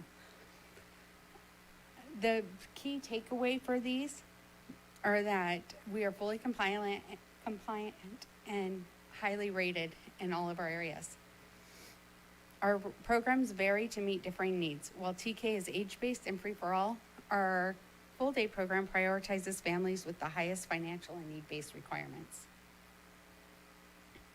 Minimal to no cost for programs. All programs except TK and IDC are required to be licensed, As I mentioned before, IDC is required to follow licensing regulations. Quality starts with our staff. Every classroom, no matter which program it is, there's a little something flowing. Every classroom is led by a permit-holding and credentialed teacher who meets state standards. We maintain the highest ratio requirements, including as low as 1 to 3 for infants, 1 adult to 3 infants, 1 to 4, 1 to 8 for preschool. Finally, we don't just watch children. We participate, plan, and provide growth opportunities. We use the DRDP assessment tool across all programs, including in our TK. We've implemented that this year. The assessment aligns with current early childhood research and extends to all learners, including dual language learners and children with disabilities. And as you can see, there is no downtime in our department. We don't stop. We continue to strive to bring a variety of opportunities to the 0 to 6-year-old children in our district. These are some of the things that we're working on. As I mentioned earlier, transitional kindergarten is still going. We have parent surveys going out next week. We also are working to ensure our compliance with CDI partnerships so that we can continue that partnership for years to come. We are increasing our mixed delivery integration in our programs. We continue to request for additional grants through CDE and CDSS. Dr. Contreras and Mr. Berman can tell you, I'm always like, I'm gonna go for this more money. I'm gonna ask for this. You see that sometimes on your board things too. I'm always asking for money. We are starting full implementation of CLASS. We have our compliance monitoring review for our Department of Social Services program. That is gonna be next week, so we will be getting that review. And we're continuing our pipeline job opportunity and growth for current staff. We've had a lot of success with that, from working with our instructional assistants to providing them additional college credits, to working with our preschool teachers to become credentialed teachers. So we're just continuing that pipeline. And then continue building inclusive spaces for all. This has been really big for us this year. We've partnered with SELPA, where we've been building in services are being provided on site for like speech. We've changed some of the classroom settings so that those speech, occupational therapy, et cetera, can happen in our classroom. And Maria, I don't know if she's still in here, but her and Vanessa Garcia have really been leading that for us. Oops. And that's it. Thank you, Ms. Sandoval. Do we have any public comments to this item? We do not. Are there any board comments on this item? Trustee Dodge Jr.? Thank you, Lisa Sandoval, for everything that you do.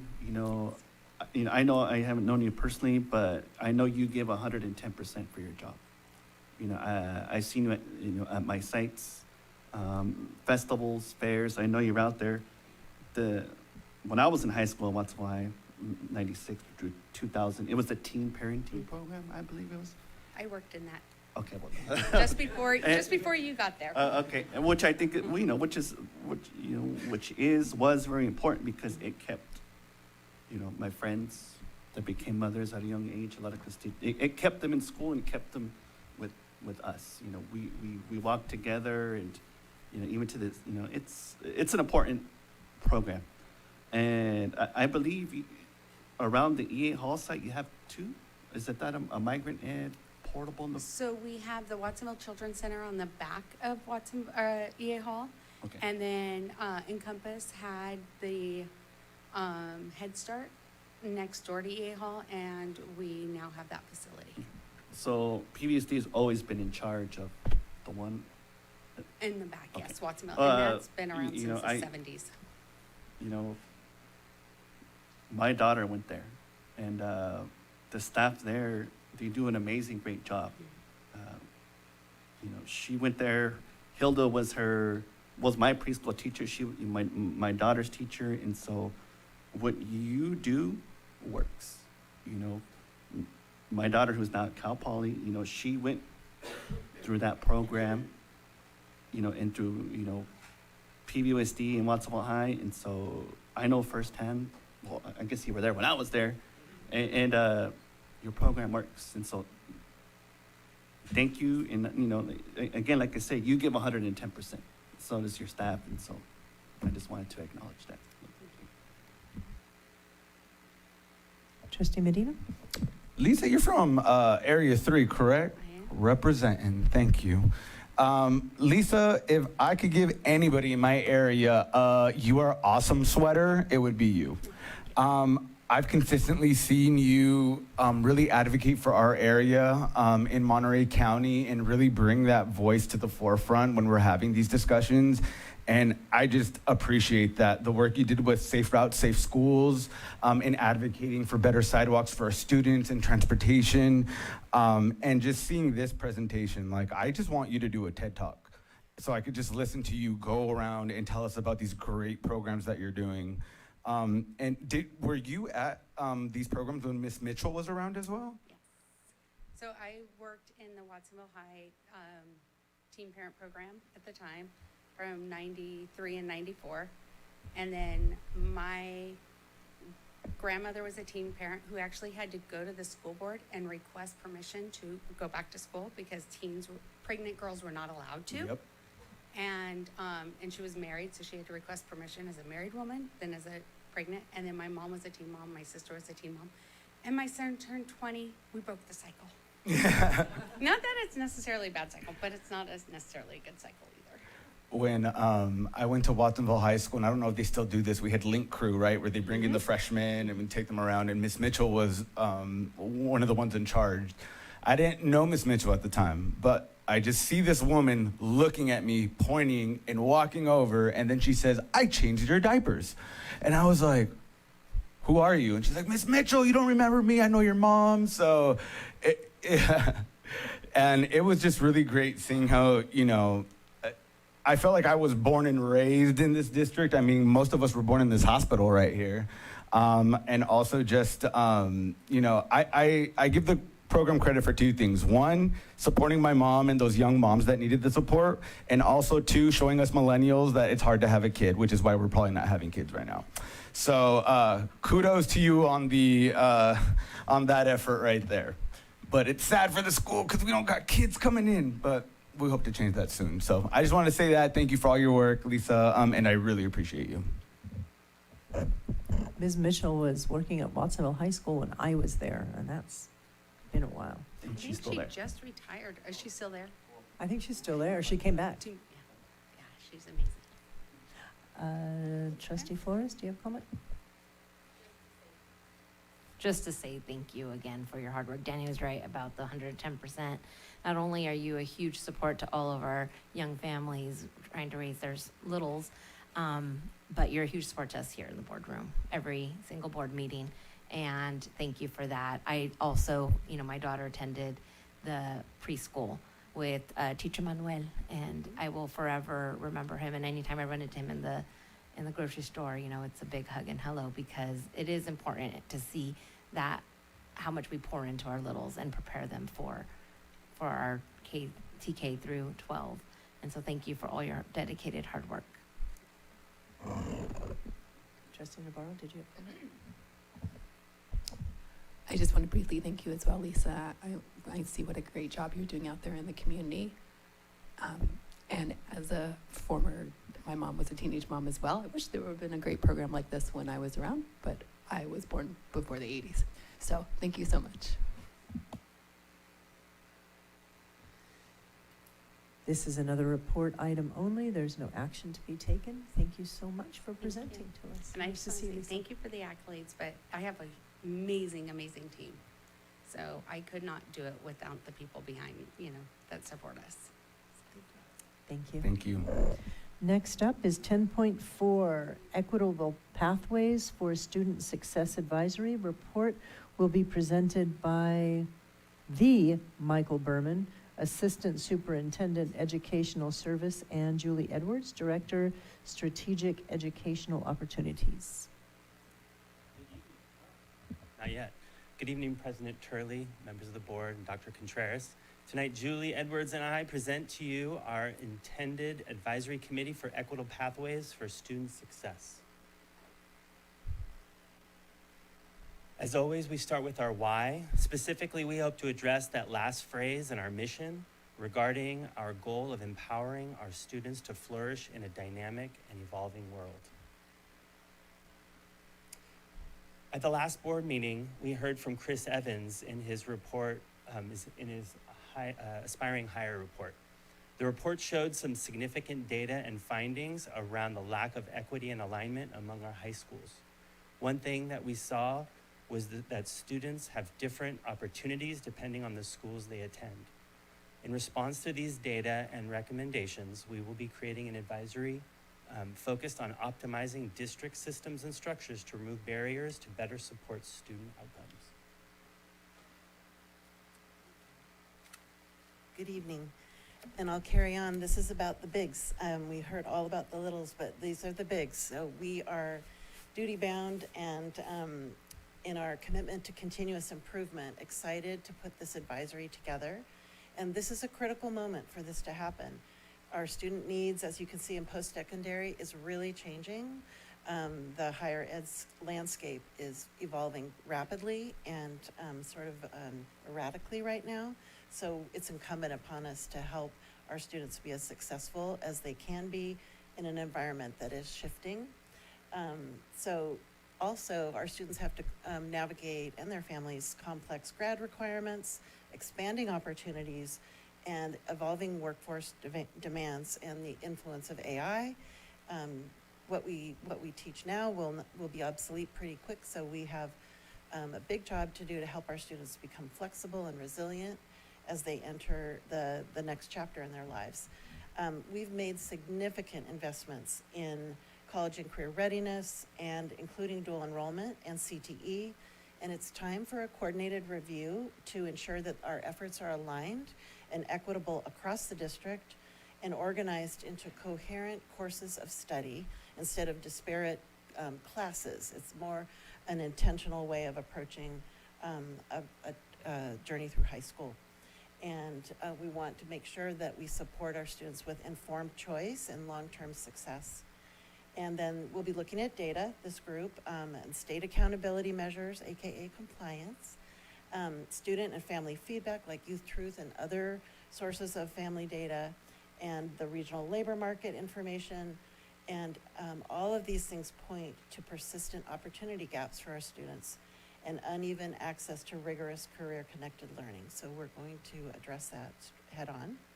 And finally, we're going to put this diverse group of individuals in a time-bound, structured process and build shared ownership and trust amongst the group. And establishing this advisory now will allow us to leverage our community, incorporate diverse perspectives, and develop actionable recommendations to bring to the board in November. And backwards. Okay.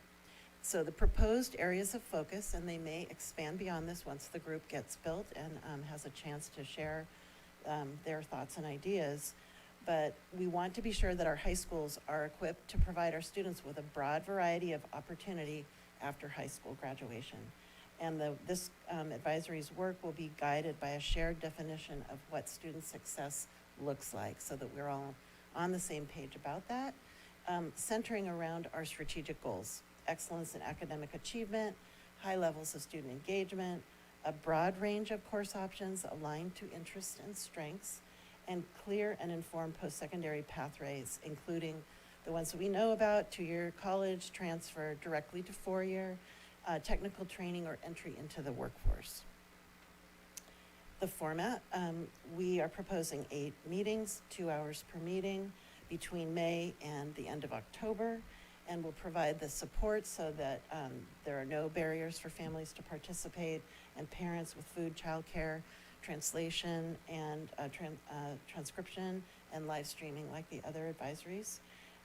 And we will have a clearly defined agenda, a skilled facilitator who we're in the thinking process around right now, and we'll establish norms when we start the advisory so that we have a productive time together to reach the recommendation point in November that we drive for.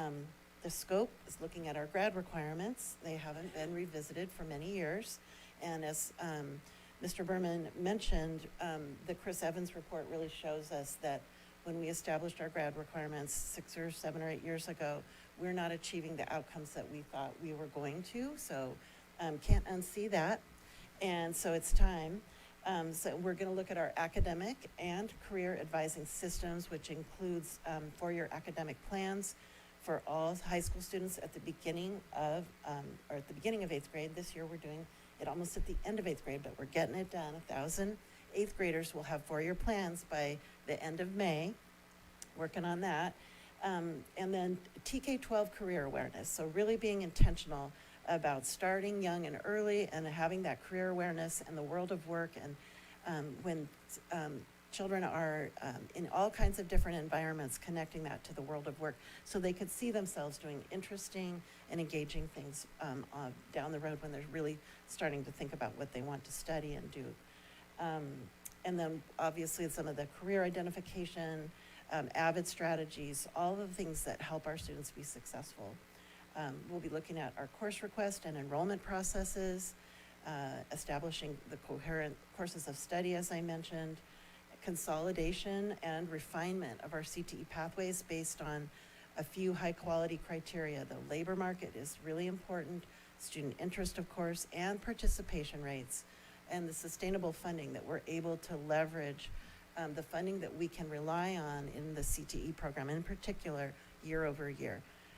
Many of our grants are durable funding, and some are one-time money, but really optimizing the program to be able to be strong and on point with the dollars we can count on over time.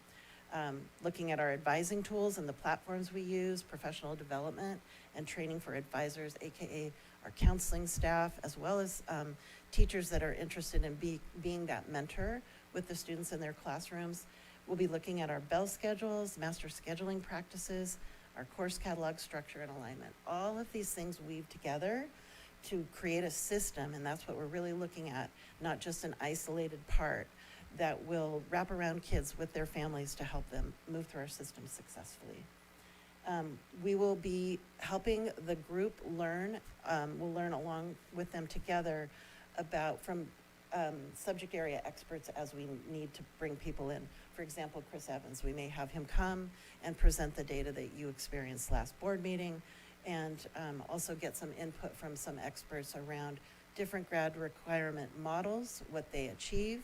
As we look into this, we're going to be well informed by people that this is what they do. So educating this whole group so that we can make good decisions together to make recommendations to the board. And then for all of these different categories. And then we'll be using data, as I mentioned, all of this data as well as anything else that the group wants to bring, as well as, and I forgot to put it on the slide, a monitoring system going into the future. So not just we're looking at it, we're creating the recommendations and bringing those to the board, but once some decisions have been made, immediately having a plan to make sure that we are continually achieving what we set out to do in a frequent way, not multi-year way. So that is another part of the data. And then here's the timeline. Here we are in April, and we've iterated sort of a plan. We're here to bring this information to you tonight, and then we hope to start the recruitment for the lottery tomorrow. Yeah, because we want to get started. This is going to be a really rich and exciting process, and we'd like to get going on it right away. And we're anticipating, probably 3 meetings in May, so we can get to a little bit of critical mass before the summer. And then potentially, for those that are interested, a little bit of summer homework to various members that might want to learn more about different things over the course of the summer. We come back in the fall, and we have our series of meetings, and then we come to you in November with what we learned and what we think you should consider. And thank you. Thank you. Are there any public comments to this item? None for this item. Thank you. Are there any board comments? I saw a hand here first. Trustee Flores? Thank you. Would it be possible for this committee to also have access to, I know every year we survey the students of, as far as what they'd like to see offered. And so it'd be nice if the committee could see that, because I know we had a student recently reach out, you know, asking for cosmetology. You know, we used to have Wayne's Beauty School. We no longer have that in town, so that would be a nice pathway. But it'd be nice for them to see, because I know there was some talk about why certain pathways were going away. And, you know, a lot of it has to do because of what students are requesting, so that's important information for them. I thank you for this. Another interesting thing is I know there are some students who believe it's like electives where let's try construction, now let's go try culinary, now let's go try video production, or let's go try this. And they don't realize there's a pathway and what they can achieve by continuing the pathway. Because I know that was something also that Chris Evans mentioned, was we didn't have a lot of completions. And so I also myself, you know, when I had a student entering into high school, I wasn't aware of the pathways at first. I just saw like, well, look at all these cool, you know, classes they're offering. Let's try them all. So it is good. I'm happy to hear that you're talking to 8th graders now and planning out that 4 years for them so they can have that plan. And if, you know, they start with construction and realize this isn't for me, by all means, try something else. But I think it is good for them to know about the perks of completing a pathway. So thank you so much for everything you do with CTE. Love it. Thank you. Trustee Medina? Yeah, let me frame this by saying, right now I'm reading Pedagogy of the Oppressed and Karl Marx's Capital Volume 1, and it scares me about what we're going through in this next phase of what the workforce is going to look like. It may be a little hard for you to read, Olivia, but I'll recommend it to you anyway. It sounds like this was really based off Aspiring Higher, right? I'm seeing a lot of the data that was pulled from there that's in here. Now, the only thing that makes me really sad about that is it took Chris Evans to come in here and tell this board exactly what people have been saying for decades after decades after decades, right? And when we look at the framework of Pedagogy of the Oppressed, right, it took somebody like Chris to convince people with credibility, ethos, authority, in order to make that convincing argument. But when a person of color does that, it doesn't get that same attention or that same grasp from official bodies.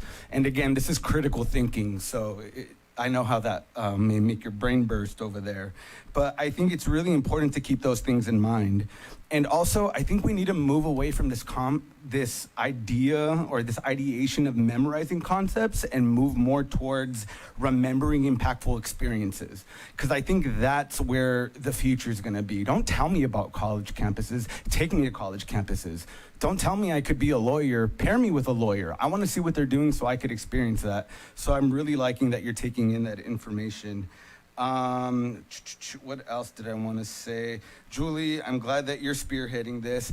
And also, you're going to raffle this group tomorrow. What's the demographic looking like? I don't want a whole lot of capitalists in that group.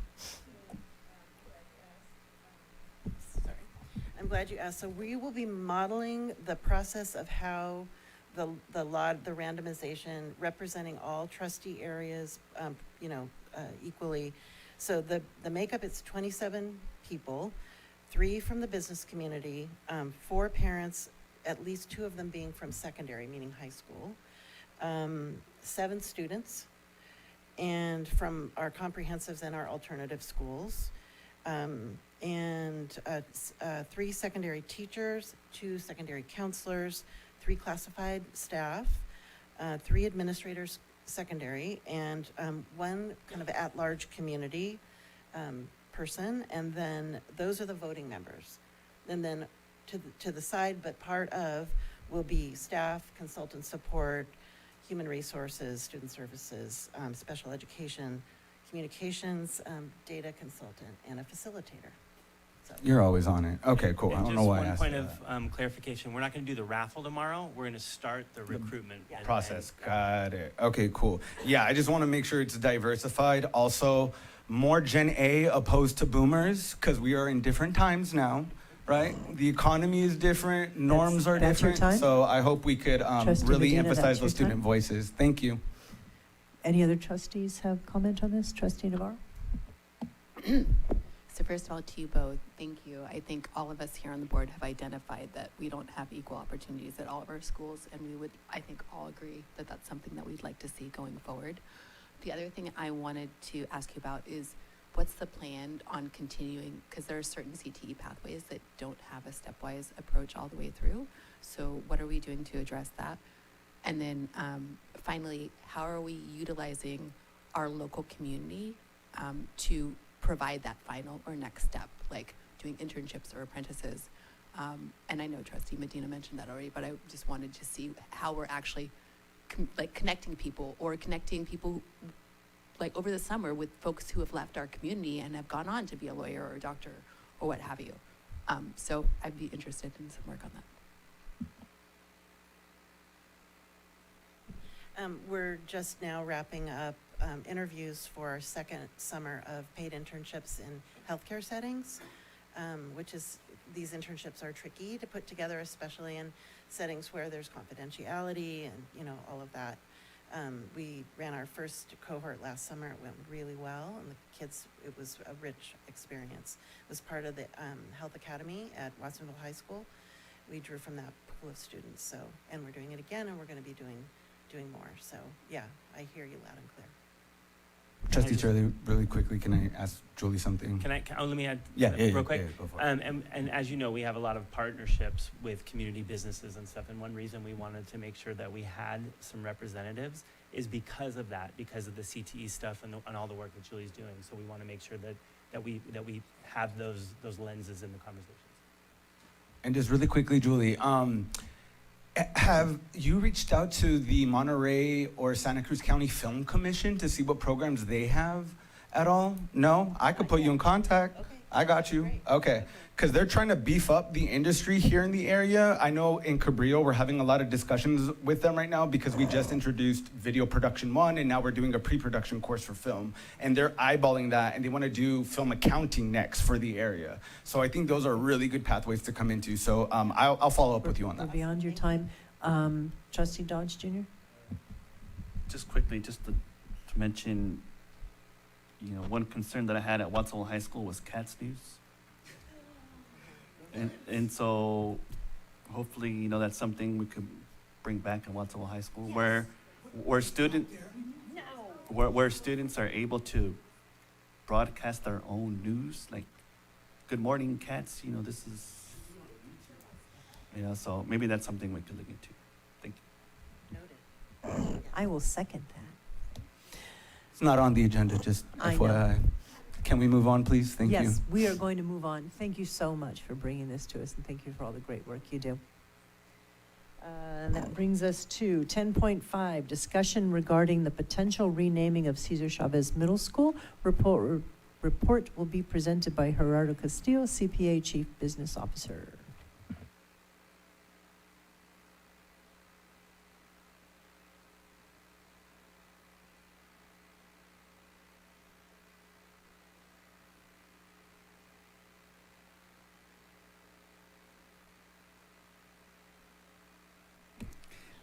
Sí se puede cambiar el nombre. Yes, we can change the name.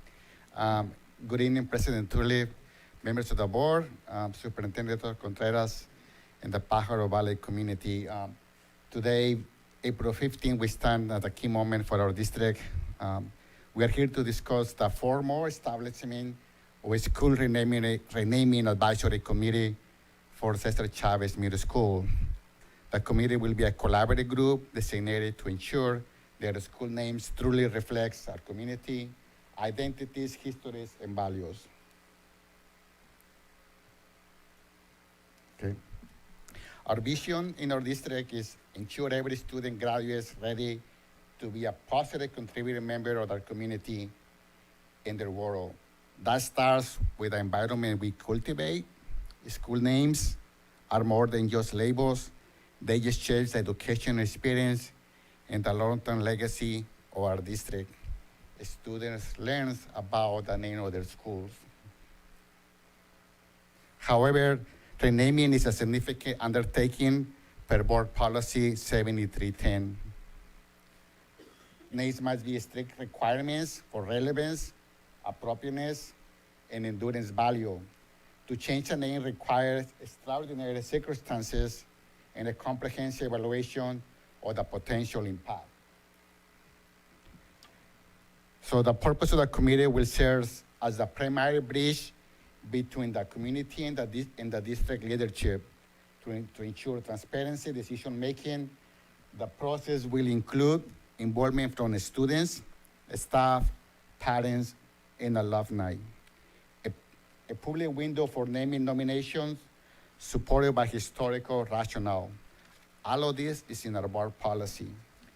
Balancing diverse perspectives against policy constraints. A final report up to 3 prioritized recommendations for the board recommendations. So the board has the ultimate decision. To encourage,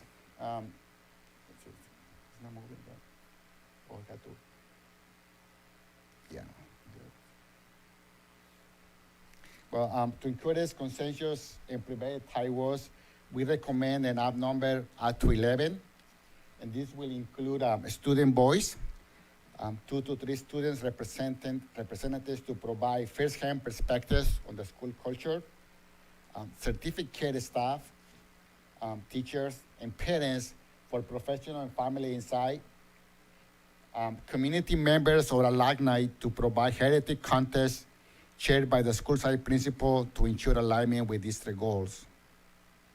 So the path forward, so we have formation, solicitation, and this is a period of 2 months.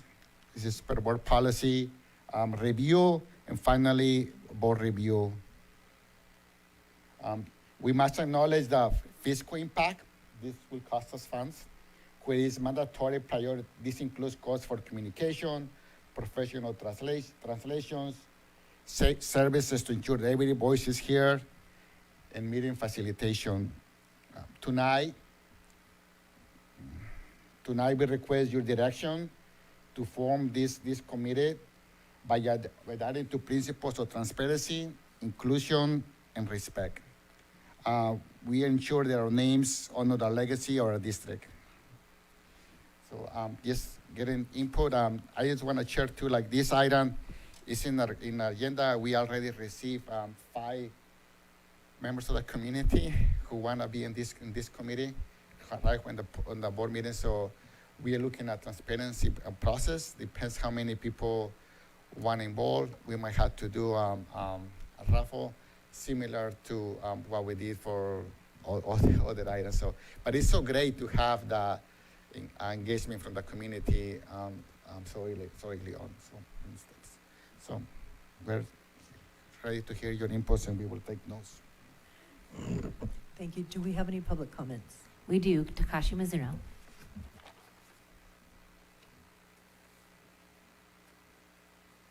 I'm Takashi again, and I'm one of the community members who just expressed our interest to make contribution to this process.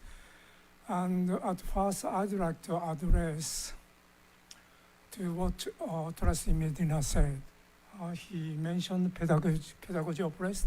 Actually, my mentor at graduate school education used this pedagogy of rest, and she taught this, and I read the books. And later, I realized that this is totally against pedagogy of American Indians and indigenous cultures, indigenous people, because of dualistic way of thinking, and exclude, totally focus on human beings, exclude relationship with creatures, all creatures. This is totally against indigenous way of education. Do you understand? Do you know it? Yeah. That's my contribution to this PBSD. I have advocated for non-binary way of thinking, dualistic way of thinking, because I think that dualistic way of thinking is one of the sources of conflicts and violence, war, through the history of human beings. Yeah. Anyway, I just regarding this topic, I had a chance to listen to what Miss Deborah Rojas said recently. She was groomed by Cesar Chavez when she was 12 years old. She was the one who initiated this allegation 5 years ago. And she said she's not a victim, she's a survivor. She will fight the rest of life about this issue. And Thank you. That's the only speaker? Okay. Trustee comments? I think I saw your hand first. Trustee Navarro? Mr. Castillo, I was wondering, one of the things that you mentioned is about the fiscal impact. And I know when Cabrillo was going through all this, it was quite a debacle and quite expensive. And I'm 100% for changing it. First of all, can you explain to me why it costs so much money to change? And Well, just from removing, that's one thing that I want to change. That is, I have been to the school, and there is not just the name in the front, there is pictures all around that. So that alone, that, and also when you do name a name under this process, it requires like an investigation, especially the person is alive, even when the person is dead, like to make sure that, I want to say, like, we make sure we don't have another, this is extreme, but another, yeah. So that process alone, the investigation costs money, because there's companies there's people who protect themselves where you don't find things about them. So you have to go through that.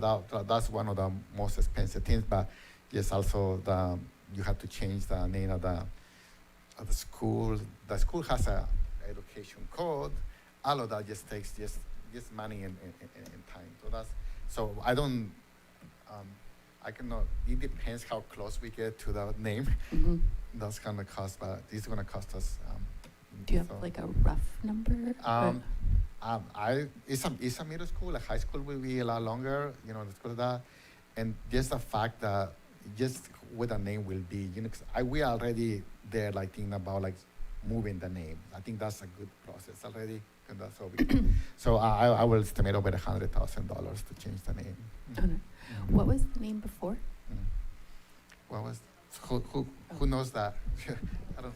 Yeah, before that it was Alianza, and prior to that it was Renaissance, and prior to that it was the Catholic school. Yeah. Did we buy it from them? Yes. So it sounds like the school has a lot of change names already. So yeah. Okay. So. I was just wondering if there's an old name we could go back to. Yeah. So that could be part of the committee, right? One of the committee that could be like is that just like easier. That will come to a conclusion what the name will be. Then a lot of and we have it just depends. So. Okay. Thank you. But I do suggest whoever the name it is, if there's a personal name, we have to do some research and background. It sounds like it'd be a lot cheaper to not use a person's name. Yeah. Question? Or can I? Yeah. Sure. Fun fact. Do you know why filmmakers love producing animated films? Because none of their characters will get a DUI. That's why. So. I learned something. Yes. We know Super Mario ain't gonna do anything wrong, right? Whereas the character may, if it's live action. So fun fact about that. I am totally for this name change, and I really do want it to be community driven from people in the area. And just something to put out there. A lot of us who did study Chicano studies always had this education on Cesar Chavez, especially his attitude towards immigrants, when he would take people to the southern border and actually not allow Mexicanos to cross. So when you learn the history of Cesar Chavez and you're educated on it, you realize, the kind of person that he was and the tactics that he used. So I know after college, I've always been hesitant about him and idolizing him and giving him this platform, which is why we need more Chicano studies in our classrooms. But other than that, I really want the group to focus on the name of the people from that community. And I think we should also think about the communities that have been through here. I think a lot of people who are not from our culture don't really see themselves in the naming of our school, like Minnie White. I don't know who could relate to her. EA Hall, you know, so I think having a name that really represents the culture, the community locally would be a really good investigation. We've had a lot of Filipino workers here. You know, we've had, if we're thinking about people's names, even Rebecca Moreno, who's like, she's gone through the school board, the city council. She's a strong advocate. So I'm hoping that we generate local names and really highlight those people who had the courage to really organize in our community and, dare I say it, stand up to power who abuse their authorities. So that's my only comment. I am concerned about the pricing. I think if we go through the motions of just deciding on a name first, and then holding off that purchasing amount, just getting rid of the name, taking that down for the meantime, and then when we could get some funding, and then go ahead and do the official change. I just don't want this to impact the budget, especially since we're in negotiations right now with our teachers. So that's why I would be very hesitant to start this process right now. Thank you for your input. So yeah, one specific thing that we discussed as a team, like, do we go just to the community of the school, or do we go district-wide? And I think what I was listening to Trustee Medina was saying, yeah, go to the community, right? That's what I hear. But I want to hear from the board. I guess that's something that alone the cost could be reduced, right? Because we have a smaller range to be gonna. Trustee Judge Jr.? You know, I agree with having to change the name. That's a no-brainer. You know, my concern is, you know, going through school reorganizations and possibly having to close schools. What happens? Will it stay with that school, or in theory, you know, if it becomes, you know, whether it's sold or becomes housing, like what happens to that name? Does it stay to? You know, that, you know, if it becomes housing, or we, you know, what happens? Because just, you know, everyone has concern of fiscal. I mean, we're going to spend $100,000 and then, we sell it, and then it's just. Yeah, no, good. So that's just no, yes, a question, a concern. Good. Understand. All right, I'm sorry, Trustee Flores. Thank you for bringing this forward. I have had some constituents asking when this would happen, and I did have to inform that it would be a lengthy time, that it's not something we could just do overnight, just take it down and put up something new. So thank you for starting this committee. I agree that it should be definitely, you know, residents that are close to the campus, but also, you know, the broader Watsonville, I think, does also care. And I just agree that, you know, maybe steering away from a name would, a person, I should say, is a better idea, as far as not having to do the whole investigation and not having to maybe in 20 years have to go through this again. But I also hear what Trustee Dodge is mentioning, and so it's something that we'll have to also keep in mind with our other committee. Yeah. So what we can do is start with process. You know, it's a 2 months, the minimum, right? We can go through the process to see where we are, and then we can say, you know, we can we have this information, and then we come back and decide we bring it back to the board, or we wait a little bit. So I think we could simultaneously work those two process to align with the community. Like, some districts went really fast. You know, some cities, you know, a lot of this name is all over especially in California. You know, so that's, I think we could just go through the process based on the policy, and then think about it. You know, how to. Can this be something you bring up in the advisory, the one that you're running? Yeah, because I think it would be good for them to kind of have Well, a say. eventually we will get to other schools, so eventually that Yeah. will become a topic. Okay, cool. I'd be curious to see what they have to say. Yeah. All right, that concludes this item. Thank you very much for Thank you for bringing your that to info. Very, us. very good. Next up is 10.6, announcement of Sustainable School Advisory Group. Report will be presented by Gerardo Castillo, CPA, Chief Business Officer. Sorry, you have me again. I'm really happy about our Sustainable School Advisory. We have our first meeting yesterday, and we just see how I know you speak to the public, but you were there present. That was really engaged, and the people were like, I want to start to them by saying thank you for the commitment and the time they will give to this is a very important topic. So our mission is to educate learners and reaching their highest potential. We focus preparing students for successful futures and ensuring that we can make positive contributions to both local community and our global society. So this is kind of like the history. We was formed in March, just last board meeting. We announced the initiative about equitable access to a high quality opportunities despite our current budget constraints. The application process, we open applications for 21-member committee, including parents, teachers, staff, and community members. There was significant interest. We have 58 applications were received. So that was really happy for that.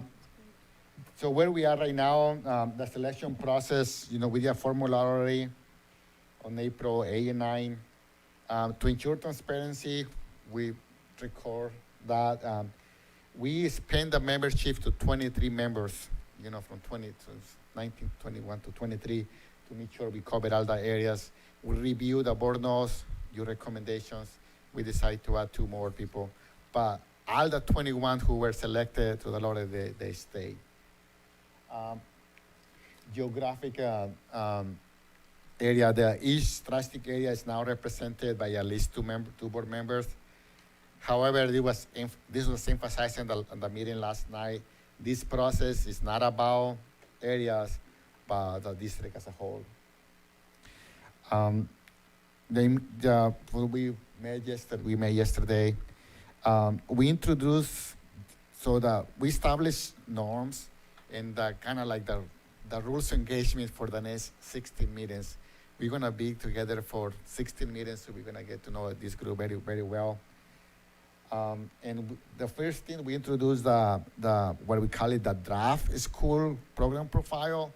It's just kind of ideas to start thinking about what do we want our future to look like for the next 16 meetings. So that's where we are. You see this one before. So the goal is to come to you in November for the recommendation. And we do have a great facilitator, and he's donating his time, John. So, and we're really glad, and he's a judge, so he knows how to manage these rules. I'm not a teacher. This requires special skills, but I will be in every meeting and providing this team the tools they need, the data they need to reach their conclusion. And that will be a lot of education. From here on, this meeting will be about looking at data, learning about our district to reach a conclusion. That's kind of like a lot of work will be done in this committee. So that's where we are. We told the board that we will provide updates along this process. This is our first update.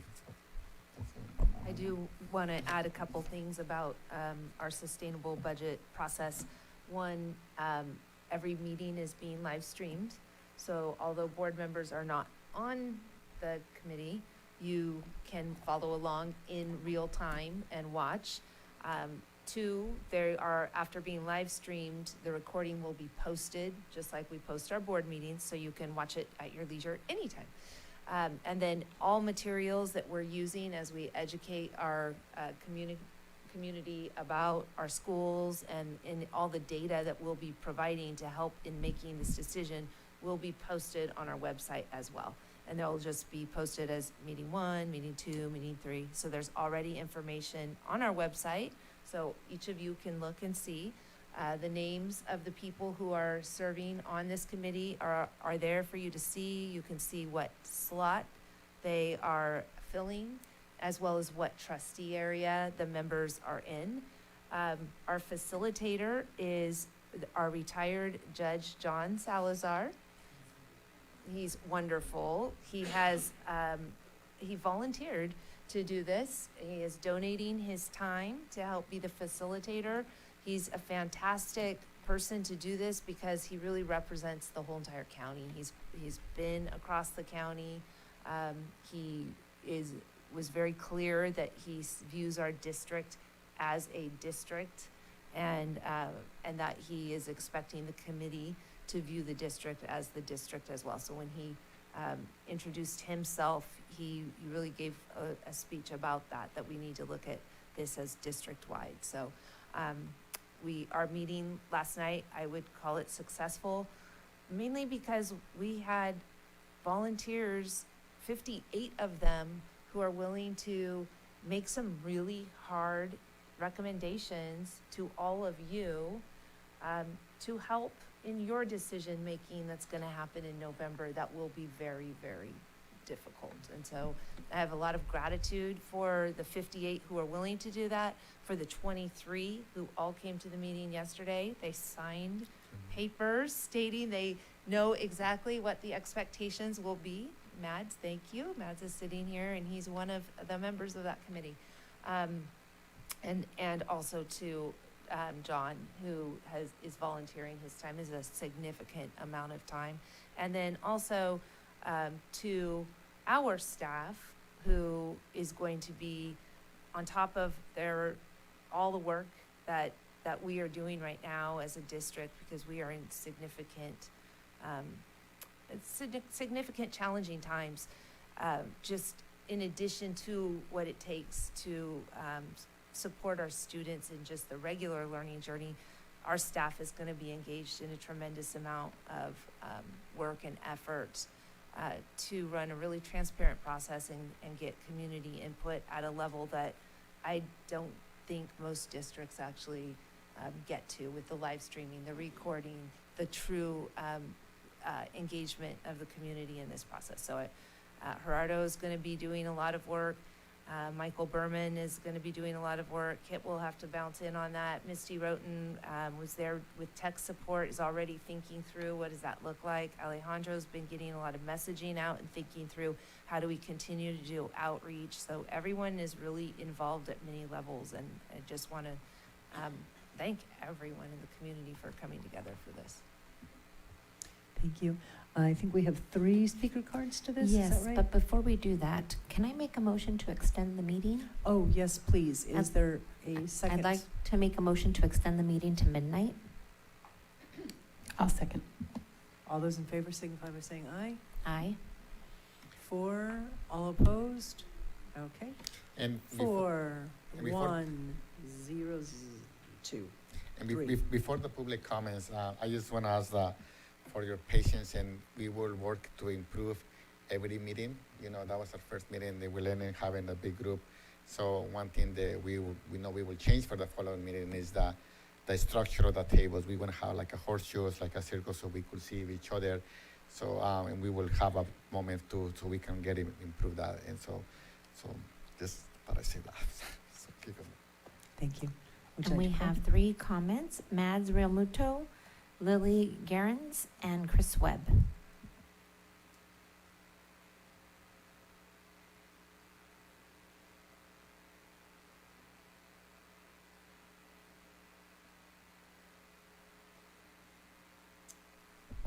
I feel like we missed a real opportunity to have a collaborative process here.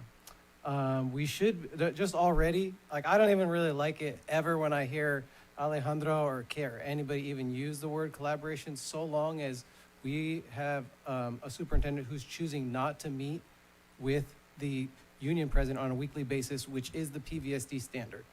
So for me, that's already problematic, that's the existing status quo. And then the fact that we were not respected enough to appoint our own members, highly problematic. Basically, it seems like we're missing a middle school teacher, and Brandon shouldn't count as that. Also, if it was up to me, I would be sure, I think like just for the ease of the district, I would be sure we have a Valencia representative. And also, just knowing what I know on the other side, I'm reluctant, like sometimes we like double dip, right? It's a parent and an employee. I don't really like it counting as like a parent sometimes because, and I don't think this is as big a problem in this district, but sometimes there is concerns about retaliation and that people might not be who we need them to be in this committee because they're worried that if they don't carry the district water, maybe their school gets put in the chopping block. Also, I think we still need those legal expense reports. And it should be about, that should come up in here, and it should come up in regular board meetings. And I'm talking about like how much are we spending on the lawyers to be at these meetings, how much to be at negotiations, and then the timeline around the PNA issue does matter, right? And I wanted a separate delineation from the general retainer to how much we're spending on these kind of core issues. Also, this committee should look at all the revenue generating ideas that we have from the sustainable budget team, look at Renaissance after school program, compare those recovered ADA from their after school program, compare 17-18, 18-19, compare that to 22-23 and 23-24. Compare those 4 years and just see what you can learn. Plan to increase enrollment. Let's be about solutions. Thank you. That's your time. Thank you. My 3 children attend Aptos Junior in Valencia, and they love their schools. After spring break, they couldn't wait to go back. That's what you're deciding the future of. As this district moved forward with restructuring, the rumors about Valencia didn't come out of nowhere. They were reinforced by an assistant superintendent, echoed by a respected principal, and even confirmed by a board trustee. That's not gossip. That's a pattern, and families are paying attention. So parents did exactly what you would hope a community would do. They showed up, they organized, they spoke out, just like Valencia's teachers who already do more with less every single day. They raised awareness that a high-performing, highly enrolled, deeply valued school, one of the happiest campuses in this district, could be closed. And how were they met? With, take a breath. That response is not just dismissive, it's alarming, because it suggests that the voices of families, students, and staff are not being taken seriously. You were elected to represent this community, not to brush it aside. And right now, it feels like decisions are being driven from the top down, not built with the people you serve. Many of us have seen this before. We've participated in engagement processes where input is collected, then reshaped, or ignored, where committees are formed, but outcomes feel predetermined. So when we're told to be patient, understand this, that trust has already worn thin. And when an assistant superintendent says Valencia might have already been closed if the district had known how, that doesn't build confidence. It raises a critical question. Is this process real, or is it just procedural? Are you seeking input, or just checking a box? This is about our children, it's about our teachers, livelihoods, and it's about the integrity of this community. That's your time. Thank you.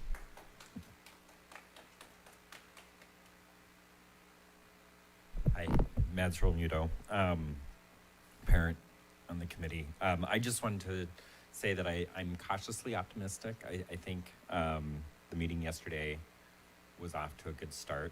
I agree that transparency is critical, and that I really do hope that we're not just being driven in a predetermined way. But the way that it started yesterday, I think, is really strong. I also note that the consultant that you have supporting the process reiterated several times how overwhelmingly transparent this process has been so far. We're just at the beginning. Compared to what he has seen at other districts that he has helped with this. So that's also really positive. So I'm cautiously optimistic. I thank you for putting this together. but I also hope you hear the concerns that were raised tonight, because I think we saw this with the Sustainable Budget Committee, and that was really disappointing, and we don't want to see that here. Thank you. Thank you.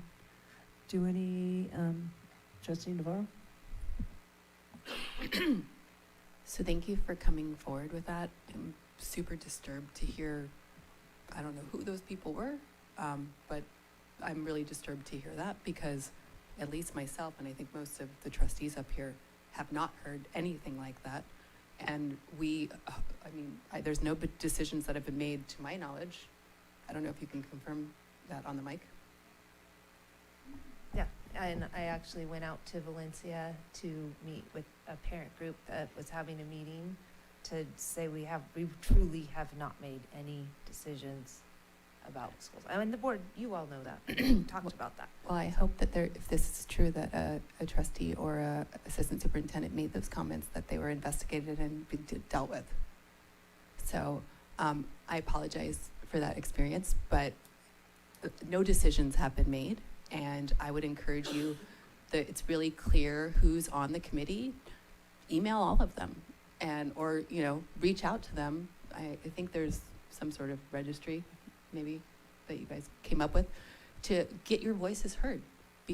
And every one of these meetings is going to be live streamed. So if you see something going in the wrong direction or something that you don't like, you have at least one person right here who's on the committee that you can reach out to. Because I really want this process to be collaborative and involving the community, because a lot of our schools are just under-enrolled, and the facilities are run down, and we need to focus on spending money where we can and consolidating things so we can provide the best opportunities to our students. Thank you. Any other trustees? Trustee Medina? I heard some concerns at the beginning how people were chosen. And so I would just like to ask to it be considered that alternates could possibly be added. I know for the City Council of Watsonville, sometimes there's alternates. And I know for PVUSD, sometimes each trustee is able to, appoint or what, from their trustee area.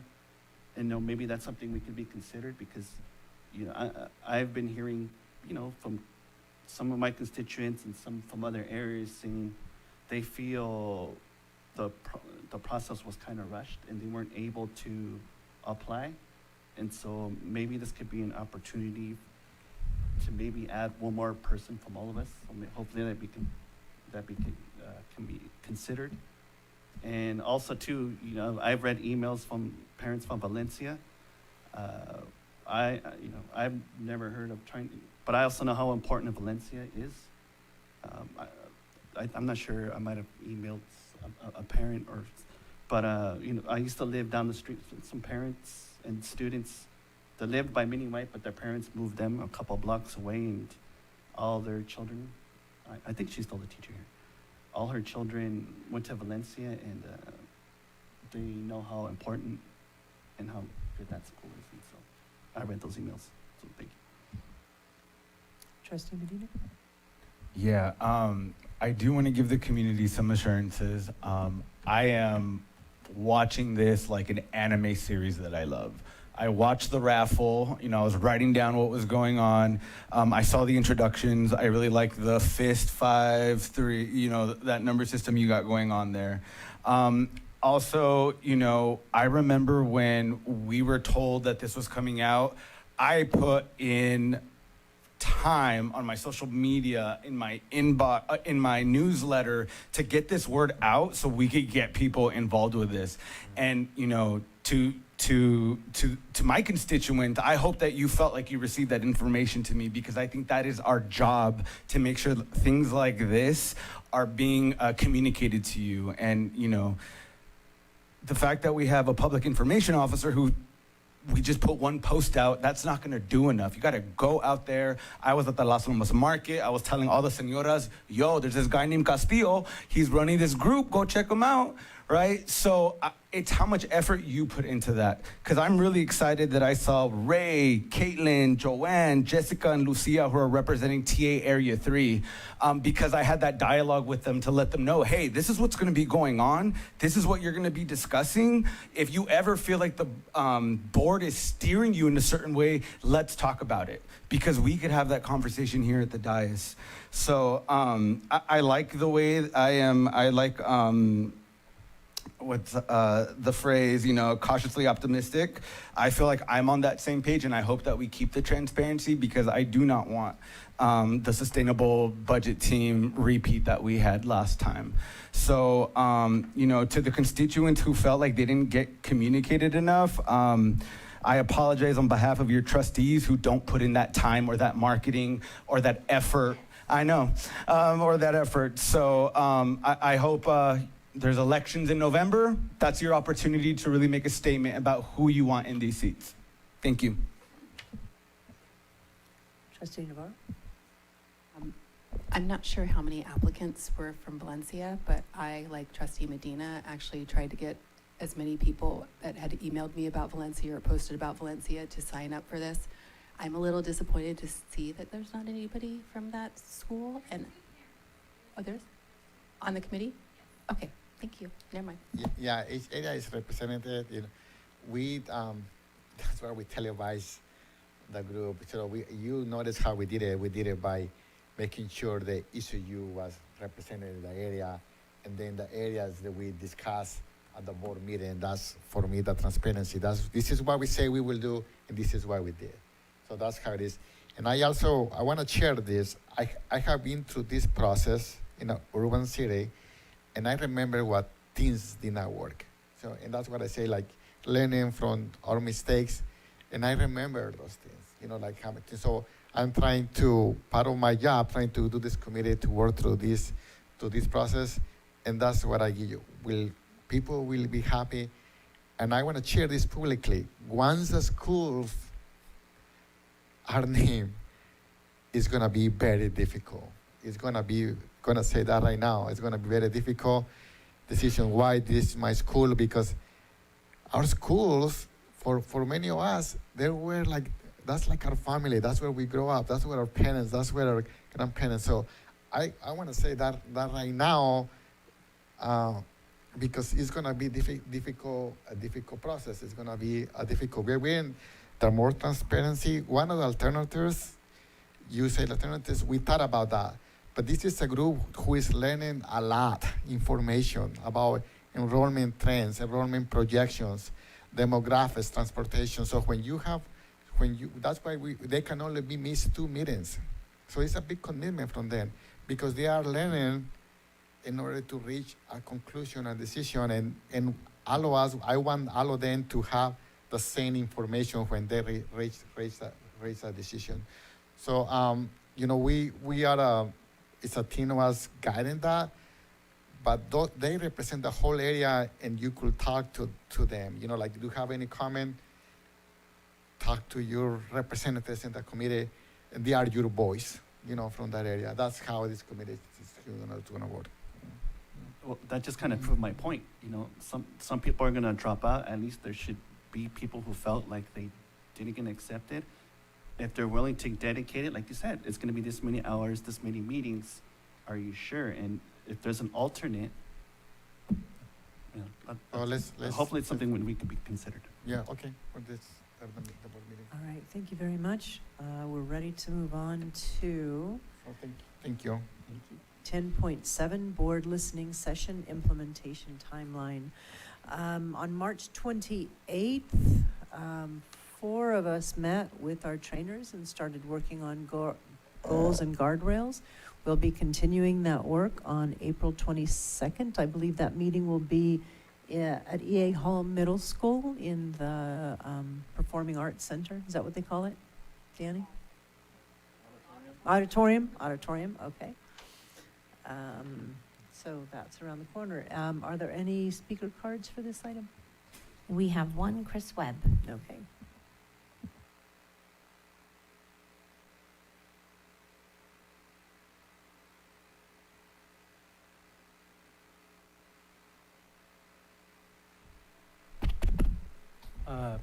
just as a disclosure and something to think about in the name of fairness and equity, since we've heard a lot about, gas cards and all this, and also like contract hours. So for us at Watsonville High, it's less than 4 o'clock actually. But today I was at Sacramento till 5, fighting for this community, to protect our existing funds, to push for new funds, to protect our students and our staff from pesticides and from the threats of AI. And I'd love a gas card. I actually think my vehicle is more worthy of it than any other person in the whole district office. Also, I just wanted to share too that since this year, I only got, for my social studies spending, I only got $17 worth of goods, and I put in an order for less than I was allocated. I put in an order for $6.65. I got $17 worth because we're captured by Amazon. So Amazon, also, I know we do the biometric screening thing, and we give more money for Amazon right there. Yeah, my data, my good primo rugby biometric data is denied from this district because of this business. It's a matter of integrity. Also, as an integrity matter, and just as because I believe in leading by example, and we heard from other people who believe that here too, I just wanted to share my apologies to all the women of this district, to Roddy.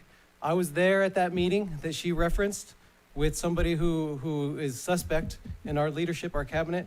And I felt weirdly reflecting on it, like I've been thinking about my dad, and like it reminded me, I should have spoken more. I did feel weird after. I felt guilty, like I didn't speak out more, and I'm sorry. And in the future, I'm gonna be more aware of these type of biases and power struggles, and I will speak out. And also, I wanna say Berman is one of the good ones, but because accountability is important, we need him, we need Kit, we need everybody in those leadership positions to make sure that we're also holding principals accountable, and we can't let hostile environments continue. Thank you. And no retaliating against people for grievances. Thank you. Is that the only comment? Okay, any board comments on this item? Trustee Dodge Jr.? Just quickly, hopefully our public information officer can let people know about this meeting at E Hall. I know people are willing to show up at these meetings, but they need time in advance. And I think E Hall is a great area because it's proven through the Safe Streets report that's recently came out through the Watsonville City Council, was approved, that 60 to 70% of students at E Hall and Minuet and Watsonville High School walk. And so if the PIO could say, hey, whether anybody shows up or not, if we could get that information out, I believe people will show up. So thank you. Thank you. Any others? Good. Okay. On to consent. We do have a number of speaker cards for consent. We'll take all of them up front. I have Patricia on item 11.28, and I have Barbie Marshall for item 11.28, and Bobby Marshall for item 11.41.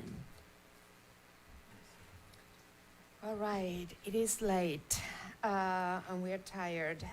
Thank you.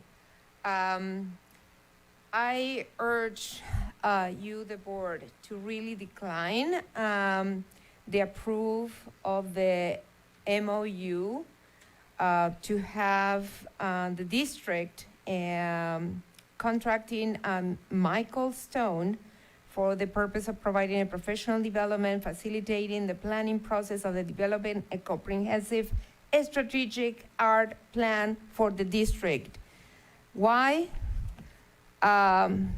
Because we had a plan, a wonderful plan that was developed 2 years ago for the 5 years from 2024 to 2029. 30-page document exists, and it was presented, I think, in the fall by Claudia Manjarres, a watered-down plan, but the plan is here. We don't need to create or invent the wheel again. This is a waste of money, of consulting money. With those $4,500, you can pay 18 teachers $250 on supplies for the BABA programs. This was made during a process of, I believe, 4 or 5 days. A lot of time put in here with a lot of community members, experts from different organizations. And the call for this new meeting comes out of kind of weird and surprised urgency. It's gonna be in a week and a half on a Saturday. We don't want to work on Saturdays, not even for peanuts. Thank you, that's your time. Hi again. It is late, but I've been here with y'all till like 2 a.m. The night is young. Come on, let's roll. Yeah, I also wanted to speak to 11.28. I just got some questions about it, and some of them revolve around what was just brought up. I'm curious, is it a reworking of that whole thing? Is it a looking at it? Like what are we doing with what was there? I'm not sure how I feel about bringing in somebody from outside. There is value at times in bringing in an expert from somewhere else. And I looked at him, solid guy, part of NASPE. I appreciate that. But also, I guess I just wonder, what is the purpose? Did we not have anything locally that we could bring in? And with that, who's going to move the work forward? Because that is continually still my concern, right? We don't have a VAPA coordinator. We have Deepika trying to do an impossible job of 5 different roles. And we don't have anybody who's really able to take that on. And so what are we doing to make sure that we are pushing forward the arts in our district? So I just love to know, is there a plan for after it? On a selfish note, I will say, as our district continues to distance our locally funded charters, I've volunteered to be a part of the strategic planning. I'm in an arts charter 3 or 4 times, but I was not invited yet again because this is not for our locally funded charters. I would be happy. Our kids go to our district schools. We have expertise in the arts. I would love to see our arts thrive in our district. I'd like to contribute. I did also mention 11.41 and just had questions about that as well. Just wondering for more clarification. I see all I can find on it is an $18,500 for one keynote speech. Now it says something about some ongoing. Is that ongoing? What's happening? There's no details there. It says F/F. I don't know what that means. Seems like a great speaker. I've heard it's very inspiring. But for $18,000, I'm sorry. Like, even if it's a special fund, optics matter right now. Okay, spending almost 20 grand for one speech, I really hope it's not that. So what are we getting for that? I think some questions need to be asked. Thank you so much. Trustee Drew, thank you. Trustee Navarro? Can I make a motion, since it seems like we should have some further discussion, to approve the consent agenda with removing 11.28 and 11.41? 28 and 41. Would anyone like to second that motion? Point of clarification. So you're asking to move it to consent or just table it? No, I'm asking to remove that so we can discuss it. Got it. Okay, so you want to move to consent. Got it. Was there a second? You can still add, correct? If we want to Second. pull other items? Or do we have to? Is there another item you want to put? Yeah, that's why. So should I amend her motion? Sure. What is it Okay. that you want to? I want to pull 11.1, 11.5, 11.25, 11.28, 11.33, 11.36, and 11.41.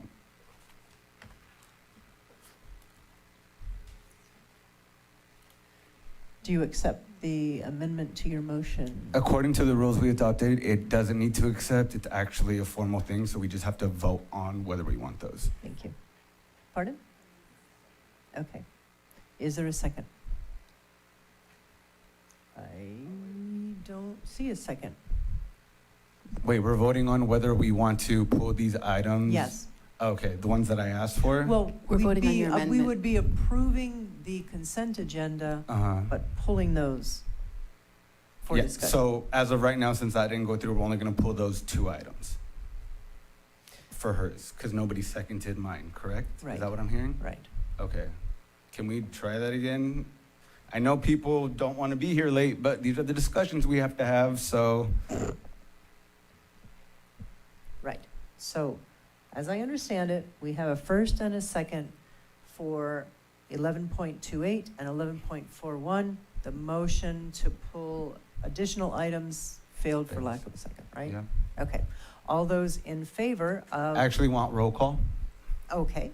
So the motion all is on to record. approve the consent agenda, pulling 11.28 and 11.41 for separate discussions, not removing, but addressing separately. Would you do a roll call? I want a for this, roll call please? for my item. Oh, there was no second. Never mind. I'll remove my motion to roll call. Okay. All those in favor signify by saying aye. Aye. 1, 2, 3, 4. Oh, are you saying?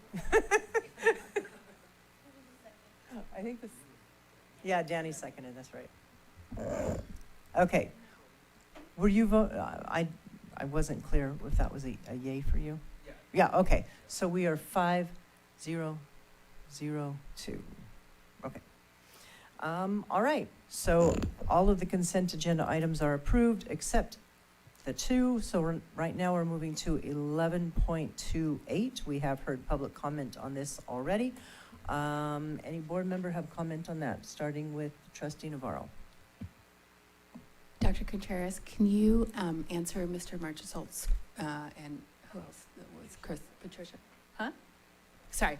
My question is, what part of the former plan are we keeping, and how will be integrated into the new one? We are bringing in Michael Stone because what we have heard from many different people is that the VAPA plan, especially related to music, wasn't building into a cohesive result.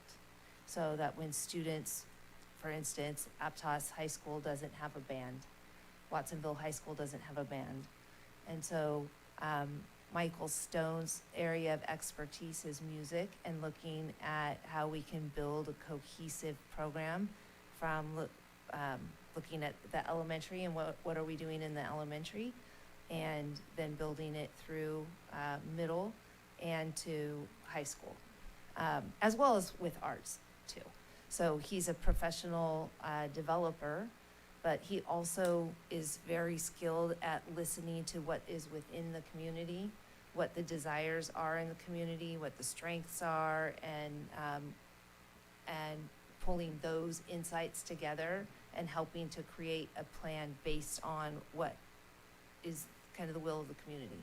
So that's why we're bringing him, and it was really based on the community input. So we're trying to look at what we can do with our internal people to get a strategic plan with a specific outcome in mind. Thank you for the clarification. Any others? Yep. Trustee Medina? Yeah, so who's currently in charge of our art strategic plan? So Claudia Monjares she left February 27th. That was her last day. And Deepika has been working, overseeing that, along with Rich Moran. Okay, and then based on how... Playing a hand in that as well. Okay, cool. And then based on how you responded to Trustee Navarro, so it looks like they're just gonna go in and just rework that music portion and then still keep the rest of that framework in place? Correct. Okay, cool. Also, we get Prop 28 funding, correct? Yes, everyone across the Can we state get a receives that. presentation on how that's being expensed out? Yes. I know a lot of trustees up here say they love the arts, but it's extremely performative because we cut most of the positions, like theater. So I would really love to know just, okay, if we have the money from Prop 28, how are we utilizing that in order to keep these programs running? Because Lakeview has an awesome music program. PV has an awesome music program. I want Watsonville to have that, Aptos to have that. So I'm just really confused on what we are doing with Prop 28. I'm glad you brought that up because Yeah. some of Michael Stone's work and some of the work that Rich and I have been doing with Michael Stone is he is actually that is one of the key pieces that drew us to him, is he is an expert in Proposition 28. Good. In analyzing expenditures of Proposition 28, how to ensure that a district isn't supplanting versus supplementing with Proposition 28, and how you can leverage Proposition 28 funds. So he's been talking to us a lot about that. He's been looking at how we are using our Proposition 28, and he actually has had some really amazing suggestions for us too. So we're tapping into that as well, because that, I think, is an area that we need to examine too. Yes, that's awesome. I like that he's an expert in that. And then, is there a way that we could get access to the plan that Stephanie Monroe and Rhea Hurt were working on for the arts? Because I would just really love to see what they have already done in terms of the work, and then just kind of see how that's going to be built off. I mean, I don't agree with the price tag. I'll be voting no, but that I would just like that information.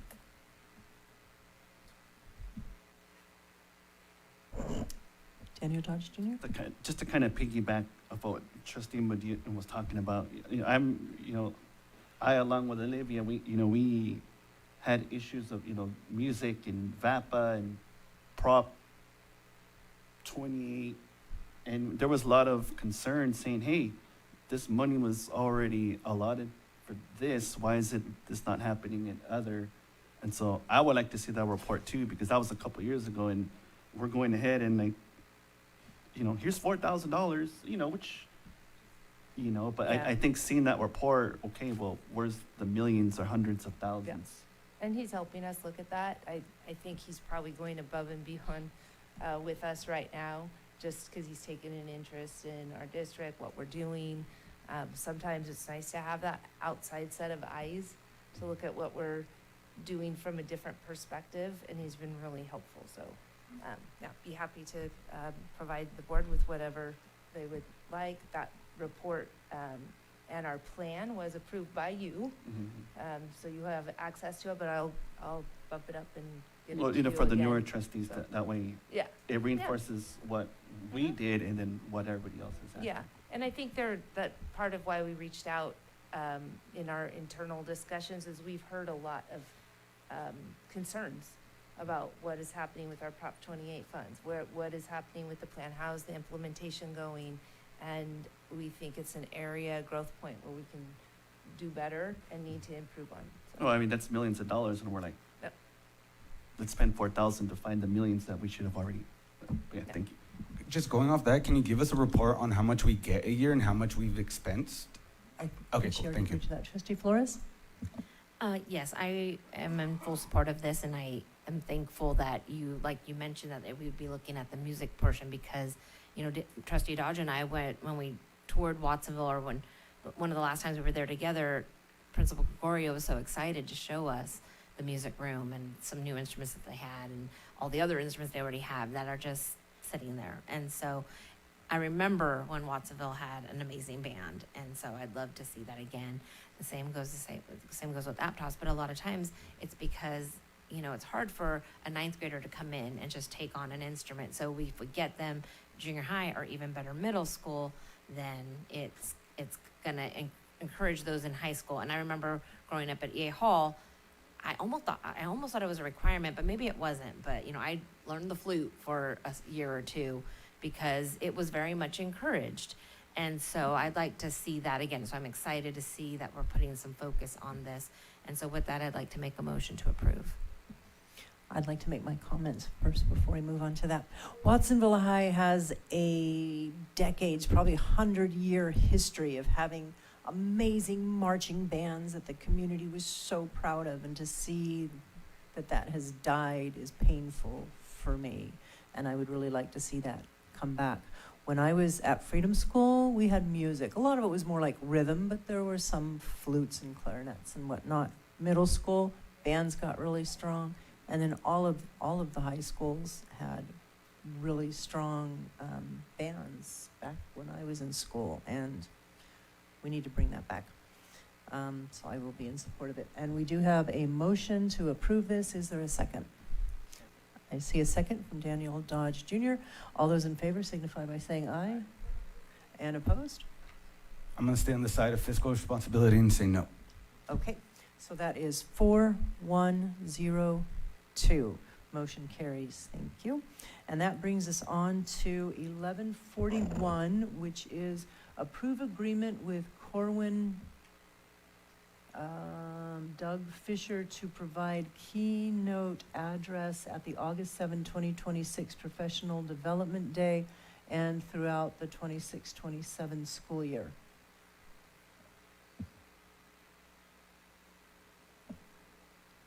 Yes, why don't you start with that, Trustee Navarro? Dr. Contreras, can you tell us for that price tag what we're getting? Is it not, it's not just a speech, correct? Yeah, so Doug Fisher is kind of a nexus for us. He is one of the premier experts on literacy in the nation, if not internationally. He has been working with me and Kim Newton, who has been working on a K-12 literacy strategic plan for the district, and Doug has been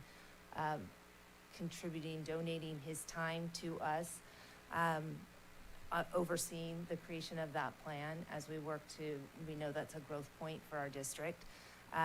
As he's been working with us for free doing that, spending many hours over this year, we did ask if he could keynote that day. He'll also be providing some professional development, and also that includes 3 days throughout the year that he will be doing some professional development as well. Doug is also, where I say kind of a nexus, he serves on the executive board for the SWAN math as well. And so a lot of the strategies that we see being utilized in SWAN math relate back into some of the things that we'll start seeing in our literacy plan as well. So there's more than just the keynote address. Any other board comments on this item? Taji Jr.? What days, where, what is he implementing? What school? I mean, who's going to be in attendance? So the keynote address will be on August 7th, which is one of the days that we bring our teachers back for professional development. Another identified day will be January 11th, and then there will be another day in October that we're looking to identify. So in other words, he's going to be here. And then there will be, yes. And then there will be some days throughout that he's just working with me and Kim Newton, and then also Cy Swan, who is part of our math developer too. We're overseeing some of the plan development that we have. Any others? Trustee Medina? 18,500, 4 days. I'm pretty sure Chris, some of our teachers who are having to be at double sites could utilize that money to actually put some gas in their tank.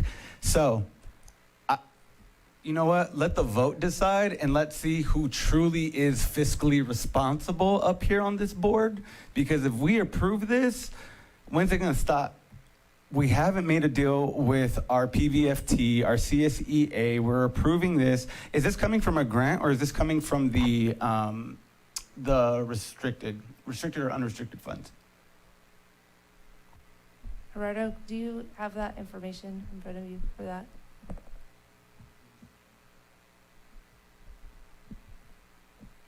Or maybe the cabinet could donate their $500 for the 12 months. That would be $18,000. That could pay for this. That's another thing. It's that general fund unrestricted. It's okay. Unrestricted. This is meant to impact our students and to develop our teachers for professional learning. So when we do invest in someone of this caliber of expertise, it really is an investment in our teachers for their development. Tell me what student knows who Doug Fisher is. It's not for the students. You're saying it's for the students. It's for the teachers so that they will get professional learning of a high caliber that will then in turn impact their instruction. But aren't we doing that with SWAN already? Students. We're doing that with SWAN, right? This is literacy. That's SWAN is math. SWAN is math. But he's the one that did SWAN, right? Isn't that what you said? He's on the executive board for SWAN. Oh, on the And these executive board. Have to do with pedagogy and I'd like to move Got it. on to Trustee Flores, who has patiently had her hand up. Our strategic goal number 2 is professional learning and fostering ongoing learning opportunities for staff, families, and partners to enhance knowledge, strengthen collaboration, and apply skills in support of social, emotional, academic excellence and opportunity. We have a budget line that is specifically for professional learning.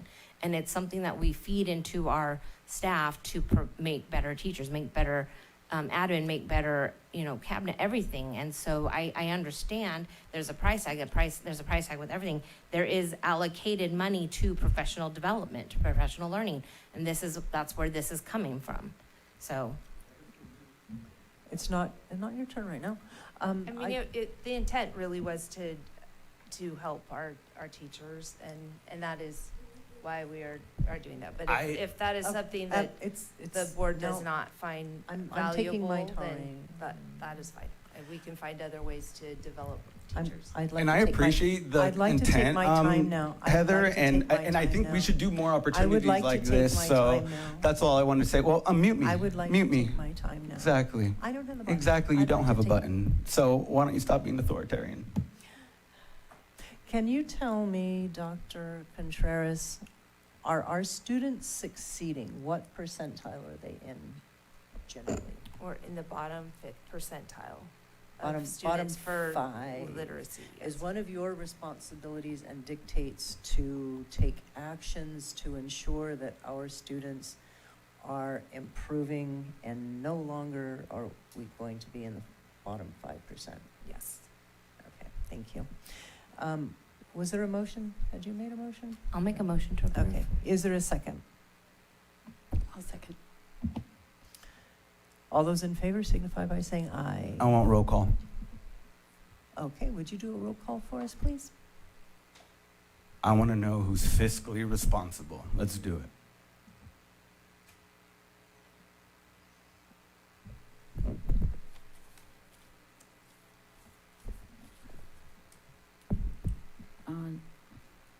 Trustee Flores, your vote? Yes.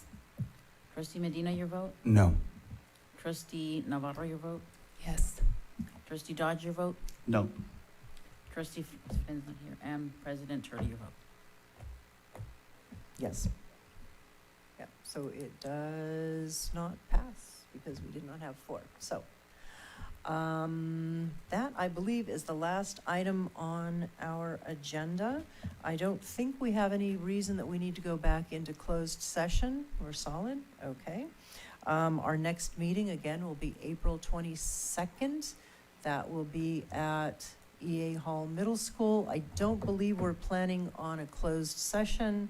We'll start with celebrations of students and then go into our goals and guardrail building.